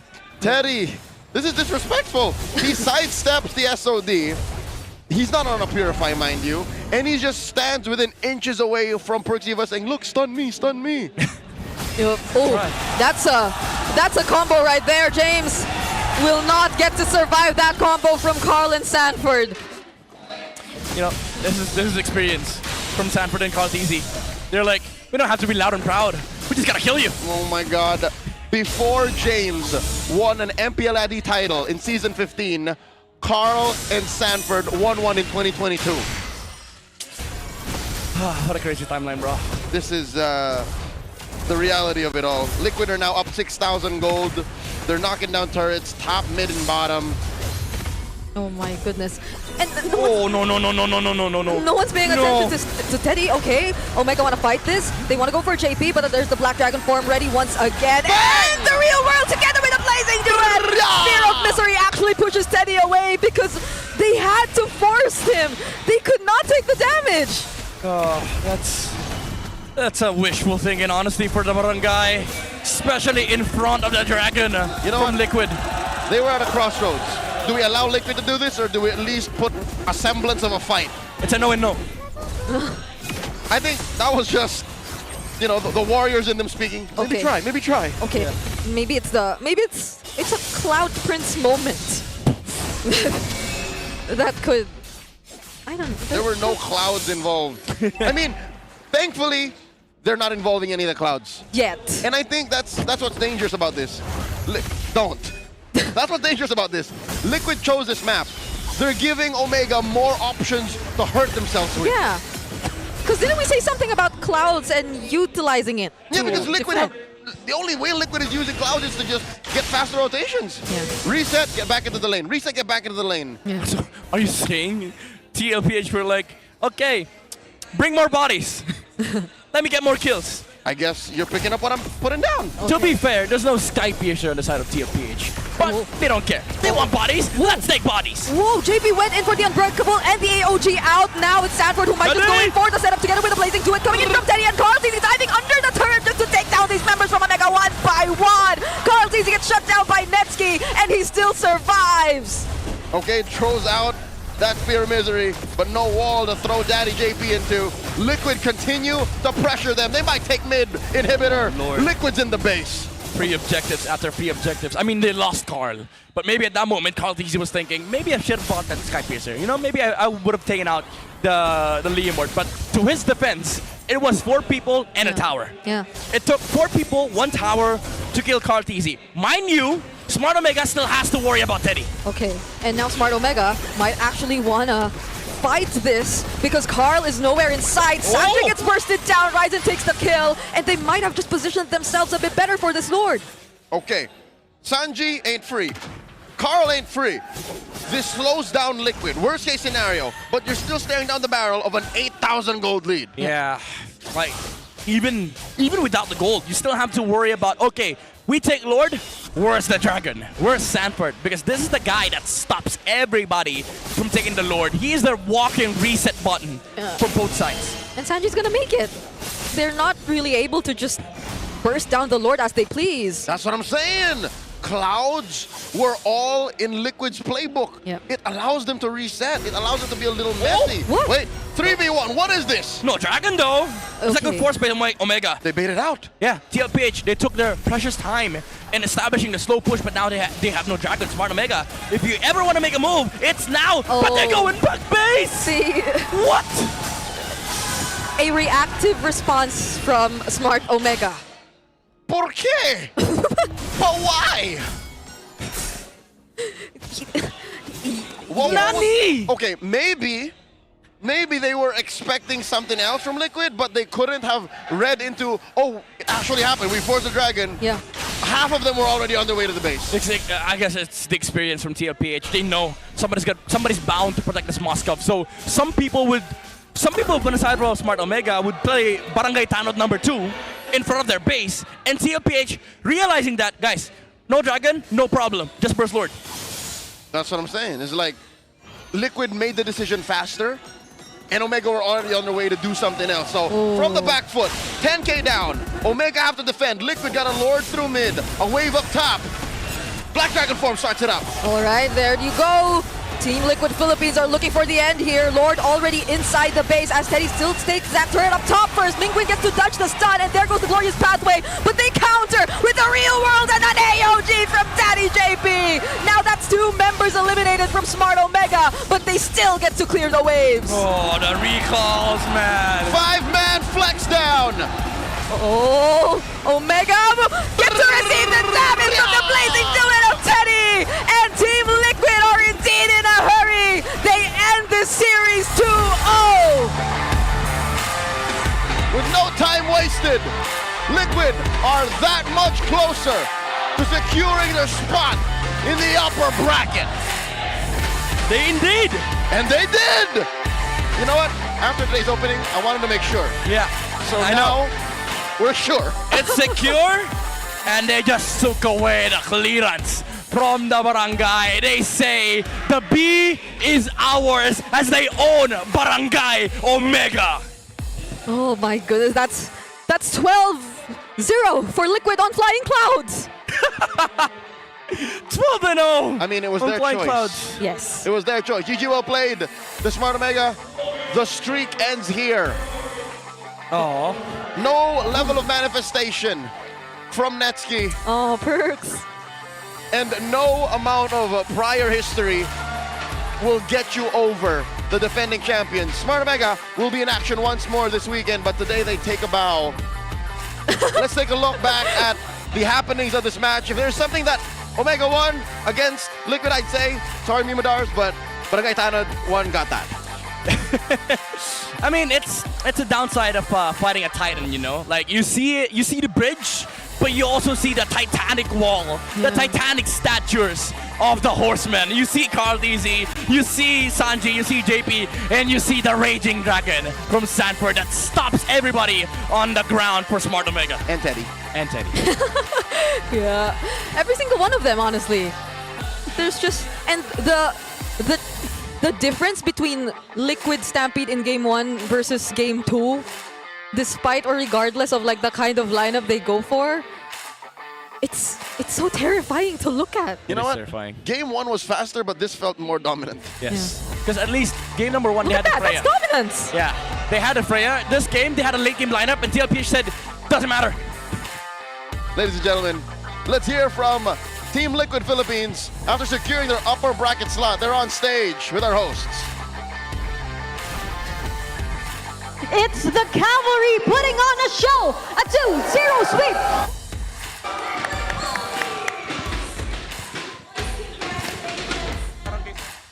Congratulations. Everything happened so fast against Smart Omega.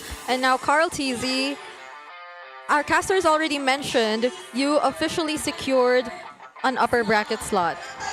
Let's all clap for the Team Liquid. One of your goals finally happened. You've achieved it. And now what would be your next goal as a team? Our next goal would probably be top 1. Top 1. Of course, you have perks if you get top 1, but you know that we've been talking about, or the casters have been talking about, if you are the first ever yet to verify player, pero Carl, if you are yung personal goal mo aside first to hit level 15. Okay. What's your goal aside from the other goals that you mentioned? My goal would be to give a championship to our new coaches and to our new player. Okay, that's beautiful. It's for the team. And now, you've went up against the team that a lot of people had their eyes on because of the past matches that they've had. They've been on a win streak. What was the game plan or approach facing Smart Omega? We just did our usual, and maybe they were the ones who just overthink everything. It was the draft and the strategy that Liquid had. Dito sa side na to, Sanford. Okay, now let's talk to Sanford. Fans. We all know that there are a lot of fans from Liquid. House tonight. And we have a full house tonight. Fans ng Omega. And we also have a lot of fans from Omega. Laro, nagganto ka. How fun is it to play when you see that there's a lot of viewers? It's really fun because it's similar to my first international where there were so many people, and I want that to happen again. And because recently we had a lot of fans whenever we play, so it's just really fun to see a lot of people coming to support us. You had a stellar performance with... You've had a stellar performance with Terizla. Tintong play naman. Okay, so now we will be taking a look at this play. Kung paano yung naging shot. And could you share with us what the shot call was and how the decision making went when you went for this play? That time po kasi sa... That time, Babato lang po sila yun. they were just planning to take down the turret. And I was just constantly telling them that I'm looking at you guys. So I went for it. Performance na yun, right, Odin? Yes, of course. And we're yet to find out kung sino ba ang ating match MVP. We're yet to find out It is. who our match MVP is. Who do you think it is? Our match MVP is...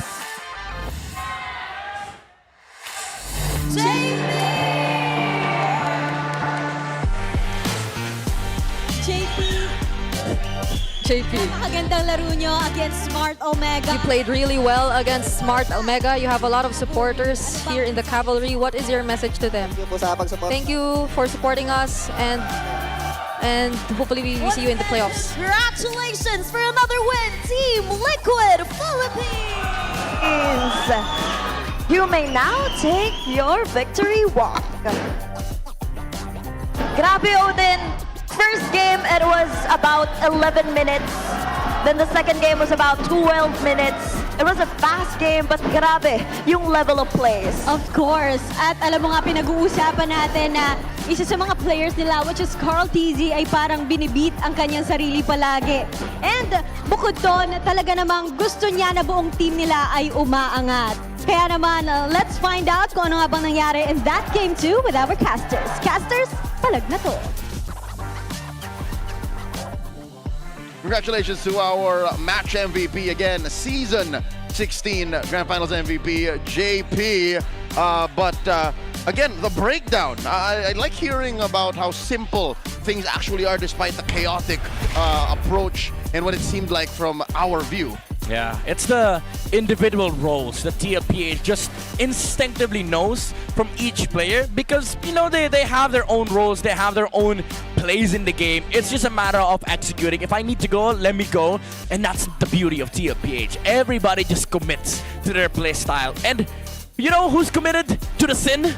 Yep. Our MVP, Daddy JP, whatever it is that the team commands him to do, he just does it. He remains accountable. Yes. I really love that one moment where he just went in for the unbreakable and then used the AOG out, and it was already enough. I guess it also was because of the massive gold lead that was already in hands of Liquid, but even then, as you mentioned, they just stay committed to their play, their games, their play style, and it's something Omega were never really able to figure out throughout the first 2 games. Or maybe, in the words of Carl in the interview, maybe they just think too hard about or overthink everything. Yeah. And for TLPH, life's simple, you know? We fight, we go. JP, I either jump or I save. And in this game, he saved so many heroes. He saved Sanji a lot of times. And he's also like very annoying in the team fights, like the taunts up against the the Leomords, the Hyluses, even the Lapu. He was always there to make sure that Carl TZ is able to do what he wants, and Sanford was enabled to go do normal Yuzong things. Be annoying in the front line, go petrify somebody. I got Carl TZ. I got the entire team on my back. He's been doing that since game 1. Yeah. Again, the Hilda is a hero that's responsible almost single-handedly for them taking down Aurora in the grand finals of last season, right? In game 2, it's the Gatot, who I think, you know what, if I mention Gatot Kacha in first pick, people will say 99% of the time JP. Yeah. It's him. He's him. JP, I would say, still very underrated to this day because he just does so much, and it goes almost unrecognized by a lot of the times because he does it so consistently that we get to highlight the other 4 players in this team. And I feel like for JP, it's just a regular day for him, like just doing the normal things that he gets to do, and that's what makes the synergy from Liquid great. Like every single player on the squad just knows what they're supposed to do in the game. Am I not overstating or being a little too crazy if I say JP is one of the top 3 roamers of all time? That's not an overstatement, sir. If I dare say so, he's the best roamer in the league right now. Am I categorically correct? Yes. In the what? Fundamentally, yeah. In the decade history of MLBB Esports, he's got to be up there. For the past 2 years. For sure, in recent memory. Yeah, I'd even argue if you average it out for the past 2 years, he's the best roamer. Oh. Number 1. Average it out. Average. Okay. Let's see. And it's not like within the Philippines or just in history. Okay. I mean, come on. Look at the heart rate. He's chilling. He's chill. On average when there's no fights. Even in fights, he's chilling. What? And you know what's funny? This peak BPM might have been that one moment that he lost Carl TZ. Because I was like, oh, I'm not there. My bad. My fault. Just that. It's probably the only moment we ever got to see his heart rate spike, but yeah, even the progression tells you a lot about how this game really turned out. I guess this was not the Omega I really expected to come into this match. I mean, what are we looking for? I'll tell you now, if you're facing off against Liquid and you're a team like Omega who has been on a hot streak and has shown, their game, this is technically their game. Like game 2 is a draft that looked like something they could have played. Game 1, I don't count game 1. It's kind of hard to. Yeah, that draft is not a draft that I expect them to win, even through the matches they won streaks with. Yeah. So, you know what, Smart Omega? You got one more chance to qualify for the playoffs, or there might be some permutation of our leaderboards that allow for you to qualify some way, somehow. There's one, but it's up against another It's against Falcon. Is it tomorrow or on Sunday? I think it's Sunday. Oh my god. It is Titan territory that they found themselves in. Yeah. It's okay to be scared. Yeah. As a member of the barangay, I am with you in spirit. It's okay. There's that bridge, but there's also the Titans. Kind of hard to cross it. Unfortunately, we won't be able to hear from Netsky about his thoughts on that, but we will hear the Infinix mic check.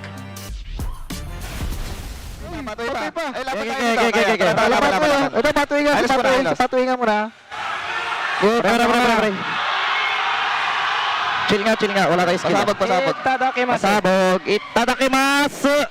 Ano? Oh, shit. Pwede ka. Patulong. Kaya tamasag pre. Basag mid. Good trade. Tore. Wala kabayo.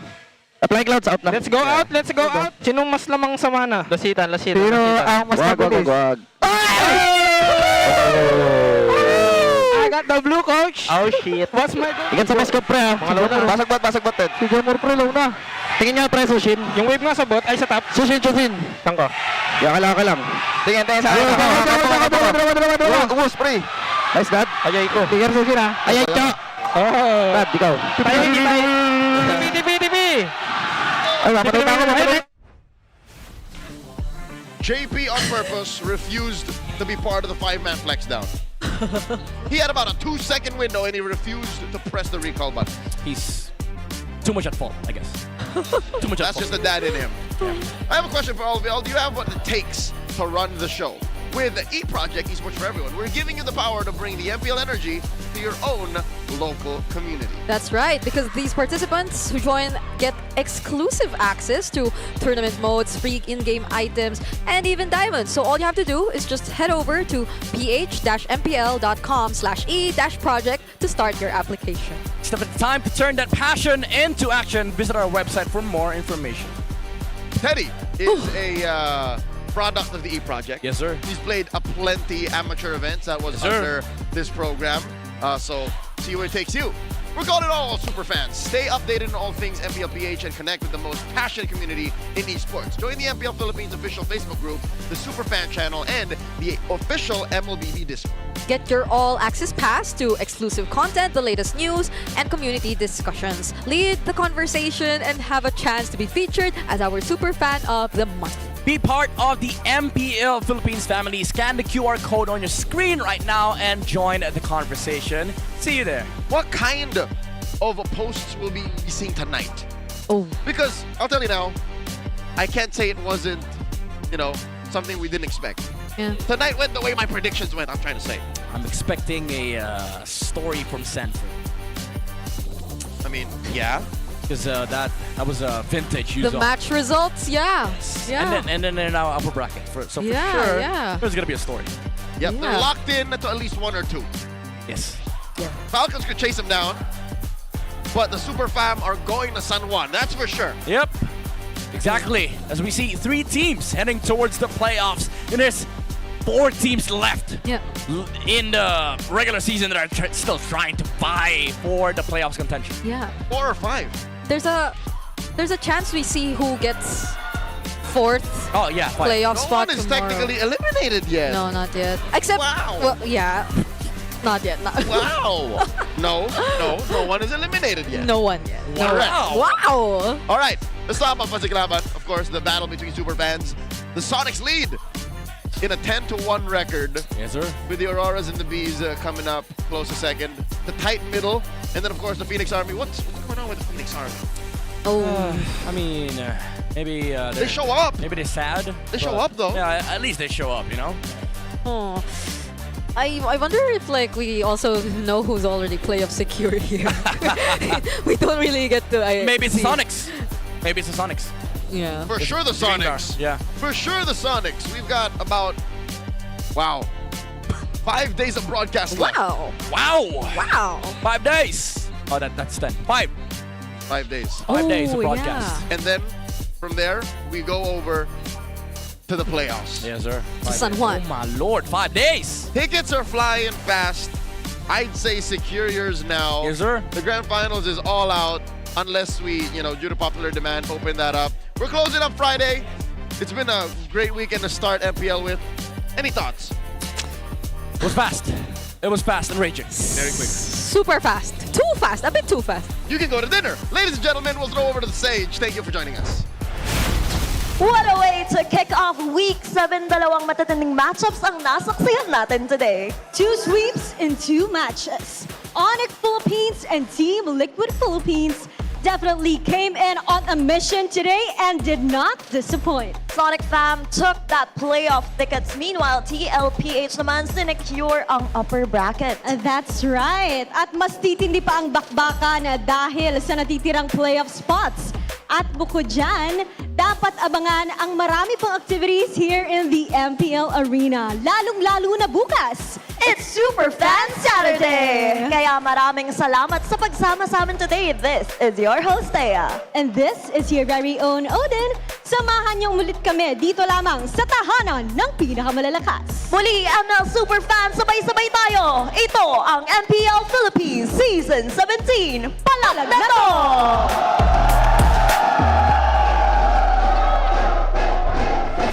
17th season of MPL Philippines is brought to you by the following sponsors. Infinix, the official gaming phone partner, the power behind every Madlang gamer. Smart, the simply reliable connectivity partner of the MPL. Our partner in esports, Clear Men. And our strategic partners, TT Racing, Ferry, and SIP. Don't miss any MPL action by following our official Facebook and subscribing to our YouTube channel. Follow MPLPH on TikTok for more content. Experience the lakas ng Pinas of MPLPH Season 17 live at Victoria Sports Tower. Grab your tickets now via the official MPLPH website. MPL Philippines is monitored and supervised by the Games and Amusement Board. Let's go Liquid! Let's go Liquid! Team Liquid! Let's go Liquid! Let's go Liquid! Team Liquid! Team Liquid! Team Liquid! Team Liquid! Count easy! Count easy! Count easy! Count easy!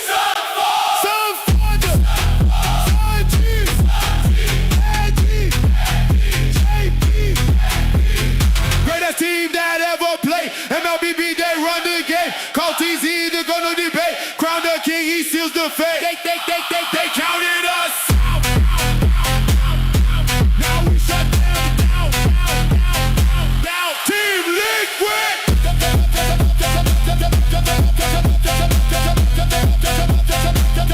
Let's go Liquid. Sanford on the front line, never fall. Signed you with the plays, ice cold. Teddy lock it down, hold the line. JP coming through every time.